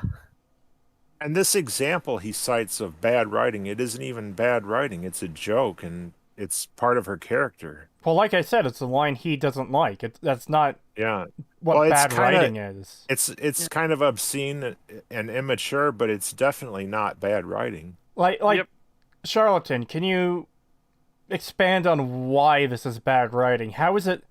Well, let's see. Let's see if he expands on that. Oh, I don't think he will. And that's the thing. He hasn't expanded on anything else, but let's see. Wait, hold on. Back to the point of proving crashes. You could do a screen capture, and you can actually show the game window closing on itself, or the box. This program has stopped responding. It is very easy to do. So the fact that he didn't show it seems to me to be a little bit disingenuous. Yeah. Bad writing too. It's like the one is, what is it? When Cass talks about Long Dick Johnson or something like that, and the patrolling the Mojave. Like, Obsidian is capable of bad writing too, and especially. What? Did you mean the idle things that the fucking soldiers sometimes say? I didn't even get to that part. I didn't even get to that part. Oh, are we on different time codes? Yeah, because he just repeated himself again in mine. Okay, let's go through that again so you have full context for what I'm fucking laughing at. Yeah, that was insane. What is it? When Cass talks about Long Sin or something like that, and the patrolling the Mojave, like, Obsidian is capable of bad writing too, and especially when we revisit, say, the Outer Worlds. You didn't... You're in the location where fucking Cass is, and you don't even talk to her to get the Long Dick Johnson joke on screen. You don't even know what the full fucking quote is. You just remember Long Dick Johnson. That's what you're bitching about. Yeah, maybe what the he fuck was... that fucking patrol thing. Yeah, I'm sorry, what? He was going into patrolling the Mojave. Almost makes you wish for a nuclear winter. How is that That's bad? actually, Tell me how that's a bad clever writing. joke. That's actually a clever joke. It is. That's not bad writing. It's a one-off line that soldiers sometimes say as they walk by you and stuff. It's not even dialogue, and they're in really. A fucking desert where it would be fucking hot. Yeah, it's good writing, actually. Yeah. Yes. The fuck is this? He doesn't even say the full quote. He's just like, patrolling the Mojave or whatever. And like, okay, so you provided the examples of bad writing. So now explain how they are bad writing. Oh no, well, the Outer Worlds. Yep. Are you fucking kidding me? Maybe he was afraid. 2 examples and got them both. I couldn't even remember how they actually went. Couldn't remember how they went and didn't fucking elaborate on them. He just said, "Oh, these are bad." How are they bad? These are bad. It's funny how he doesn't show it when he's right there where he could show it. Exactly. That's what's fucking insane. You could get both clips in this location. So why is he showing the approach to it but not actually showing the actual thing? Also, you notice he gave 2 examples and moved on. How does New Vegas have overall bad writing? Those aren't even examples. Well, he didn't, because of 2 very small, not even correct examples. Well, he didn't say overall bad writing. He says the writing isn't as good as people think. But then he doesn't. That's why he doesn't show it, because it's actually good. It's not bad. But what's worse than that is he doesn't go into the story. People make memes out of that. Yeah. Because he doesn't go into the story at all. He doesn't point out any like plot holes or contradictions or retcons or anything of the sort. He points out a couple of lines of inconsequential dialogue, and this is examples of Obsidian is poor writers. What? The fuck are you talking about? You remember when Matten he tried to show examples of good writing in Fallout 3, and he showed. It's the same shit. Stitching a smiley face, and then that Mr. Handy like cut off that person's leg. Yeah. He showed it's like the same thing. Like, yeah, he it's the exact same thing. Here's a couple of examples of writing that I like. This means, of fucking dialogue that I like. This means Fallout 3 has good writing. Yeah, Motherfucker, what are you talking about? I'll give Fallout 3 credit. Those were some good jokes. I'm not those so much a fan of them. Well, they're all right, but it's not the same thing as like a narrative. Like telling a joke, that's not a narrative. When people say that New Vegas has good writing, they're not talking about these jokes or minor things. They're talking about the narrative of the game, the storytelling. They're not talking about jokes. I can guarantee you, anytime I've said that New Vegas has good writing, the thing I was referring to was obviously Long Dick Johnson and patrolling the Mojave makes me wish for a nuclear winter. That's absolutely what I was referring to when I said New Vegas had good writing. Now, to be fair, maybe Cass is telling us a story of something that actually is real. Maybe there really is a Long Dick Johnson. Maybe she wasn't joking. It's Easy Pete. We assume she's joking, but maybe she's referring to Johnson Nash. Nah, it's Easy Pete. But his name's not Johnson, though. He could have changed his name. Oh, yeah, maybe that's his real name. Yeah, exactly. Morrowind dialogue sucks because the Dark Elves keep calling me Outlander. Like, this is such a shitty point on Charlatan's part, because, like, you could say this about literally any fucking game or any movie in any direction. Oh, here's a line of dialogue that's bad. Or, here's a line of dialogue. The writing in this movie is bad. But then, don't even say it. It's like if I said their dialogue in no, I've got one. The dialogue in Terminator is so fucking bad. I'll return. What the fuck? That's really. The dialogue in this movie is so shit. Luke, I am your father. So, I was gonna say, the dialogue in The Dark Knight is so bad. I'm gonna do a magic trick. What? So fucking bad. Like, isn't Citizen Kane considered one of the greatest films of all time? And then, like, Rosebud, what the hell is that? That's bad writing. This movie sucks. Alright, now let's continue. Obsidian is capable of bad writing too, and especially, say, The Outer Worlds, which I wouldn't say is overtly bad, but it's just really uninspired. That's another thing we're going to have to come to terms with. Uninspired. Please elaborate on uninspired. He's not gonna fucking elaborate. Elaborating on a point is fucking kryptonite to this guy. Yeah, holy shit. I need you to understand. I need you to elaborate on uninspired. So here we go. Bad, but it's just really uninspired. Thing we're going to have to come to terms with if Obsidian makes New Vegas 2 is that they are not as good as we thought they were at this sort of thing. And that will primarily owe to the fact that all the original writers that made New Vegas so good in the first place aren't with the company anymore. And well, first you said you believe, you think. Now you're saying it's a fact. What? Also, it doesn't fucking matter. Even if it was true, it doesn't fucking matter. And also just not elaborating on the point at all. Yeah, no. So Charlatan, how is it uninspired? Well, here, what's worse than that is you have a choice. You could have uninspired writing, or you could have Emil Pagliarillo. I guarantee you, in most matchups, I'm going to pick whatever isn't Emil Pagliarillo. Yes. But I love that he's going to say, like, if these are things we will have to contend with. It's like, no, we fucking won't. We'll have to judge the thing based off of its own fucking merits when it releases. Again, this is that whole you don't take outside sources into fucking account. That's why you don't listen to what the fucking author says. Oh, this scene was actually this. Like, then why didn't you fucking show that? It's like, again, this is a big fucking problem with these people.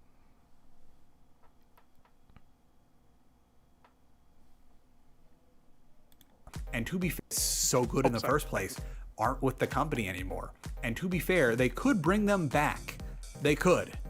But based on recent events, I don't know if that would happen. Then how What based recent off recent events? events? What recent events, my dude? Dude, what the fuck? You You can't know, make a claim like that based on recent events. I don't think that would happen. You mean Obsidian now having Microsoft money? you That know seems that more likely it would fucking happen. I'm not even saying they should or that they even need to. It's like, what the fuck?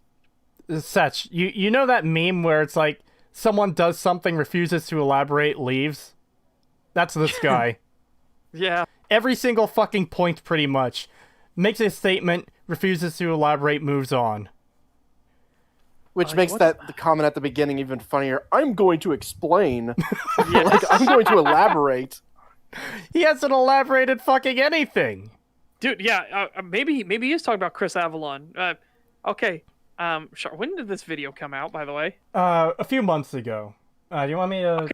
Okay, so Charlatan, I guess you hadn't heard in recent news. Chris Avalon is actually suing the fucking people that lied about him. Hold on, 7 months Yeah. ago. Let me get So the And they exact did- date. he might not have known that it. But March also, what March- fucking cares? March 27th. Yeah. And I'm pretty sure they did lie because she deleted like 40,000 tweets, and some of them contradicted what she said. Yes, she Especially- started there was- deleting a lot of things, especially like images that she had text Yeah. on and everything. Talking about how like it's nice to meet a great man in this world and stuff like that. And she had a Yeah. picture. With And there Chris was Avalon, one that which- was really damning where she said that she commented that she'd never had faced sexual assault or whatever like these other women have. And this is something she said after what she said allegedly happened with Chris Avalon. Yeah. So there is like nothing to her story because she is like contradicting herself. And this is something she deleted, like, because it didn't add up. Now she's trying to get that case dismissed or whatever. Like, if she was telling the truth, then wouldn't she want this to go forward so she can like say her thing in front of everyone? Yeah. Like, why would she want the case like rejected? Yeah. Because Boy. this is her chance to speak, and let everybody hear. Yep. So it'll be interesting to see what she says when she's on the stand. Sigma male video essay rule number 1. Make statement, refuse to elaborate. Pretty much what it fucking seems like. But based on recent events, that would happen. Hold on. I just fucking realized something. Why the fuck is his hair black and his beard red? I don't fucking know. He probably dyes one or the other. I'm sorry, but I just noticed that. What the fuck? $5. Which is the natural? $5 for peace was never an option. Thank you. Enters. Commits war crimes in the Balkans. Refuses to elaborate. Leaves. Yeah. Okay. Sorry, I just noticed that. I had to point Based it on out. recent events, that would happen. Then let's talk about how the Fallout series does not need a New Vegas 2.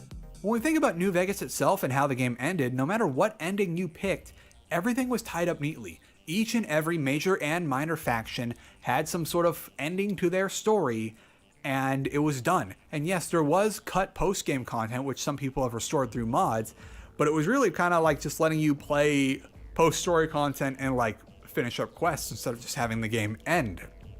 So any addition to the New Vegas storyline would undo how neatly Obsidian was able to tie everything up out in the Mojave. No, it wouldn't. Not necessarily. Again, it's just harder work. It's Yeah. not impossible work. It's just harder work. Yeah, and this is kind of what we were referring to either before the stream or at the beginning of the stream. And it's the same thing from the guy from last week's video, the Half-Life one, where Yeah. are you supposed to just not make a sequel ever if you make a game about choice? So it's like, it's just one and done. The series is dead because this game has choice, and any sequel will invalidate the choice of the previous game. Like, no, that's not how it works. And also, again, people aren't. Well, again, weirdos are craving an exact New Vegas 2. People just want an Obsidian Fallout game, dude. And you were actually, weirdly enough, your entire argumentation was about Obsidian just making a Fallout game in general up until this point. Now you're going back to the New Vegas 2 direct sequel thing. Well, the only So, what bad the thing fuck? about a New Vegas 2 is there's no way they can avoid like having making a decision on what the canon ending of New Vegas was. Yeah, but Like like they're I gonna have said, to, and no that's just matter what harder it work. is, yeah, no matter what it is, it's gonna disappoint somebody because everybody has their preference on who they want the winner to be. So Yeah. somebody's gonna be let down no matter what. And as That's Jamesy points out, reminder that he still doesn't show any evidence of people asking for New Vegas 2. Yeah. I would be satisfied with it set in Louisiana or something, and then they can just ignore like Yeah. they Or don't that's even what- have to That's what decide I on. said. Just make another Fallout. Just like Obsidian make another Fallout game. They don't even have to be fucking connected to the West Coast or the East Coast. Well, I mean, I was going to mention that earlier. I mean, the obvious way to do it would be to have it not take place in literally New Vegas, but in and Alaska. around it, like maybe Arizona or back in California where the original games took place, to see how different Or things are Oregon. now. Or Well, yeah, like there's it so would many. be good to revisit California, and because that was where the originals were set. So it's been like Yeah. And just think, the Fallout Hellscape California is still better than the current one in real life. Yeah. and Bro, Chief Hanlon talks about some interesting stuff like in Baja, the NCR's like fighting some weird stuff going on there. Oh yeah, So it, yeah. it would be really cool to see, like, explore that. Yeah, Fallout Baja, that could work. Yeah. Yeah, there's Yeah, Louisiana, Texas, Montana, any of Or- these places would be hell, good places. I would trust Obsidian to make a better Fallout on the East Coast than Bethesda did. Yeah. Same. Yeah. All right. Undo how neatly Obsidian was able to up out in the Mojave. Additionally, just from a lore standpoint, the West is pretty civilized now, and no matter who you go with in the Battle of Hoover Dam, be it yourself, be it the Legion, be it New California, be it Mr. House, everything gets tied up and civilization comes to the Mojave. Like, no matter what, the West is civilized now. Okay, And so that doesn't mean stories can't be told in the universe in this area. Yeah. What a simplistic take. Oh, civilization is here, so we can't make. Even then, that doesn't necessarily mean civilization is going to rise. There could be other things that happen that prevents, like, an NCR. I mean, like the area in Fallout 2, an NCR type situation happening. Well, Or here's the Vault thing City. then. Then Fallout 3, civilization is in Fallout 3. You have all these different cities and factions and everything that are built up. That is civilization. Yeah. That's how that fucking works. A tribe is a civilization. Again, there's this misconception of civilized meaning prim, proper, upright. So no, civilization is literally people coming together, forming roots, and making a group together. That is a civilization. That is a society. The size of it doesn't matter. It must be post-apocalyptic. Yeah, that seems to be the argument here. Or they could make like a prequel, like back, like soon after the bombs fell. Like they don't have to have it set after New Vegas. They could have it set before. Like they could make a game like in between Fallout 2 and That New could be- Vegas. That could Like, be interesting. What if The you were? film- What if you're somebody in a bomb shelter and you survived the initial blast and now you're living in the fall of society? You're going through the apocalypse. Yeah. Or, again, this is something you could have take place pretty much anywhere in the U.S. You could have a Fallout game that takes place during the rise of Caesar's Legion. Like, it's been formed, it's in its early stages, and stuff happens in and around there. You get to see that side of it. You know? What if you Oh man, now I'm thinking of a dream Fallout game. What if you were a Frumentari at the start of the Legion, and now you're the one that's scouting these tribes and everything like that, and trying to bring them into the fold peacefully or by force or anything like that? Yeah. Or as Daniel Yeah, you K play says in as- chat, as Daniel K says in chat, hell, have one where the NCR is in the middle of the collapse and has shattered into smaller states. Yeah. There are so many stories you can tell. And to just write it off because, oh, civilization is here is fucking dumb. Well, Yeah. we never got the proper sequel to Fallout 2, so like there's 40 years between Fallout 2 and New Vegas, so there's plenty of time where you could squeeze a game in between there. Yeah? And I would like to see that very much. Yeah, the options are pretty much limitless. Like, seriously, you could do so much. Because there's something like we want to know, like Solek, if he ever finds his sister and things like that. These questions were never answered. Yeah, it actually So it's bugged me all that up in wasn't the air. answered in Fallout 2. Like, I Yeah. ended up raiding the slave compound for his sister, only to find out, oh, she isn't there. Yeah, that was very disappointing. I think wasn't Van Buren gonna answer that? I think so. I think I heard something to that effect. So Well- yeah, I would like to see like a game in between 2 and New Vegas. I think there's room for a game. As people point out, set a game during the NCR and Brotherhood War. Yeah, that would be interesting Ooh. too. Yeah, I like that. That would be a really good one. And you could get the answer to the question of what happened to the Chosen One. Like, is he really no bark, as many believe, or did something else happen? Okay. Being in a civilized world does not make for a nuclear ellipse RPG experience like the original Fallouts were. So maybe that's why also the Fallout franchise moves east to Washington, D.C. The fuck? No, Charlotte. Again, these are things you need to look up. Do you know why it moved east to Washington D.C.? Because Emil Pagliarillo kept fucking bugging the shit out of Todd, saying, "We should do it in D.C. We should do it in D.C. We should do it in D.C. We should do it in D.C." Todd wanted it on the West Coast because he was a fan of the Fallout games, and he wanted to put it in the West Coast. Yeah. But no, Emil didn't want to be tied down by all the lore. He wanted it in D.C. because it's our backyard. Well, we may have dodged a bullet on that, because had Bethesda made one on the West Coast, they would have screwed things up really bad. Yeah, it's because Emil was there at the helm. So we're kind of lucky, I guess, because the East Coast, we can write that off as a loss, but at least it didn't wreck the West Coast too. Well, that's the thing, too, is much of the bad writing comes from Emil himself, so... Yeah. Yeah. It's like... That guy sucks. We dodged a bullet by them having it on the East Coast, but we also would have dodged a bullet if we actually had someone fucking talented as the lead writer.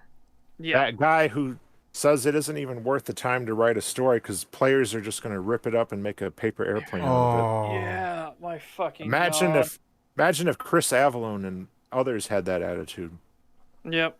In fact, from what I've heard, the developers of New Vegas pretty much had the entire... Like, they had a similar basic take, but the opposite... 1 second. I had to mute myself for that. You didn't get it, though. You didn't mute it in time. Yes, I did. I muted it for the stream. You guys heard it.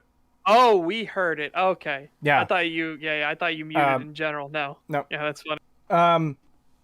But yeah, basically, Emil and the writers of New Vegas had a similar basic take that the players are going to do whatever the fuck they want. And they had two completely different approaches. Emil said fuck it and wrote garbage. Obsidian worked around that and made it work. Well, see, the thing is, some players don't care about the story, but there are players that do care about it. Yeah, exactly. And that's why it's possible to complete New Vegas by either not killing anyone at all or killing absolutely fucking every single person you run into. And Emil's wrong about tearing up the store and making a paper airplane, because Fallout 3 doesn't even let you do that anyway, because you're railroaded. Yeah. I'm going to grab these super chats and we'll get back to it. $2 from Mystic Space. Thank you. How about a Fallout set in New Canaan? Could be interesting. $2 from another Texan Bull. Thank you. The story of Easy Pete in his prime. Hardcore Pete. Yeah, I wouldn't mind a Easy Pete game. The only Like I thing said- is that is your characters. That would name your character and give you a Yeah, definition. but So that that's- would be a problem. But but that's why I say Yep. you could do it as like a side game. You could do it as like a right, Telltale styled game, but not garbage. right. I mean, you could make it as an action game, like Yeah. a side. Well, of course it would have to be a fucking action game for Easy Pete. Fucking Yeah, blowing up everyone left and right. With That would be- dynamite. it would be cool. I'd be fine with that. $5 $5 super. from 010 last. Thank you.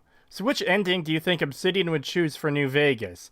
I'm pretty sure Fallout 4 says it was the NCR, but I think they would choose Yes Man.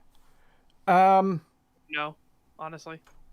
I could see, like we said, the beautiful thing about New Vegas is you can see arguments going for any of the endings. Yeah. Well, I It- think that Father Elijah is a good choice because Bethesda wants the world to remain locked in that post-apocalyptic state, and he's the only one that would keep it there with his red cloud and all that. No. Obsidian. He said, who would Obsidian? Oh, Choose. Obsidian? Yeah. Who would Obsidian choose? I have no idea on that one. I Yeah. don't have any idea either, but if I had a choice, I'd say I hope they do Mr. House. I think that one is the most interesting because you can Yeah. still have the Legion. It doesn't mean that they've collapsed just because they lost a dam. You could still have the NCR in some fashion. Just because they've lost a dam doesn't mean they've collapsed. And Yeah, I because think- he's the only one that is okay with the other ones existing. yeah, and I think that leads to a lot of potential for new stories just all the way around. Yeah. If there Because- had to be a canon ending, I think that would definitely be a good way to go. Because if NCR wins or Legion wins, they're going to take everything, and House is going to be wiped out, and they're going to Yeah. wipe out the other side too and take over everything. But House, he's only interested in his area, and he wants to go into space. He wants to leave the NCR as a nation of consumers to trade with. He doesn't want to wipe them out. Yep. But- Yeah, so I would like to see him, and plus unless he wins, he's gonna be killed, and you won't ever see him again, and that would suck. Yeah. The only problem with potentially bringing Mr. House back is that the voice actor passed away. Yeah, they'd have to find a new actor. Well, That's you a could shame. It was a good actor. I like you could that guy. easily get around that though, and just say that he updated his voice software. He didn't care Yeah. about it before because he didn't directly need to interact with anyone, and now that he's starting to take more of an active hand, Yeah, Yeah. he's fixing up his old systems and everything. So you could get around that. You just need to get an actor who has the same gravitas. Yeah. yeah. And also That my other guy, that was Odo from Deep Space Nine. yes it was. He was a And- cool guy. But Uh, he never played the game himself. He was asked by fans what he thought of the game and stuff, but sadly he never played it. yeah, it happens. I wish he would have. But that's- And Setch, we still need to set up a stag at some point to cover Deep Space Nine. yes, we do, and I'm uh, looking forward to it. Man, I probably shouldn't say this on stream, but should we do it as season by season? So like one stag for season 1, one stag for season 2, so on and so forth, or should we cover the whole series in one? I think season Or by each season, episode by Well, episode. no. We're No, not we doing a can't do stag that, for each yeah. episode. I'd say by each season, because if we start with the season 1 and we explain and we say it's a really good show, that gives the audience time to go and watch it if they so choose or not. Yeah, and that's exactly what I was thinking. So like, we'll at some point we'll say, hey, we're gonna do the stag in like 3 or 4 months. Here's your chance to watch season 1, and then we cover season 1 and we go through it episode by episode in that STAG, and then we'll say, okay, the next one when we cover season 2, that'll be 2 to 3 months from now. So here's your chance. I wouldn't say 2 to 3 months. I'd be like 4 to 5. No, way shorter than that. Shorter. Yeah. Man, that is not a lot of time for people to watch 26-hour-long episodes. I'm not saying next week. No, I know, I'm but saying next month, though. The next month. Have you guys seen Babylon 5? no, I Yes, haven't. it is so fucking good. That people used to criticize Deep Space Nine, saying it was like a ripoff of that show. Well, it's because people didn't understand the fact that both shows were out at the same time, and they were just happened to be a coincidence in one of them. The Obsidian Order and the Gray Order is like, fuck. Little close. They're very different from each other, but they just happened to think of the same idea. Just stop it. You mean Star Trek Deep Space Nine? Yes, I do. I fucking love that show so fucking much. Yep. It is good. Guys, go watch Deep Space Nine. Watch Deep Space Nine. Fucking do it. Watch Deep Space Nine. $5 from Cottonmouth. Thank you. The New Vegas sequel that I want is the NCR and the East Coast Brotherhood become superpowers and go to war with each other. That could be interesting. Well, we don't even need that. Again, just go back in time instead before New Vegas and do when the NCR and the Brotherhood went to war. Well, that actually makes a good. I mean, I know he's talking about the East Coast versus the West Coast Brotherhood, but still, you can just do the Brotherhood versus the NCR. Just go back in time from New Vegas. Oh yeah, I missed the East Coast part. What he said actually makes a good argument for why the Brotherhood of Steel would head east, because if they're getting their ass kicked on the West Coast, then they would want to leave and start somewhere where they can have more of a chance to, you know what I mean? That would make some sense. Go ahead. No, wow, nice. All right, $2 from Zorark720. Thank you very much. Hire the actor that did Dr. House. It would be funny. Hugh Laurie. Maybe. Maybe. Yeah, that would be a good joke, I guess. I know there's a mod to replace Mr. House with Dr. House. And there's also a mod to replace Yes Man with Jim Carrey from the movie Yes Man. But how can you... Go ahead. No, go ahead. Apocalypse RPG experience like the were. So maybe that's why also the Fallout franchise moves east to Washington, D.C., to Boston, to even the big conversion mod is in Miami, and Fallout 76, while that does take place earlier in the timeline, that's out in Appalachia. Okay, so conversion mods don't fucking matter at all. Why are you bringing up a mod?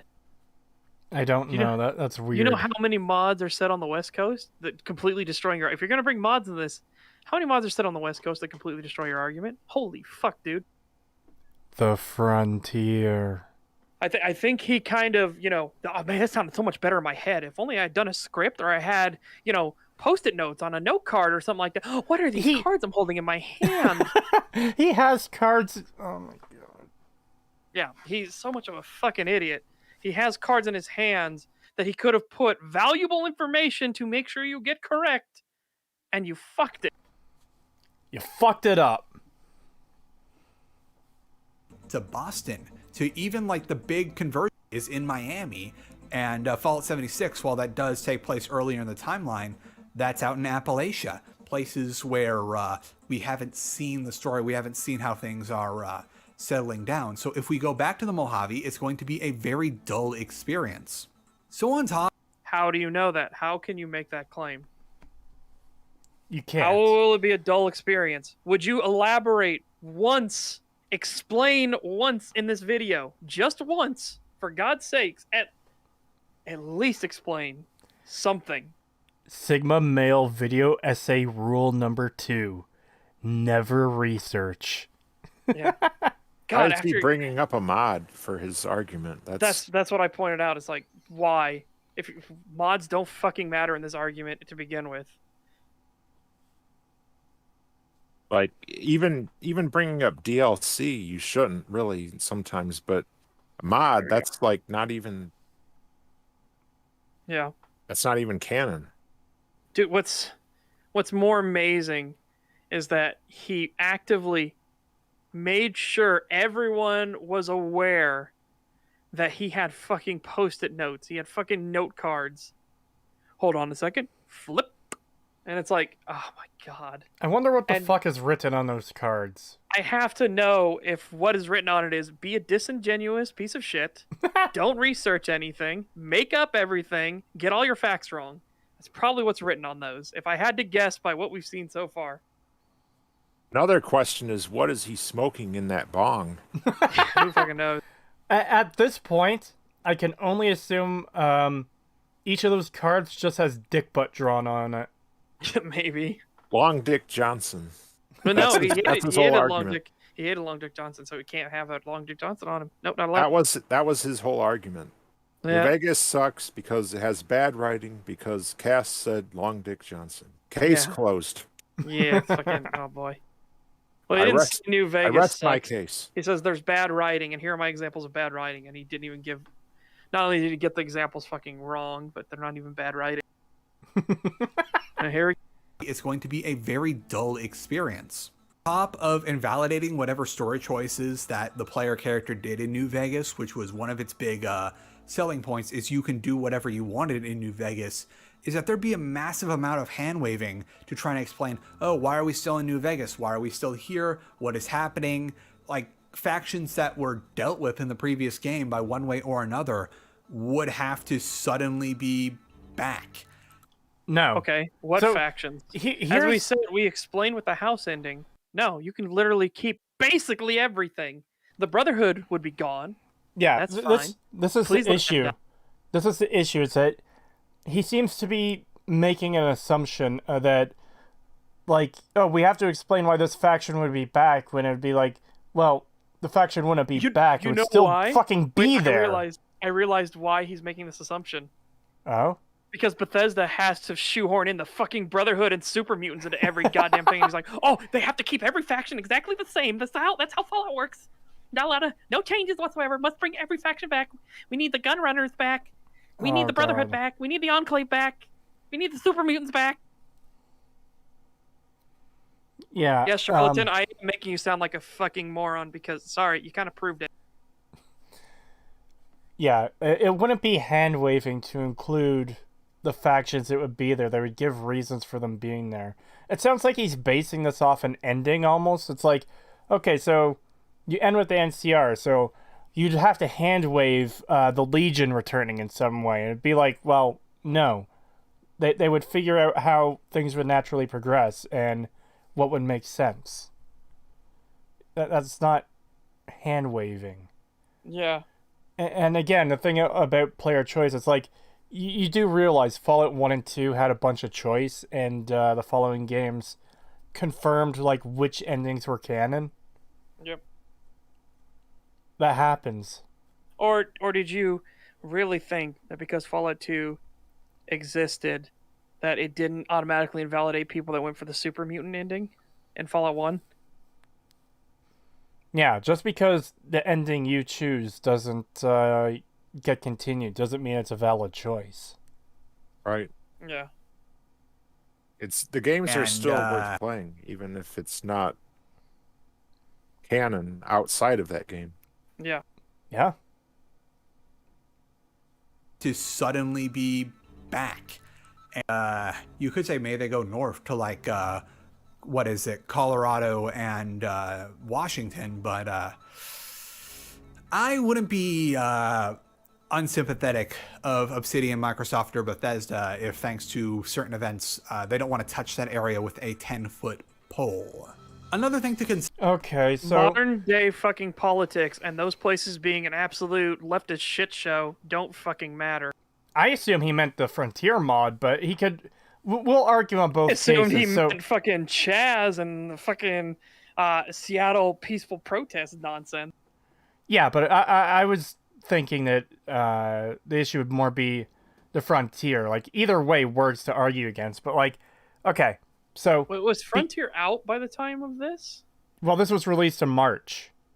I know. When was Frontier mod finished and out? I thought that was out, like, at the end of last year. It might have been, but I want to make sure. Either way, fiery but mostly peaceful. Yeah, so It was 9 months. No, it was 9 months ago. So yeah, this would have been Yeah, so just it shortly was, after that. So yeah, so whether he's referring to the kind of bullshit political climate or the mod, neither of those things should really factor in. You can do a game that takes place in that area that doesn't reference fucking modern day retarded politics, and you could do a game in that area, even in the locations the frontier takes place in, and just do your own fucking thing because you're not bound to the lore of a shitty fucking mod. Yep. Okay, also, here's another thing. Just for anyone in the future, if I ask for evidence of something, don't try to put it, like, links onto one of my videos' comment sections, completely unrelated to anything that's being fucking talked about. How you thought that was a good idea, I don't fucking know, but good job. Wow. Oh, my Like, God. guys, you could What post... happened? They posted. Remember how I asked for evidence about the whole, you need to show me Jay Sawyer is this. You can't make these claims without evidence. You need to have fucking evidence. And then they fucking put it here in my video review of Aliens Fireteam Elite. Oh, I hate when people do that. What the fuck is wrong with you? Yeah, I hate. Why are you that dumb? Like, people will go to the most recent video you have and post something completely unrelated under it. It's so annoying. Yeah. Yeah, and I think, Setch, I think you even said just post it in the server. Yes, put it in the Discord. There is a link to it in the description of this. Or people will dislike bomb a video for unrelated reasons. I won't name names. They know what they did. They're the only ones that have done it, so they know who they are. It's probably that guy that left earlier. $5 from Mystic Space. Thank you. I thought he was referencing Fallout Brotherhood of Steel, not Modern Events. I haven't played that, so I don't know. Well, he was referencing Modern Events with his whole thing about hiring back writers, so I don't fucking know. And he also said recent events, so I don't know how recent Brotherhood of Steel is in the timeline. I'm assuming not super recent. Yeah. Peace was never an option with $2 says, I remember the Seattle protests. Fun times. Yeah. Is that unless they radically change how New Vegas 2 plays as a game compared to New Vegas 1, which is reasonable to think about because, like, it's a sequel to a game that was made over 10 years ago, it's going to be a dull experience because one thing we can really look at is circling back to the Outer Worlds. They really pushed hard in the advertising that this is the people that made New Vegas. This is... How is that pushed hard? It was brought up in one slide. And then, sure, they brought out the people that made... they made Fallout, the original Fallouts, on stage to talk about it and say, here's our game. I don't know how that's pushing hard. Pushing hard would have been if that was in every piece of advertising, if that had been in every fucking, thing.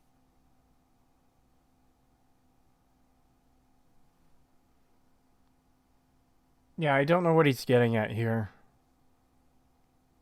Father Elijah dropping fucking fact bombs. Yeah, this is just... I don't know what the fuck he's talking about. We ready to continue? Yep. The Outer Worlds, they really pushed hard advertising that this is the people that made New Vegas. This is Obsidian. They made New Vegas. And I gotta be honest, when I played Outer Worlds and I made my video of it, I really got the feeling that that game was trying really hard to be Fallout New Vegas. How, okay. Please. So please this is the second time. This is the second time you've said this. Fucking elaborate. Yes, please elaborate. 1.5, and that game, despite coming out in I think 2019, 2019, late 2019, despite it coming out in late 2019, that game felt dated Like, that's the worst thing ever, is if your game comes out new and it already feels like it's a game from at least 5 years. So Okay, how was it dated? So a company that isn't a AAA game company isn't making games to AAA standards. Yes. Okay. Yeah, and they made that clear even before it was out, that it had a very limited budget. Yeah, that it would be like a AA game at best. Yeah. They made it clear. How is it dated? Please use your words. Comes out new and it already feels like it's a game from at least 5 years. And that just goes to show that a game that follows the same formula as New Vegas is not going to do well critically. However, if they Critically? Well, okay, well, first off, we're Okay. getting critically and commercially fucking Looney Tunes here. Hold on. Let's fucking do this. But oh my god, dude. It followed the same formula. Okay. The Outer Worlds was haven't proven it's followed the same formula. The fuck, man. Okay, so currently, Outer Worlds on fucking Steam. Recent reviews and all reviews, very positive. 85% of the 568 user reviews in the last 30 days are positive. 85% of the 13,447 user reviews for this game are positive. Let's check Metacritic. What the fuck does Metacritic have to say? Not that I think that aggregate review scores are good, but Yeah, especially not It will Metacritic. tell- Holy shit. it will tell how users felt. So let's see. The Outer Worlds on PC, 82 by critics, 7.3 by users. That's pretty decent. So, Outer Worlds has 1,040 players playing. And what is it today? Can I get today? Outer Worlds on PlayStation 4, 7.9 user score. Okay, so today it has 1,146 people playing today. Since we had done, the whole fucking number of people playing it thing. Outer Worlds for Xbox One, 8.1 user score. So that's 3 platforms with a pretty high fucking score. The fuck are you talking about that what did he say? That That it critical wouldn't be reception? received. Yeah, that it wouldn't be received well critically. So let's back that up a bit. So even the you have to critic keep in scores- mind. You have to keep in mind that the Outer Worlds was developed before Microsoft bought Obsidian. Like Yes. Yes, that it was too. funded. They It had a d- different funding source, so it's Yeah. gonna everything they make after this is gonna have a much bigger budget now. Yeah, they got Microsoft money. Yeah. Okay. So that doesn't what happened in the past that has no relevance to the future. So Well, yeah, he didn't even get it right because he said it followed the same formula and it was received poorly critically. It's like, no, Yeah. it fucking wasn't. Well, Yeah, and he's talking about the graphics. The Well, graphics he didn't even aren't the say best, but he didn't even say the graphics. He said the feel of the game. So he's talking Yeah. about the overall package. yeah. And I want to point out too that that was a user score I listed off. The Metascore from critics is pretty high too, 85 on Xbox One. it actually did better than New Vegas because New Vegas got 84. 85 on PlayStation 4, 82 on PC. The only difference here is the Switch port for both, because the Switch port was apparently kind of fucked. That's a 66 and a 5.6. But that's more due to Yeah. the porting than the actual game's quality. Yeah, but Oh. that's like the same as what New Vegas did. Actually, 1 point better, right? So, Yeah? like All right. this at 85, that would have got Obsidian that bonus. Yep. All right. Well, let's get. that game felt dated. It's the worst thing ever, is if How your game did it- comes out new and it how already did it feels like feel it's a dated? game from at least Yeah, 5 that's years what ago. I asked multiple times. And that just goes to show that a game that follows the same formula as New Vegas is not going to do well critically. However, if they changed it, we are running into the problem of the fact that especially fans of older games, people like who've been playing New Vegas for 10 years straight, who've been just injected 10 years straight, so already getting a bit disingenuous. Yeah. Oh, so is he going to actually make the changes bad argument? People loved New Vegas, and most of those people that love New Vegas came from fucking Fallout 2. That feels like the argument he's going for is, well, keeping the same formula didn't work, and changing the formula will make people mad. I'm pretty sure that's where he's going. You know what's really funny? I bet you if Metacritic were to review New Vegas now, the score would be a lot different than what it was in 2010. Yeah, absolutely. And probably better, actually. Because people back then, they weren't reviewing it objectively because they were focusing on the bugs that existed at launch that have largely been fixed, but they weren't looking at like the story and the different, the actual game itself. They were basing that on technical flaws. Yeah. That especially fans of older games, people like who've been for 10 years straight, who've been just injecting more and more mods into the game so they can keep the experience fresh, they're gonna hate change. That's just a fact of life. Called it. How is that a fact of life? Please provide me a source. I fucking called it. No, you disingenuous shitbag. It is not a fact of life that people are going to hate change. Like, yeah, some people do. It doesn't mean it's fucking universal. Yeah. Again, saying it's a fact of life, you are claiming this is a universal issue. Oh, man. What a shit fucking video. Jesus Christ. They can keep the experience fresh. That's just a fact of life. So it seems like there's really no pleasing anyone making a sequel. So it's just gonna be a big sloppy mess, especially when we consider that Obsidian is not who they used to be, that none of the holding companies have any sort of reason to greenlight this project. We disagreed with that as well. The place in the continuity that the Mojave and the West is in right now, it just wouldn't make sense to return to the strip. Continuity doesn't fucking matter. It's a continuation of the continuity. There's nothing to fucking cause contradictions with. And the continuity argument doesn't fucking matter because, again, you're continuing the continuity. The only reason this is a big sloppy mess to this guy is through his demented fucking reasoning that, oh, this wouldn't be good for anyone because of the stuff I won't elaborate on. Yeah. This is just someone spewing shit and saying it's fact. He even made notes. Change is loved when it's an improvement. They hate it when it's a change for the sake of having change. Yes. Abso-fucking-lutely.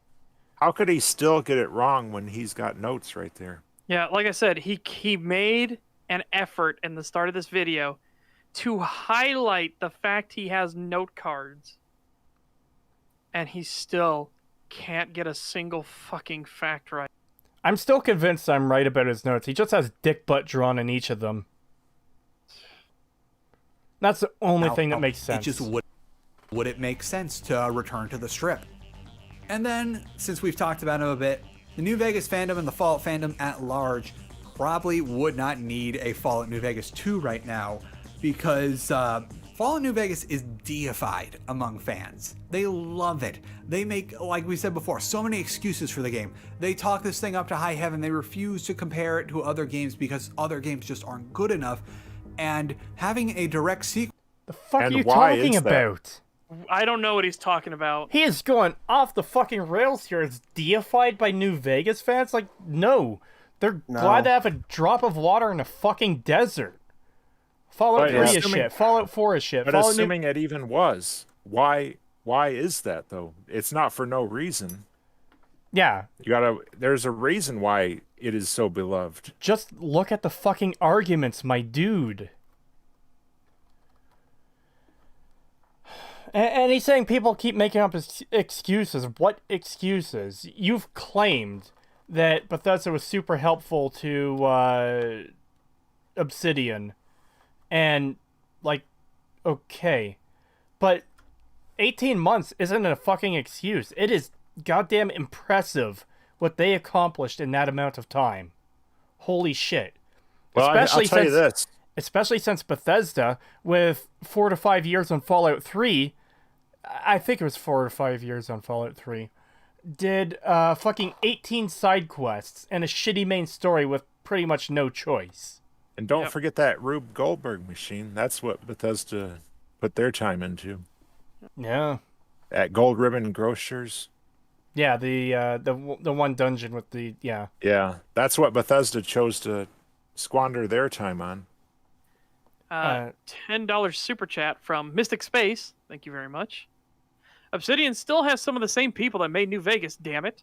Some may be left, and yeah, more people are in the company, but come on. Don't assume because times changed means New Vegas can't happen. Exactly. Yeah. New Vegas 2 can't happen. I forgot the 2. Whoops. Exactly. Yeah. Again, this is a terrible, terrible fucking argument. Yeah. Like, they weren't even the same company as Black Isle, but they were still enough of the same talent and the same ethos, I guess, to do it right. And they still are today, even though some have come and gone. They're still, better than, like, most, certainly better than Bethesda with Todd and Immel, for sure. Yeah. And as Mars Nietzsche pointed out in chat, deified. Way to go portraying the New Vegas fans as fanatics. Yes, this is what I was starting to say, too, is this is the most basic bitch, disingenuous fucking take you could have. It's, oh, the crazy New Vegas fans, blah, blah, blah, blah, blah, blah. It's like, dude, you couldn't be more fucking disingenuous if you tried. Holy shit. Now, like I said, the well is already poisoned, it is already seeped into the groundwater, and the roots have died. To that game that directly plays was like would shatter that illusion. And even if it is real to someone, still people are going to notice big holes in New Vegas because those big holes will likely be carried over into New Vegas 2, as is the way of things when you make a direct sequel to a game. Sometimes you have to bring over the bad stuff for better. No, you don't. You never have to bring over the bad stuff. Okay, hold on. Like in Fallout 2, they didn't bring over that temple tutorial into New Vegas, right? Yeah, you didn't have to go through a fucking temple that was a nightmare and made you like have to do melee combat with fucking super powerful enemies. Although the funny thing is Bethesda did. Yeah. I had a point to make and I forgot it while I was listening to you guys. Sorry about that. No, it's fine. It's fine. It's part of the discussion. You're nuking it. I just want to hear that again so I can get what I was going to say back in my head. Just going to draw that back a bit. Yep, got it. Big holes in New Vegas because those big be carried over. What fucking big holes? Oh, patrolling the Mojave makes me wish for a nuclear winter. That big fucking hole? The only thing you cited as a fucking issue for the writing? You and the big Dick potato. God damn it. The big Dick Johnson made a big hole in Cass. That's the only big hole. No, fucking seriously though, what big holes are you talking about? Because surely, if this is gonna be such an issue that a New Vegas 2 would be a bad deal, or a bad thing, then surely, you can point out these big holes that are gonna be a fucking issue. Nope. Because let's see. Judging by the first half of this video, no. I'm genuinely curious. What big holes are there? I'm betting he's not going to fucking elaborate because he hasn't so far at all. $2 for Mystic Space. Thank you very much. As much as I love Fallout 2, I just hate the tutorial. Yeah, there's a reason the joke in Fallout 2 was you saved after every single kill in the tutorial. I didn't mind it so much. Yeah, but you know what I mean. You've had those runs in the tutorial where your RNG is just fucked and you get eaten alive by the first ant. And it's like, god damn it. Yeah, what sucks about that is certain builds are favored more than others. Like if you invest into small guns, then you're kind of screwed because you don't start off with a gun. You start off with a spear. Yeah. Yeah. So that's great if you want to be melee or unarmed. Yeah, you'll do good with that, but if you start off with guns or energy or something, well, what are you going to do? Yeah. You're just kind of fucked. Yeah. So it punishes and rewards based on what you've tagged. Like, Yeah. yeah, and plus it's not unnecessarily long. That's another thing. I guess that is a And- good thing about it, though. The temple is not long, unlike And- fucking Bethesda. Black Isle didn't even want to do it anyway, but Interplay forced them to because they just considered it important that players know how to play the game. But Which is what the game manual was for. yeah, that's always what manuals are for. So it just doesn't. There, well, the Interplay went bankrupt, so we see how their logic worked out. Yeah.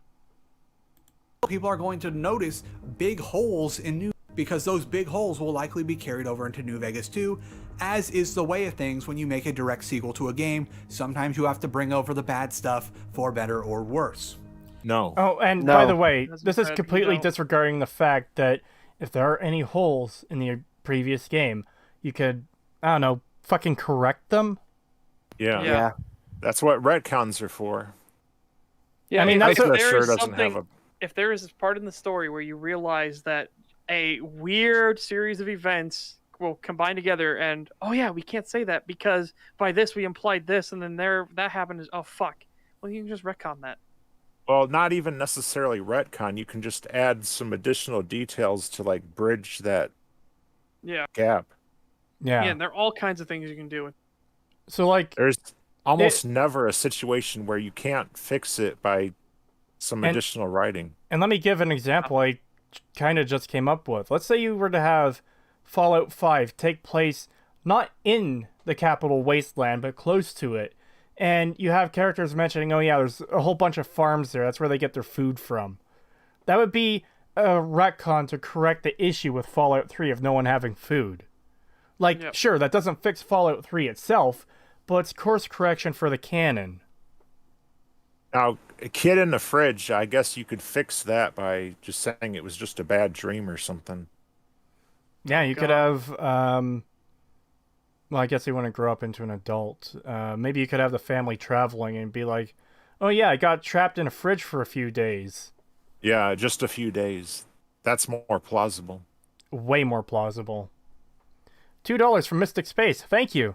The only big holes here are in his brain. Yeah, I'm wondering if it looks like fucking Swiss cheese. And nothing could possibly live up 11 years of hype. Oh, what the fuck are you Okay. talking about? 11 years of hype? No one's been... See, this is like what Oxhorn said in his video about how there can People- never be a Half-Life 3 because people expect too much out of it. Why is it Yeah. always this fucking Valve argument? and Valve could never live up to that hype. He's Why? using that same argument that Oxhorn did. Why Of course is he it... is. Why is it always this fucking argument? Oh my god, the hype! It'll never live up to the hype! Like, Yeah, do you notice that Obsidian isn't building this hype? Do you notice that normal, rational people aren't hyped for a new Vegas 2 because Obsidian had no way of doing it before? Now people are like, oh, that's curious. Microsoft owns both the IP and Obsidian. Maybe. It's a maybe. There is no fucking hype train. There's no, like, fucking gaming. So I was like, oh, it's gonna definitely happen, you know. well, I I would feel... love for you to show us this that you have claimed happened. I feel like this is a new type of fallacy that we have, like, we're starting to deal with. The appeal to hype, or whatever the fuck you want to call it, where, oh man, this thing has been hyped up so much it'll never Maybe- live up to the expectations. Maybe appeal to unreasonable expectations, or appeal to expectations, or something. Something to that effect, yeah. Yeah. But this is absolutely fucking Well- fallacious reasoning, because, like, okay, even if something is hyped up, that doesn't mean, like, people aren't gonna love it, even if it isn't as good as what they've been hyped up to believe it is. And who knows, it might even exceed the hype, even. Who knows? Yeah. Maybe. Yes. Again, we won't know until You- the product is out. Yeah, we cannot judge Well- until it is in our hands. I'm reminded of a quote by Alec Baldwin. You always Bang, you- bang, bang? You miss 100% of the shots you never take. He actually said that, by the way. Yeah, Alec Baldwin said that. Fucking. The irony is fucking amazing. It's thick. So but the point of that quote is, if you don't try, you're guaranteed to miss. But Yes. if you do try, you might miss, but there's a chance you'll hit what you're aiming for. So it's always good to try, if nothing else. Yep. And it might not live up to the hype, but it could still be a decent game, even if it doesn't. Or it could exceed the hype. Who knows?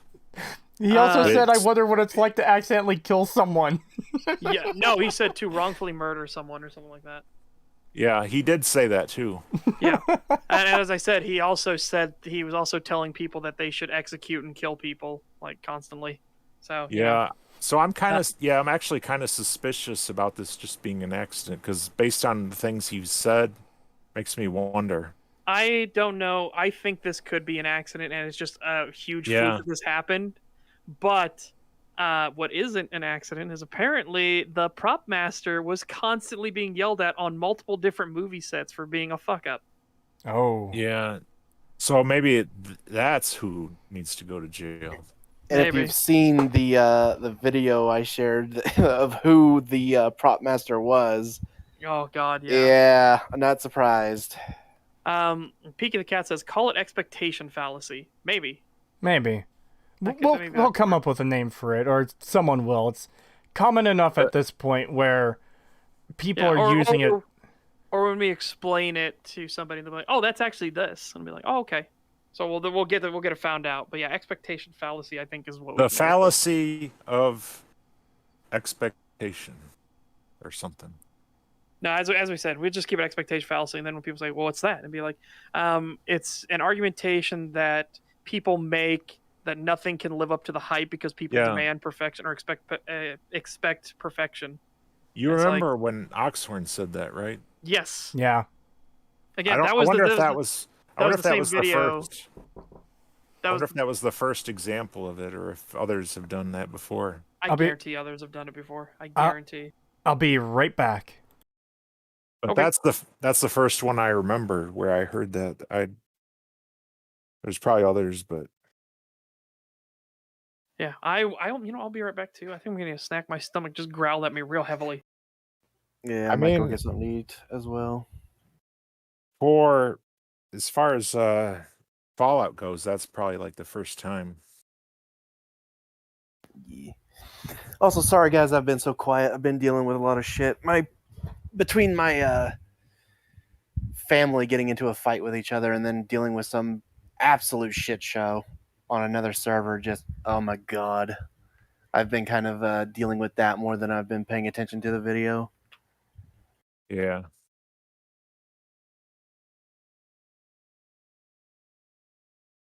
Is Pagan still here? Well, I think most people backed out. I think it might just be me now. So I guess I'm running the show.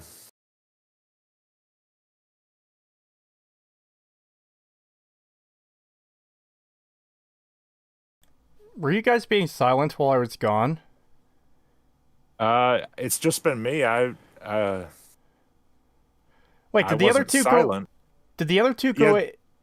Yeah, they did leave, I think. Why would they leave one person? Okay, whatever. Well, you were only gone a few minutes, so it's not a big deal.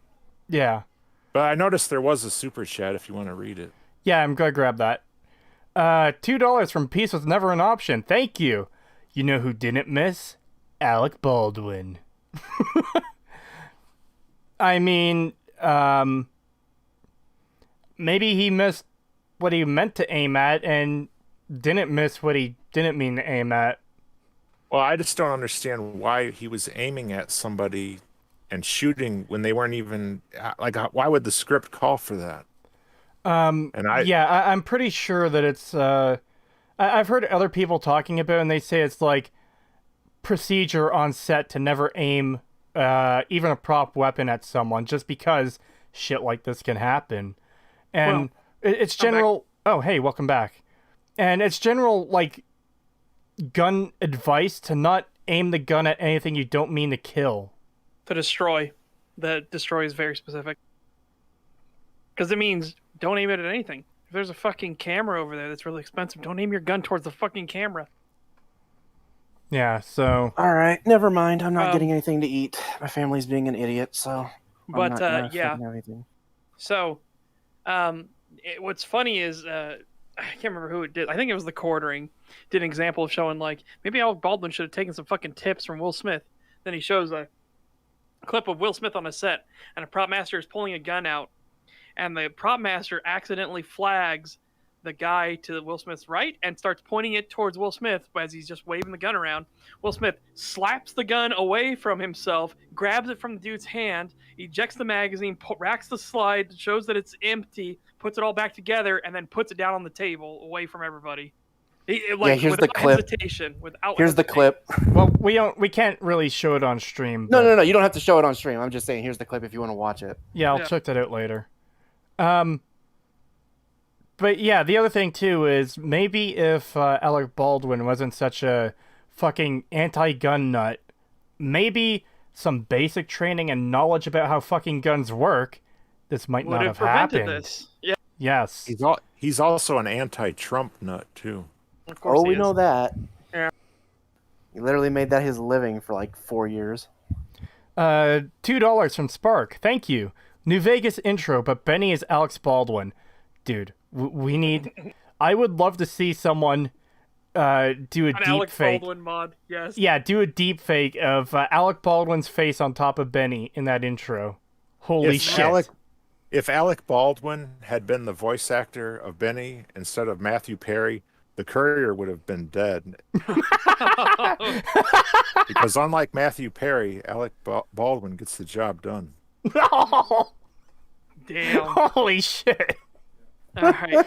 Here we go. Years of hype, like at least 11 years. Assume that people are hyped for the next thing for the New Vegas series since New Vegas the first came out. Nothing could possibly live up to the amount of hype waiting that long for a sequel of a game. You don't Okay, know so that. first of all, you don't know that. Second of all, So- people haven't been waiting 10 years for a sequel. People, like... Why would people be waiting for a sequel to something that's not announced? Yeah, or You something know? that's literally impossible. Yeah, Like at the time, it was impossible because they didn't have the rights and they didn't have much money. yeah. so- The kind Yeah, of exactly. you filmed your last shot, kid. See, even New Vegas didn't get a huge budget. They didn't. ZeniMax didn't want to pay much.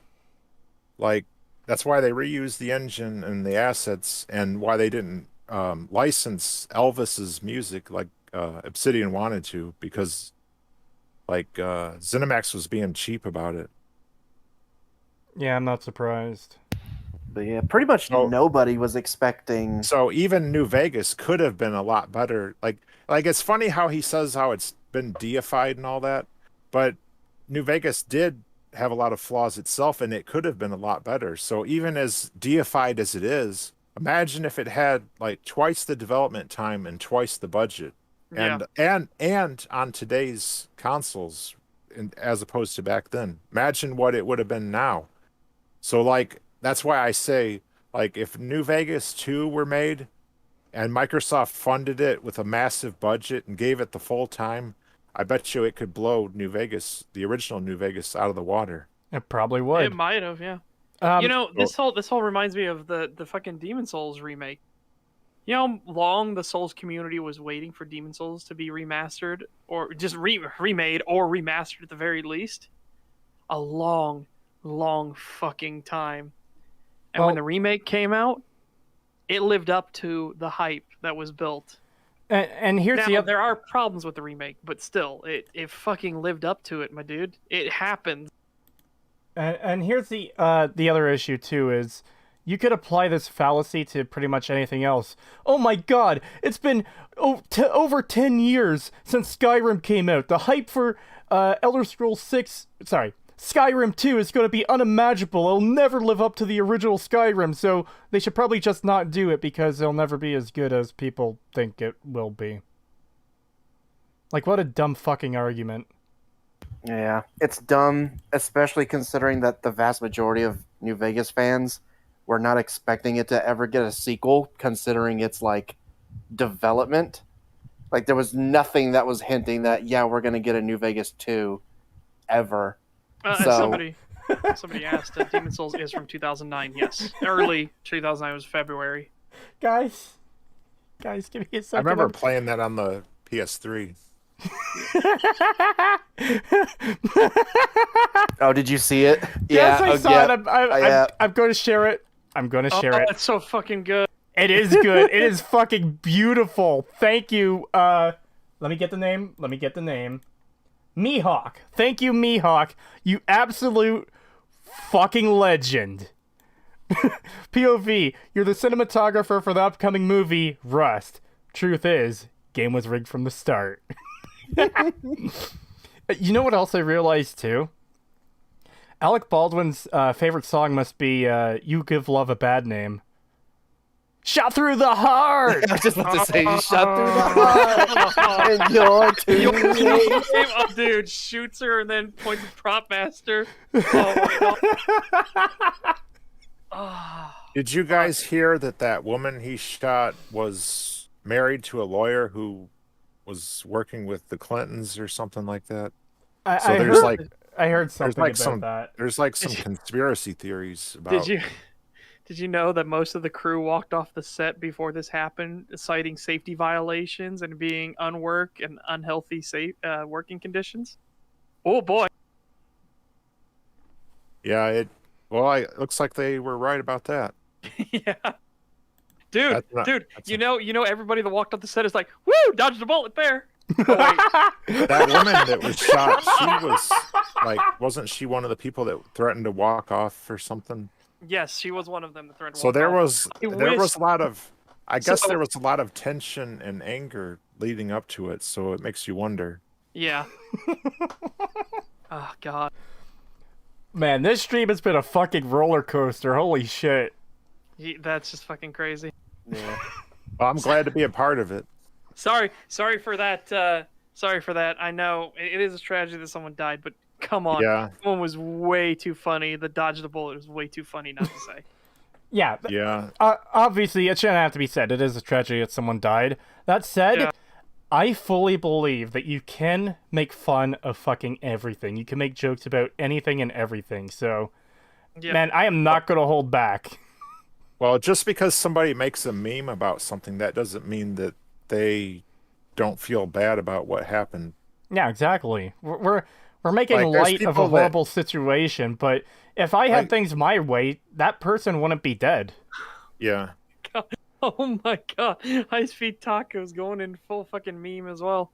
I'm still going to call this the Messiah fallacy, personally. People waited for centuries for the Messiah, and when he finally came, they attacked him immediately when he pointed out their hypocrisy.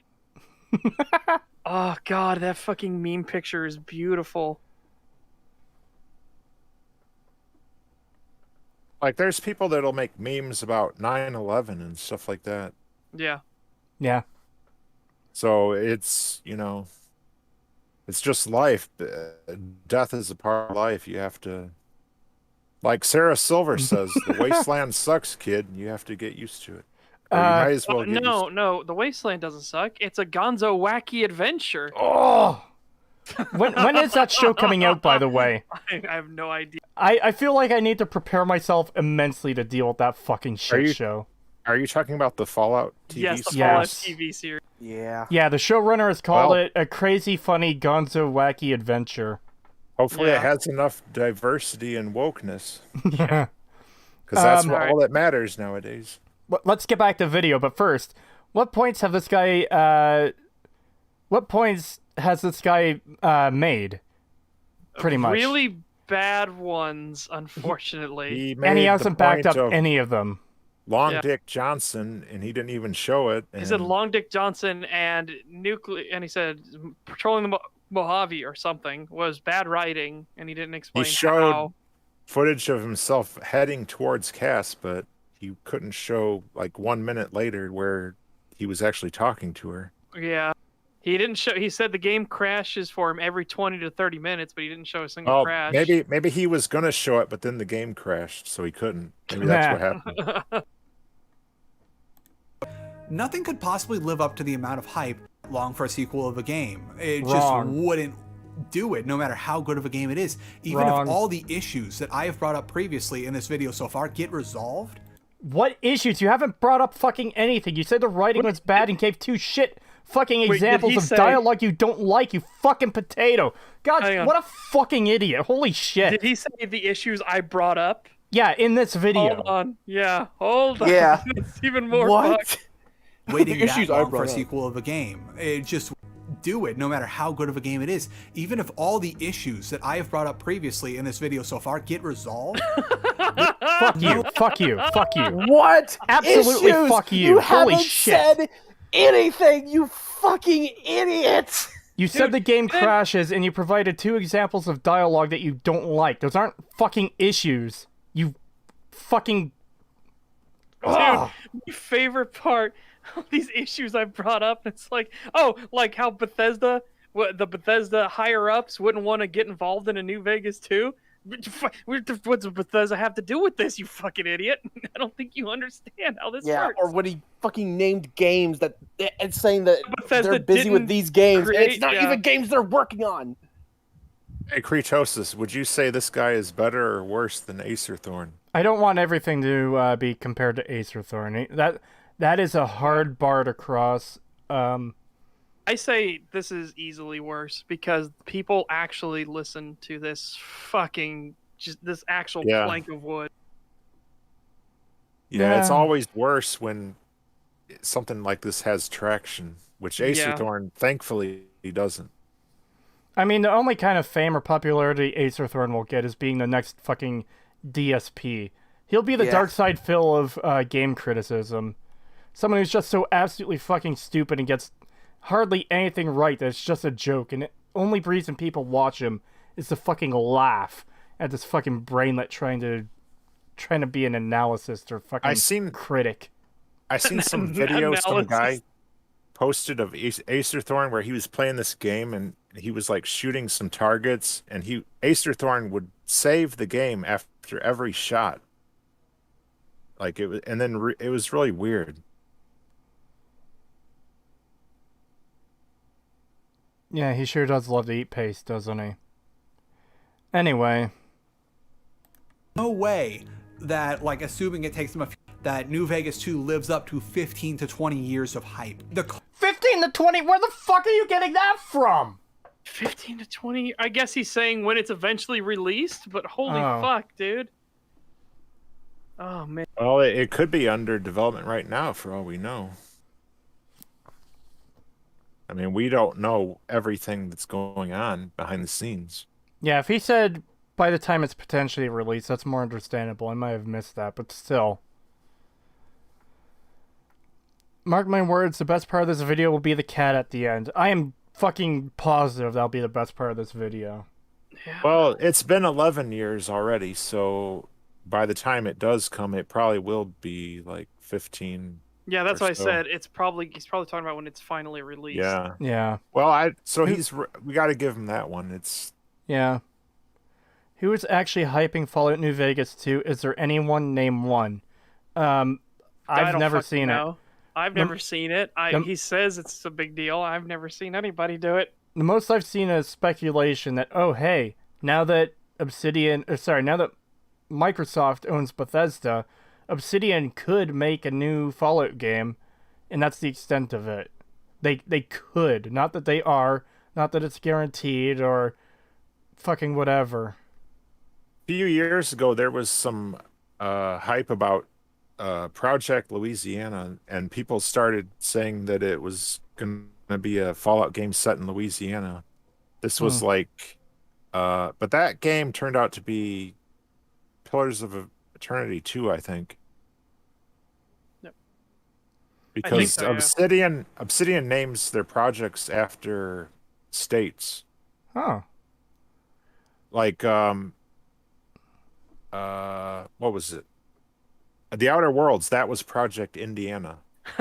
So they go by the state. Hang on. Void Memes 5 says, no, get it right, Creetosis. Bethesda bought Microsoft. Yeah, I know. I messed it up. Bethesda bought Microsoft. I also wanted to read this other comment here, too. Even if he's right, it's still better to have an underwhelming meal than to go hungry. Yeah. I would Unless rather... unless the meal is literally shit. Yeah, but then it wouldn't be a meal. Yeah. Yeah, I would rather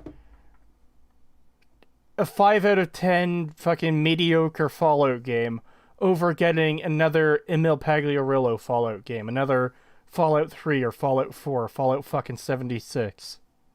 Yeah. Because then it at least would be a step in the right fucking direction. Yeah. Coping would dwarf the coping we see in Cyberpunk 2077. It would be insane. It would be nutty. And I just, again, it isn't a good idea. Okay, hold based on. We got how to talk about this. We got to go back and listen to that again. Because he talked about Cyberpunk 2077. I need to hear exactly what he said.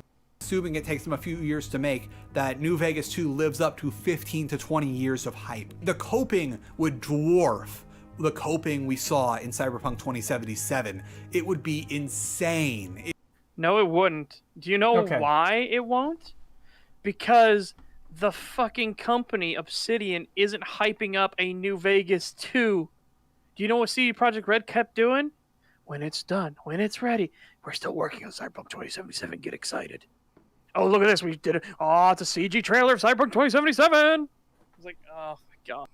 Well, not just that. Cyberpunk 77 also didn't release as, like, a mediocre or even half-decent game. It released as a broken fucking mess. Yeah. So, comparing the two... They were hyping it up constantly while they were hyping it up and having Keanu Reeves go out on stage to kind of flex their power and everything. It's like, okay, yeah, dude, it's, yeah. Have you guys seen that, Mad Max movie that came out like in 2015 with Tom Hardy? Yeah, Fury Road? Yeah. Yeah.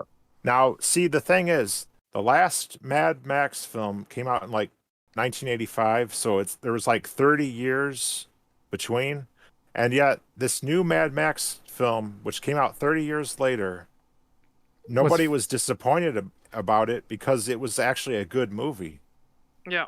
Like, that's how you avoid this problem of people being disappointed with hype. You make the thing good, then people aren't disappointed. Yeah. And after 30 years, that movie came out and it was good and there was no disappointment. So that's how you deal with that issue. If you make a crappy game, of course somebody's going to be disappointed. But if you make it good, then there's no problem. Yeah. And just to continue my point, yeah, Cyberpunk released as like a broken fucking mess. So comparing a theoretical game to a game that was hyped the fuck up and then crashed and fucking burned because it was so broken and unfinished is insanely fucking disingenuous. Yeah. Like, seriously, fuck you.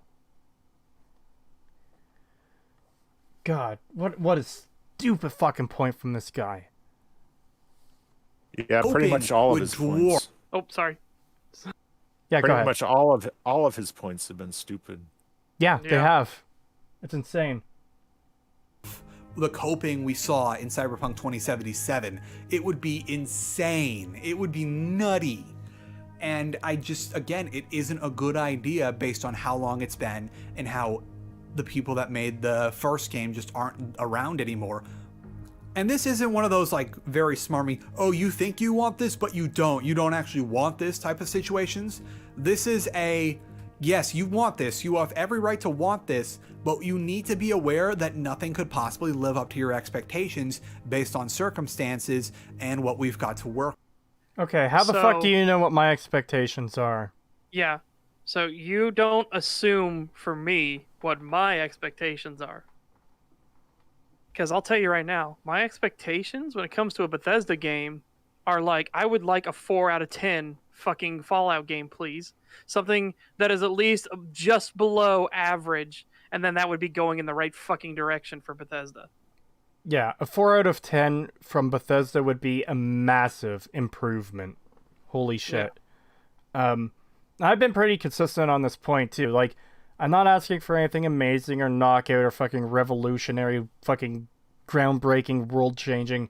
I want a consistent story that makes sense with choice. I don't want this convoluted bullshit that you get in Fallout 3 and 4 where if something is out of place and the whole story falls apart, or the Institute, which is so fucking poorly written on every goddamn level that they're absurdly inconsistent with themselves at every stage. Everything is broken story-wise. It's like...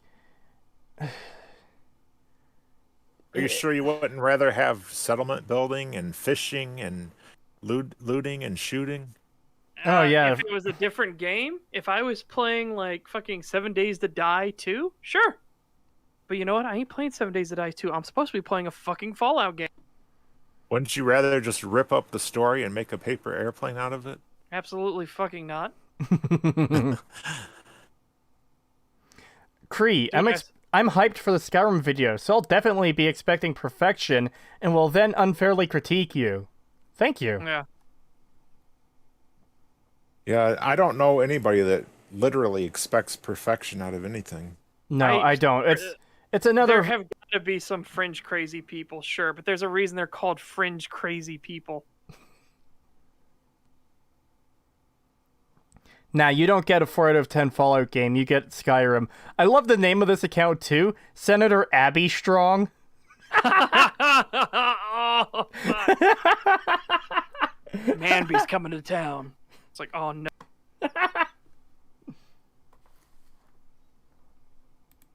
And finally, just because I know some people hate everything to do with New Vegas 2 would likely either be based on Fallout 76 or Fallout 5 because What? How do you figure that? You have made some incredible leaps of insane logic. No, How would it be based on 76 or 5 when New Vegas ignored 3? Well, it did a little bit of fucking repair work where they had to, but yeah. Such, you don't understand. New Vegas 2 is going to take place in the Strip, but be based off of Fallout 76. Motherfucker, what? Yeah. And that doesn't make any sense! No, it doesn't. That's why I said these are some incredible leaps of fucking logic, and I would love to know how the hell did this happen. Yeah, as I said, Double A 2015 says, actually, didn't Acer Thorn expect New Vegas to be perfect? I said, yes, there are fringe crazy people that expect perfection. They do exist, but they are fringe crazy people. I can't fucking believe this guy. This is insane. How do you say New Vegas 2 is going to take place in the Mojave, be a literal direct follow-up to New Vegas, but be based on 76? That makes no sense. What the fuck are you talking about? How do you... Well, how did... Maybe he meant it's going to be like the same like kind ethos or like online multiplayer kind of thing or something. And Maybe do you know that's not inherently a bad thing? Again, you can do it. It just gets more difficult, but you can pull off story in a multiplayer game and have it well written and considered. I'll do you one better. So, the thing he just said was fucking insane with everything else he said, but let's ignore that. Let's pretend Obsidian is making another Fallout game, and it takes place in Appalachia 50 years after the events of Fallout 76. They could still make a good fucking game from that. It would be hard. Yeah. They would probably have to retcon shit from 76, but they could do it. Yeah. Oh, okay, here we go. Would likely either be based on Fallout 76 or because if we assume that they're going to make New Vegas the same way they made the first one, it's going to be based on a fully built Fallout game so Obsidian can focus on the story. What? Okay, so is this we already disproved that this fucking didn't happen. Obsidian didn't have a fully built Fallout game and then just got to write the story. That ain't how that fucking happened, dude. Again, if you're gonna have note cards, you're gonna flip in our fucking face. At least have information on them that is accurate and correct. Yeah, they took the basis of Fallout 3 and built an entirely different game. Like, yeah. They took the engine, the foundation, and they built something completely different. Well, it's the same engine as Oblivion, and well, that's why I said they took the foundation. They took the engine. And if that's the case, why would you reference 76? Wouldn't the reference be Fallout 4? Fuck, 76 is basically It's literally Fallout 4, multiplayer but- Fallout yeah. 4. but with online. Yeah, and it shows too. All of the old bugs from Fallout 4 are back with a vengeance. Well, Bethesda isn't called Bugthesda for nothing. Exactly. $5 from Scoopmeister. Thank you very much. Thank you. Last bad joke. The Brotherhood of Steel will be on Zeta Halo because of the ship from Mothership Zeta. It just works. Oh, God. Oh, no. Assume that they're going to make New Vegas the same way they this one. It's going to be based on a fully built Fallout game so Obsidian can focus on the story. And some people just hate everything to do with the number 76 or anything to do with Bethesda Fallout. Okay, that still doesn't make sense because New Vegas was built on the engine of Bethesda Fallout. The fuck are Yeah. you talking about? It wasn't. Bethesda didn't have a Fallout 4 and was like, we don't want to finish this. Here, you have it. Put in all your little details and finish it for us. That's not what fucking happened. And here's the thing, too. People hate everything to do with 76. No, you said the number 76. The number specifically. 76. Well, same point, basically. So you realize if Obsidian were to take the 76 engine and build a Fallout game, a single-player Fallout game, you realize that at most you would have the bugs. You wouldn't have the terrible story or gameplay, the shitty PvP or anything. Yeah. They would rework all that shit. The fuck are you God. talking about? Thanks for reminding me about the PvP. You must opt into this PvP. You must opt in by shooting someone. Yeah, you have to shoot someone, and then you have to turn around and shoot someone back. You know how immersive. you know how you opt into PvP and something like World of Warcraft? You fucking It's talk. a server choice. Well, it is a server choice now, but you can also turn PvP on manually, or you can join fucking battlegrounds and stuff, which are PvP objective-based games, basically. You know how you turn on PvP in other games like Raft or 7 Days to Die or Terraria or fucking whatever else? You click a fucking box. Or you know how you do it in fucking New World? You press a single keyboard button when you're in a safe spot, turns PvP on, and then you have it on until you die or until you turn it off back at another safe point. Yeah.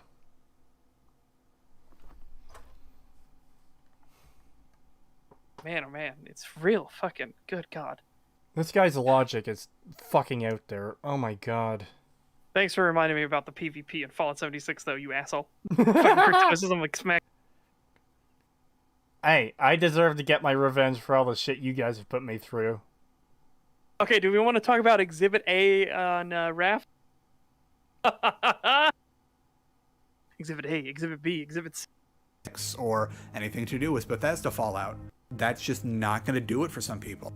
Now, just to make sure I'm willing to take my lumps here, I will readily admit that I can be wrong about everything in this video. And Good, because you are. You already were, yeah. Okay, congratulations. At least you realized that the first 15 minutes of this video were a fucking waste of time, and you were wrong on everything. How is it that you couldn't even get the games Bethesda makes right? Holy shit, dude. Yeah, that's an impressive level of just getting shit wrong. Yeah, it's one thing to not understand how the games industry works. What the fuck ever. You're a consumer, whatever. How do you get the actual products for the company wrong? When this is stuff you can easily look up. Yeah. You can go to Google and type in Bethesda Deathloop. And here, let me show you to do exactly that. I'm just going to go to Google.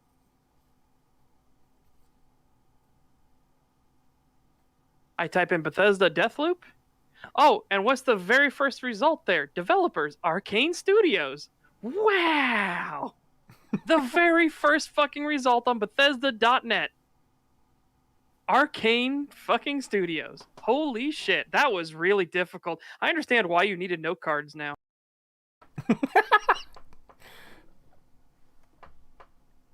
I take the Snyder Cut as a perfect example of that. I used to believe the same thing about the Snyder Cut as I did with Fallout New Vegas 2, is that the best thing it could do was not exist. However, I'll admit I was proven wrong about that. No, it absolutely should not have existed. The Snyder Cut is actually fucking worse, way worse than the Whedon Cut. It is way worse. There are so many more problems. That is fucking beautiful. Holy shit. I love that he said that I was wrong about the Snyder Cut. It should exist. It's like, okay, I'll admit it should exist. However, it is way worse than the fucking Whedon Cut. Those note cards likely say inhale, exhale. Yeah, some people need to write those ones down to remember. Oh my god, dude. Jesus. When I heard him say Snyder Cut, my mind was like, no, don't do this, don't do this. He did it. Oh god. Dude, Mahler's video on the Snyder Cut is fucking amazing. Yeah, Mahler's video is fucking great. Watch Mahler's video on Snyder Cut. Watch the EFAT movies on Snyder Cut. And watch Meme Repository's fucking amazing song making fun of the Snyder Cut. Yes. All great stuff. Alright, here we go. As I did with Fallout New Vegas 2, that the best thing it could do was not exist. However, I'll admit I was proven wrong about that. However, we should also think about how the Snyder Cut is likely the exception that proves the rule, rather than it just being like a slightly different cut or a big what about or what if. It actually turned out that, yeah, because of personal, very tragic reasons in his own life, Zack Snyder had to walk away from everything and left this massive, half-finished movie, like, for someone else to pick up. And then Joss Whedon came in and kind of just cobbled something together, including trying to make it more like a Marvel movie. Do you No, he was trying to make it not shit.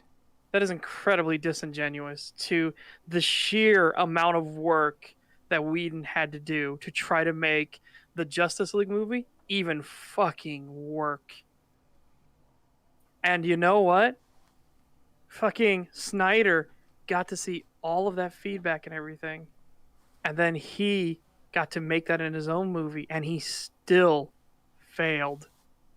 It's still awful. All right, hang on a second. I'm getting knocked on. I'll be right back. All right, we'll see you in a bit. Oh shit, it's the fuzz. No, I'm just kidding. Yeah, I don't even remember the point this guy just fucking made. I'm gonna rewind it and listen again. Like, for someone else to pick up. Joss Whedon came in and kind of just cobbled something together, including trying to make it more like a Marvel movie. Yeah, that's absolutely not fucking fair at all. Alright, I'm back.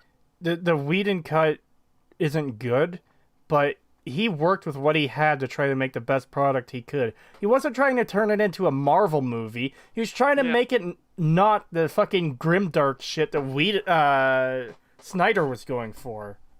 Yeah, Snyder's obsessed with fucking grimdark and Jesus imagery and shit. Oh no, wait, that's not. Wait, am I getting Snyder confused with someone else now? No, you're right. He does the Jesus imagery. Holy shit, I just had a brain fart moment. I was like, was that Abrams? Fuck. Shit. There's so many bad ones. Well, Abrams has Jesus imagery too, with the freaking perfect being that is Ray Palpatine, who never fucks up anything that causes any issues for anyone. In fact, all of her fuck-ups are positive. Anyway. Shit, I don't know where my pocket knife is. Hold on a second. I gotta cut this open. I got my phone finally, my new phone. Oh. Give me 1 second. Didn't ML have the biblical bullshit about Skyrim? Skyrim is the most biblical story we've ever written. It's about this chosen hero. Motherfucker, your studio made a game about literal reincarnation of someone who's worshipped as a god. How do you fuck that up?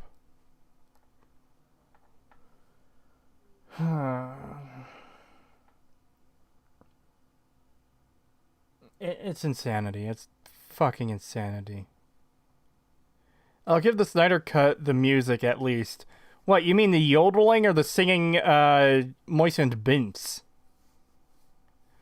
Like, every time Wonder Woman comes on screen, there's that fucking yodeling. It's like, what the fuck is happening? Holy shit.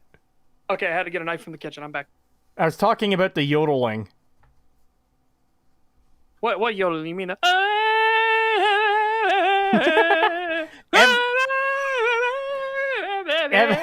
Every single time Wonder Woman comes on screen. Every time. It sounds like it's the fucking Witcher 3. It really does. And I Dude, also every time we like even see her elbows, I'm like, it's like, what the fuck is happening? I also mentioned the fucking weird bitches who sing after Aquaman. Dude, the Aqua Simps. Holy shit. Anyways, we ready to continue with this shit? I am ready. I am absolutely ready. Unfortunately, the tone and DC universe just did not fit. And yeah, we got something that was crappy. And then when we finally had Zack Snyder return, it was a much better experience. And It was not. It absolutely was not. It was way worse. So loads of drawn out shots and unnecessary slow motion and removing all of the fucking characterization. Like, Whedon tried to humanize fucking Wonder Woman and Batman and everything like that. yeah. Oh, Kal-El, no! Fuck. He re-recorded the Kal-El no line because it was something people made fun of for the Whedon cut. Holy shit. Oh yeah, and he removed the from Aquaman on the Batmobile at that one scene too. Again, not because it was his original vision, but because so many people fucking hated it. Yeah, Snyder Cut is fucking trash.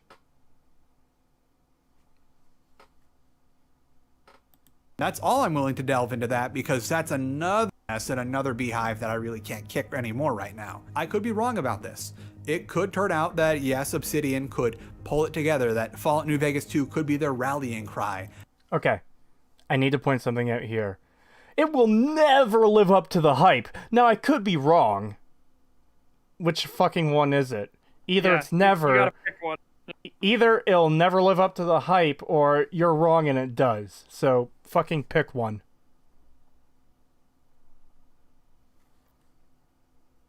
Where they rediscover who they were like 10, 15 years and make an insanely good game again. But unfortunately, we've got a lot of evidence to the contrary that wouldn't just happen for reasons beyond just Obsidian's personal abilities, but also how pretty much everyone that I've talked about has a good reason for New Vegas 2 not to exist. Name evidence. Show us your evidence. You claim there's evidence, fucking show it. For once in your goddamn life, back up the fucking thing you're saying. Holy shit. Again, where you have made claims and you have not proven any of them. And that is what's so frustrating about this. Yeah. Man, that comment we got the other day saying this video was disingenuous as fuck was so on point. Holy shit. I didn't think it would be this bad. So let's just recap all the things we know for sure. Like, let's make sure that we aren't accidentally... What? Okay, what we know for sure. This is him saying that these are facts. Keep that in mind. He is specifically saying these things he's about to mention are facts. Well, before we get into that, I think we should go over what we know are facts, because I'll be pretty fucking quick to do. Obsidian made Fallout New Vegas. Obsidian is working on other projects. Obsidian and Bethesda are owned by Microsoft. Microsoft owns Fallout license. Microsoft owns Fallout license. Okay, so there are the facts we know. Where the fuck are you going to take us, you fucking brainlet? Projecting any more than we are, because we've covered a lot of topics. I'm going to get more comfortable in this camping chair, but I just don't think that's going to happen. So what we know for sure is that nothing has been promised about a New Vegas 2. Nothing has even been said about a New Vegas 2. It's speculation at absolute best. You guys still there? I'm here. Yeah, I'm here. Okay, I'm just making sure because you guys have been quiet. has even uttered the words New Vegas in any sort of order like that within the Microsoft, Obsidian, or Bethesda brass. Okay, so first of all, you don't know if they're saying that. You don't know if they're saying that behind closed doors. You cannot say it's never been mentioned. However, also, as we established, Bethesda wouldn't have a fucking say in it, you brainlet. Yeah. Oh, man. Nothing has been promised. Just end the video there, you hack. Yeah. Unfortunately, we've got another several minutes to go through. At least if they said it, it was definitely saying it in a way that said, we're not doing anything like that right now. If they said it. Wait, so you don't even know. You just said before what we know for sure. You said that these are facts. So, God, if I look up and anybody from any of these companies says New Vegas 2 isn't in the cards right now. Well, you're already wrong then. Jesus. Yeah, he defeats his own point here. New Vegas 2 has never been mentioned by any of these people unless to say that they're not doing New Vegas 2. Well, then kind of... Sorry, he says he thinks. As far as I'm aware... Let me go back. Because there's some specific wording there. Within the Microsoft, Obsidian, or Bethesda brass. If they said it, it was definitely saying it in a way that says, no, we're not doing anything like that right now. Okay, so they didn't say it, but if they said it, it was to say no. So this is why you research things. Because you just indirectly told us you don't know what the fuck you're talking about. They didn't say it, but if they did... Like...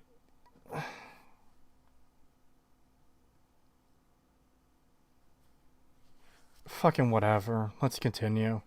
Yep, let's get this shit show. The reason people are speculating, for the first time in about a decade, all the properties needed to make a New Vegas 2 are in the same place. They're under the same umbrella. Microsoft owns Obsidian, the creators of New Vegas. Microsoft owns Bethesda, owners of the Fallout IP and makers of the modern Fallout game. That's not how it works, you fucking idiot. They do not. Bethesda gets no say anymore. The moment Bethesda was purchased, all those IPs and rights are now Microsoft's. Well, did you notice what else he said there? Because I caught it. For the first time in 10 years, people are speculating because everything is under the same umbrella. Oh, he just destroyed his own argument that there hasn't been 10 years of hype. Holy shit. Yeah, exactly. There's been 10 years of hype for this thing that people know isn't going to be made because the rights aren't... The stars haven't aligned, but now they have. So, yeah, you defeated your own fucking point. Good job. Why do we have a fifth person in the fucking watch together? I accidentally fucking closed my thing and I had to come back in. All right. In theory, if Microsoft made everyone work together, it would happen. But, as we discussed, everyone has a reason for Okay, we don't... They wouldn't make everyone work together. They would just say, hey, Obsidian, do this, and they'd have Obsidian do it. Bethesda wouldn't be involved at all. Yeah, they don't need everyone to work together for this to happen. This is just some guy sitting there and saying shit. That's all this... Excuse me, that's all this video is. it not to happen. And Bethesda already have a lot going on. Like, if it did happen, it wouldn't happen for a long time because we got to finish other projects first, lest we just abandon projects and lose a ton of money. And finally, for various reasons, you can call it an opinion if you want, but based on reviews, based on their previous games that they've put out in the last 5 years compared to the games they put out when we all fell in love with Obsidian, and also based on the fact that the staff that made those games isn't there anymore, Obsidian is not the game company we remember. So we already went through all this. You also said this is a fact, and you just said that everyone that worked on it is not there anymore. Where do you think fucking Josh Sawyer is? I don't even need to bring up anyone else. Where do you think Josh Sawyer is? Oh, he's still at Obsidian and he worked on New Vegas? Oh, fuck. Well, I guess you're wrong. God. What is wrong with you?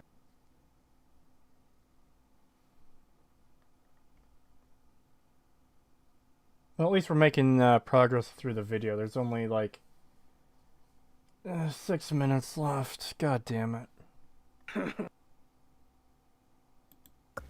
It's just destroys all eventually. So now that we've reviewed, let's make some reasonable assumptions about what's going to happen with New Vegas 2. I'm afraid to see what your definition of fucking reasonable is. Because nothing you've said has been reasonable up until this point. It's all been fucking sheer insanity. If it happens at all. If it's going to come out, it's going to hopefully come out between 2026 and 2030, probably on the later end of that, because they would need to do full pre-production and a proper treatment of the game, assuming they secretly greenlit it like yesterday. And if it is announced within the next 2 years, like announced really early, be very, very, very wary of anything that would come from it, because we've seen now time and time again that games that get announced way too early end up becoming massive disappointments, because the longer a game is in the zeitgeist of like, I guess, gamers knowing, oh, it's coming, the more hype it gets. And there is a certain point where you hit the event horizon of hype to where nothing you put out will ever be good enough, and if anything, all you've done is... That's not how it works, you fucking idiot. It's just him reiterating dumb points he's already fucking made. I don't even know how to respond to all this at this point. At some point, there's an event horizon where the game just becomes bad for no reason at all. But by the way, I could be wrong about all of this. Yeah, fucking... God damn, your name is so fitting. God, you fucking charlatan. Create a disaster for yourself at launch. And oh, by the way, games being announced too early being bad, that's not a thing written in stone. So those games can turn out good. Like, Cyberpunk isn't a shit show because it was announced too early. It was a shit show because it was released too early. And it had nothing to do with hype. People didn't dislike the game because they overhyped it. They disliked the game because it was a broken, buggy mess at the launch. Yeah. Speaking of launching, if it does come out, I'm calling it now. It will be the most controversial game of the year it comes out. It will be buggy on launch, but people are going to say, oh, this is just like the first game. However, they will lose. Just like the first game, you disingenuous piece of shit. Every fucking Bethesda game is buggy as fuck upon release. Why would... You've already said it'll probably be built on one of Bethesda's engines for 76 or Fallout 5. So why would that be why is it a special consideration for Obsidian? Yeah, it makes no fucking sense. Oh my god. Considerable part of the fan base because they will not mod support as Fallout New Vegas used to offer. Also, just calling it again, Epic Games exclusive. Wait, what? Okay. Why are you calling it an Epic Games exclusive? First, all right, this doesn't make any fucking sense. Hold up. I need to hear that mod support one as well, because this is already... Mod support as Fallout New Vegas used to... Oh, hold on. Yeah, you have to drop back a little bit more. If it does come out, I'm calling it now. It will be the most controversial game of the year it comes out. It will be buggy on launch, but people are going to say, oh, this is just like the first game. However, they will lose a considerable part of the fan base because they will not offer as much mod support as Fallout New Vegas. Why What? wouldn't they? Why wouldn't they? Again, do you think Bethesda's involved in this equation at all? Because you're an idiot? Yeah. Do you know why Outer Worlds went on Epic Games? Do you know why? It wasn't because Obsidian wanted it. They actually tried to push against it. Their publisher sold out. The publisher sold out, and all of the publisher's games were now being moved onto Epic Games. Everything under that publisher went there. That doesn't even consider, like, the main fucking argument. Why would Microsoft make their game an Epic exclusive? Exactly. That makes no fucking sense. That's what I'm trying to understand. Why would Microsoft allow that to happen? That just doesn't make any sense. Also, him saying like, "Oh, it's going to be a broken, buggy mess." I'm pretty sure Microsoft are going to have some form of standards and want some form of quality control coming out of their games. Yeah, like, this is just a baseless assumption at this point. Oh, the first game was buggy, so the second one will be too. You realize they have a completely different backing now than they do then. Plus, they will likely have way more time instead of fucking 18 months. Holy shit, dude. Fucking... Oh my god. And I'm still confused about the modding support. Why will New Vegas 2 not have mods? Yeah, like, that just came out of that. fucking nowhere. Especially if Josh Sawyer's working on it. He literally made mods for New Vegas after it released. Why would he not want it to be moddable? That makes no sense. Like, literally, that point just came out of nowhere. That's something he threw in there that nothing had referenced a lack of mods before. Something just pulled out of the ether. And the only thing I could possibly think of is if he's still going with this really weird idea that Bethesda's going to be involved, so therefore the Creation Club is going to get in the way or some shit like that. And I'm like, what? Even then, it would still have mod support. I want to point out a comment in chat from Deus Vault Infidel. To be fair, you have to have a pretty low IQ to understand Charlatan Wonder. I can only assume so at this point. Holy shit. Why? He's not going to back this shit up. Why am I even asking? Yeah, he's not going to do anything. Why would there not be mods? Why would it be an Xbox exclusive? Fucking idiot. Holy shit. Used to offer. Also, again, Epic Games exclusive. At least for the first year.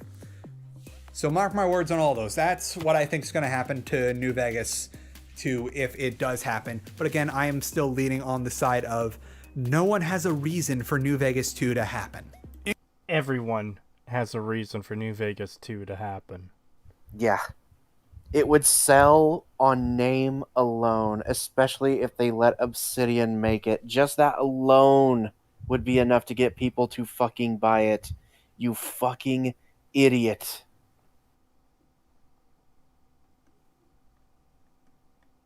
Conclusion.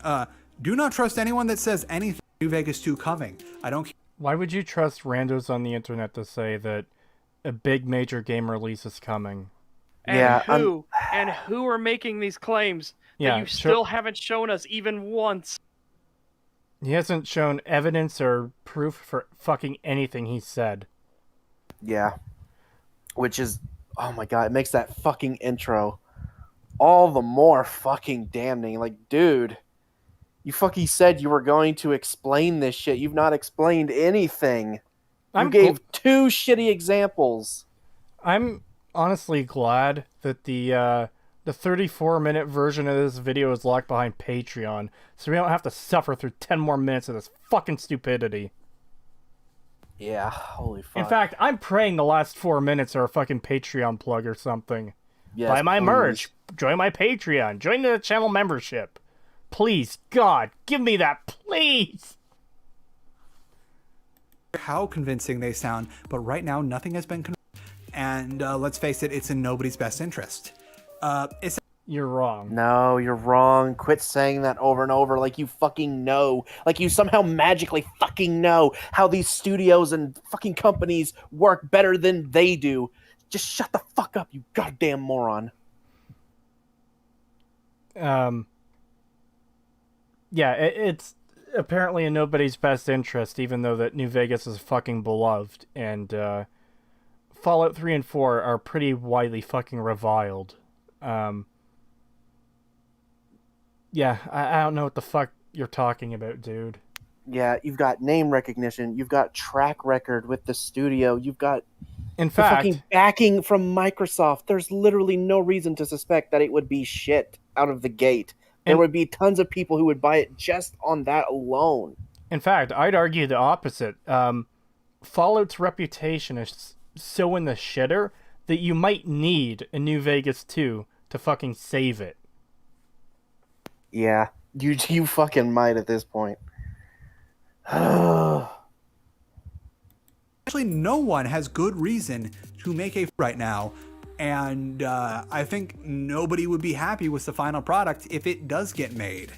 I don't think anybody will like this thing that doesn't exist because I have stupid assumptions about how it will be made, and I don't even know what the product would look like because it doesn't exist, but I don't think anyone will like it.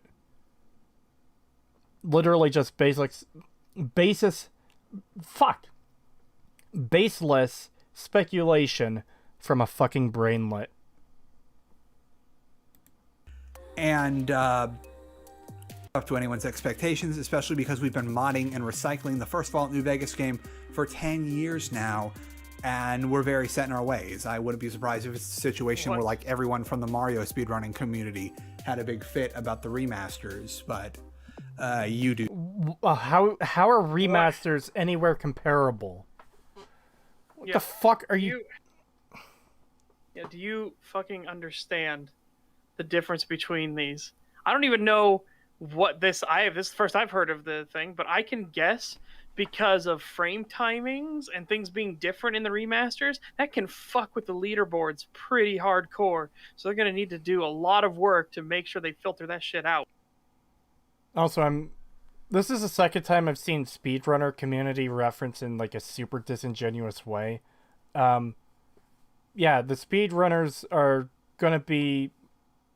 They're going to care more about the fine aspects of how the game runs and like frame timing and all of that.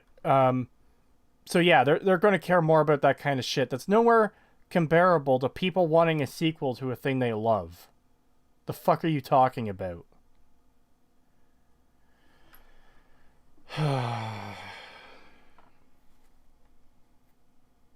You guys. And finally, there is no Fallout New Vegas 2 would not be a disaster. And it's not going to please anyone. There's going to be a big mess on launch. And it will be the most controversial game of the year it comes out, if it comes out. You're just a fucking idiot. You're nothing but a fucking idiot. You're making all of these claims and assumptions based off of incredibly faulty foundations. Like, you don't even have a foundation. You are literally the guy that built his house in a swamp and it sank.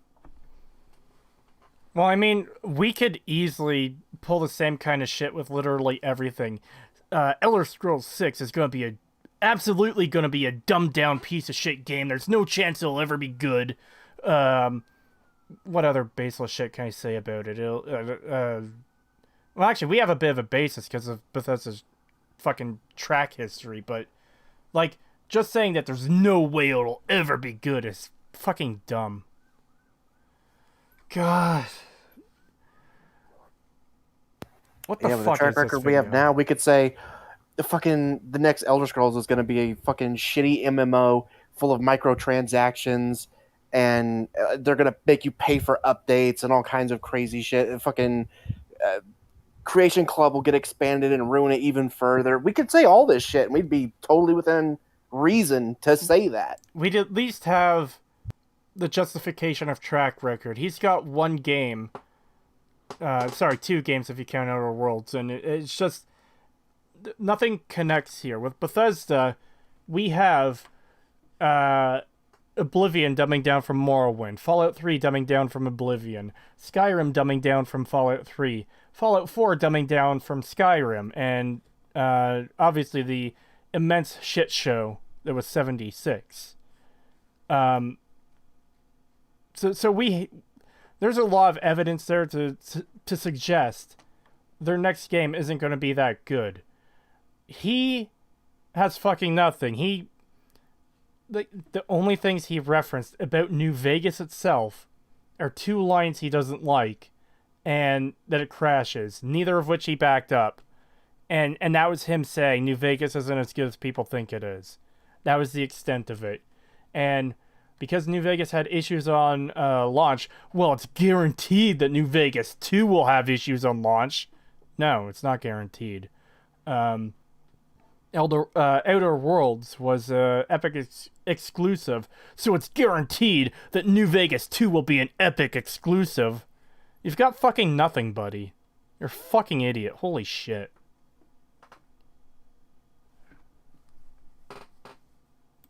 And that's going to do it for today.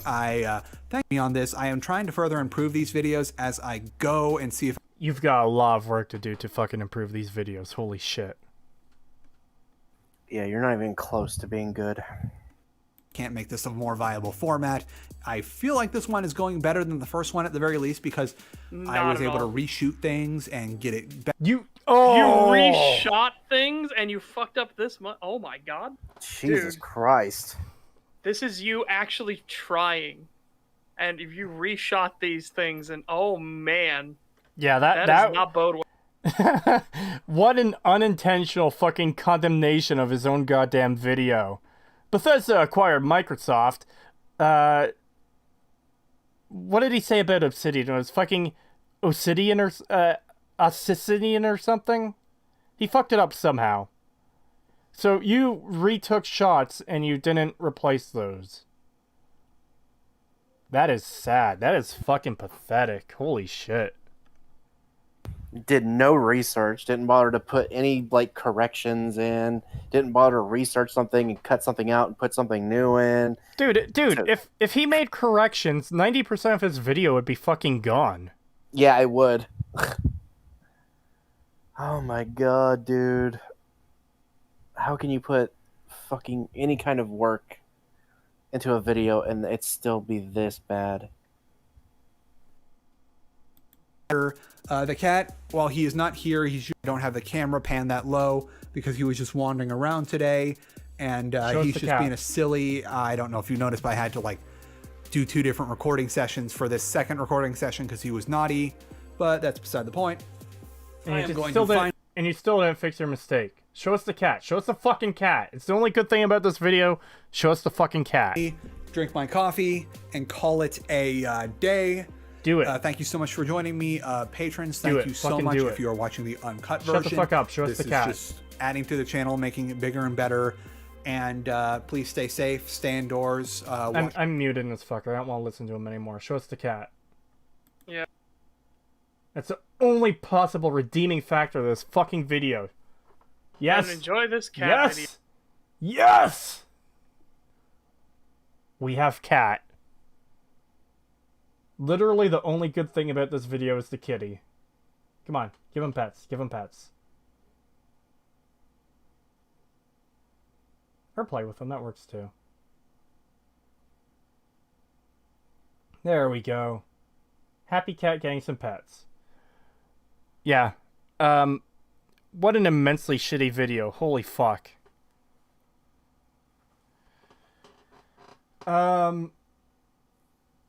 Do you guys have anything you want to say before we end this, I guess? Oh my god. Yeah, seriously. He needs to actually do research on these things. You need to actually look this stuff up. Especially if you're going to start making claims that, well, let's talk about the facts we know, and then you don't even get any of the facts right. Again, it's like, what the fuck? Yeah, especially basic facts, like, holy shit. Daniel K, no, video not redeemed. The entire video is still garbage. This is the only good part about it. This is the only redeeming quality of the entire video, is seeing the kitty cat. The rest of the video is still fucking shit. Does the kitty cat redeem Fallout 4? No. That's like the first quest. Video went from a 1 out of 10 to a 2 out of 10 just for the cat alone. Sure. But don't you like... I'd say it went from a 0 to a 1. Don't you like the cat quest in Fallout 4, Creetosis? I hate that quest so much. I like chopping the cat's head off and then giving the fucking little girl its meat. Doesn't the kitty cat make Fallout 4 better?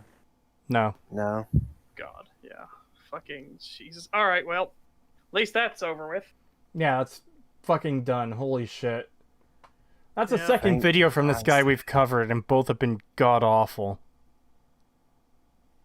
Yeah, some of the worst we've covered, at least in terms of like the amount of disingenuous bullshit and the fact that he actually has an audience, which I don't know how the fuck this guy has any kind of following. Yeah, when you get that much stuff wrong, it's impressive that anyone even fucking listens to you. They watch him for the cat. They probably do.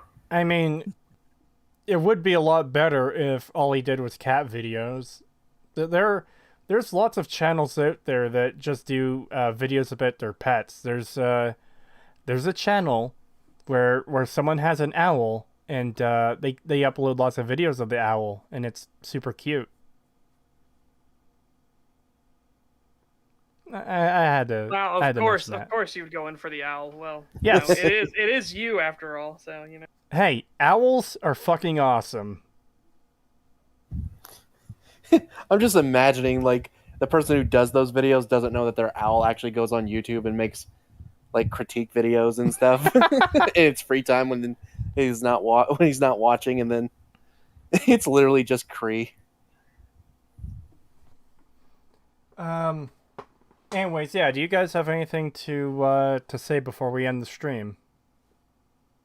No, that went by a lot faster than I thought it would.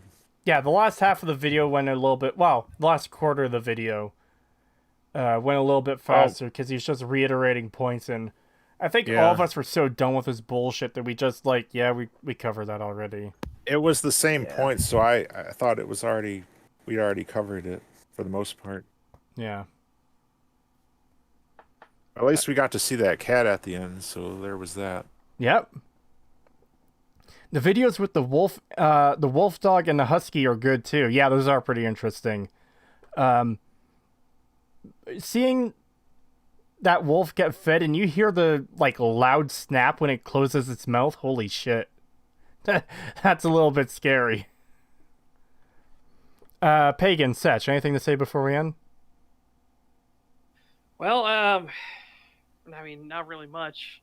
All right. I'll just be streaming tomorrow again. We're doing more Dark Souls 3 Cinders mod, which is fucking fantastic. Highly recommend that mod. And we will be. I'm working on some SS13 videos, and the new big video that's going up on my channel is going to be for Hellpoint. So, just I guess look forward to that. Yeah. I would say this is a good example of how not to make a video. If you want to base, like what not to do, watch this. And then I might try to stream episode 2 of the Fallout New Vegas Let's Play tomorrow. If I can get around to it, we'll see. If not, maybe the next day. And give me your channel link so I can put in the description. Yeah, sure. Before you end the stream, someone mentioned the next Bethesda game being a 4 out of 10 would be a big improvement. What would you give the last few games Bethesda put out, Skyrim, Fallout 4 mainly? Fucking Skyrim is a 1 out of 10, easy. I give them both a 2 out of 10. Sorry. Well, Skyrim a 2 out of 10. A Fallout 4 1.5 out of 10. Fuck those games. Holy shit. Skyrim does have good music, and the graphics are all right, though. Yeah, but that's like the most superficial like positives you can give them. Yeah. Ultimately, if you get those things right, it's good. It doesn't make the game good, though. It doesn't save the game. Yeah. It's like polishing a turd, basically. Anyway, so yeah, the stream will be staying up since I don't have to stitch it together with a second part.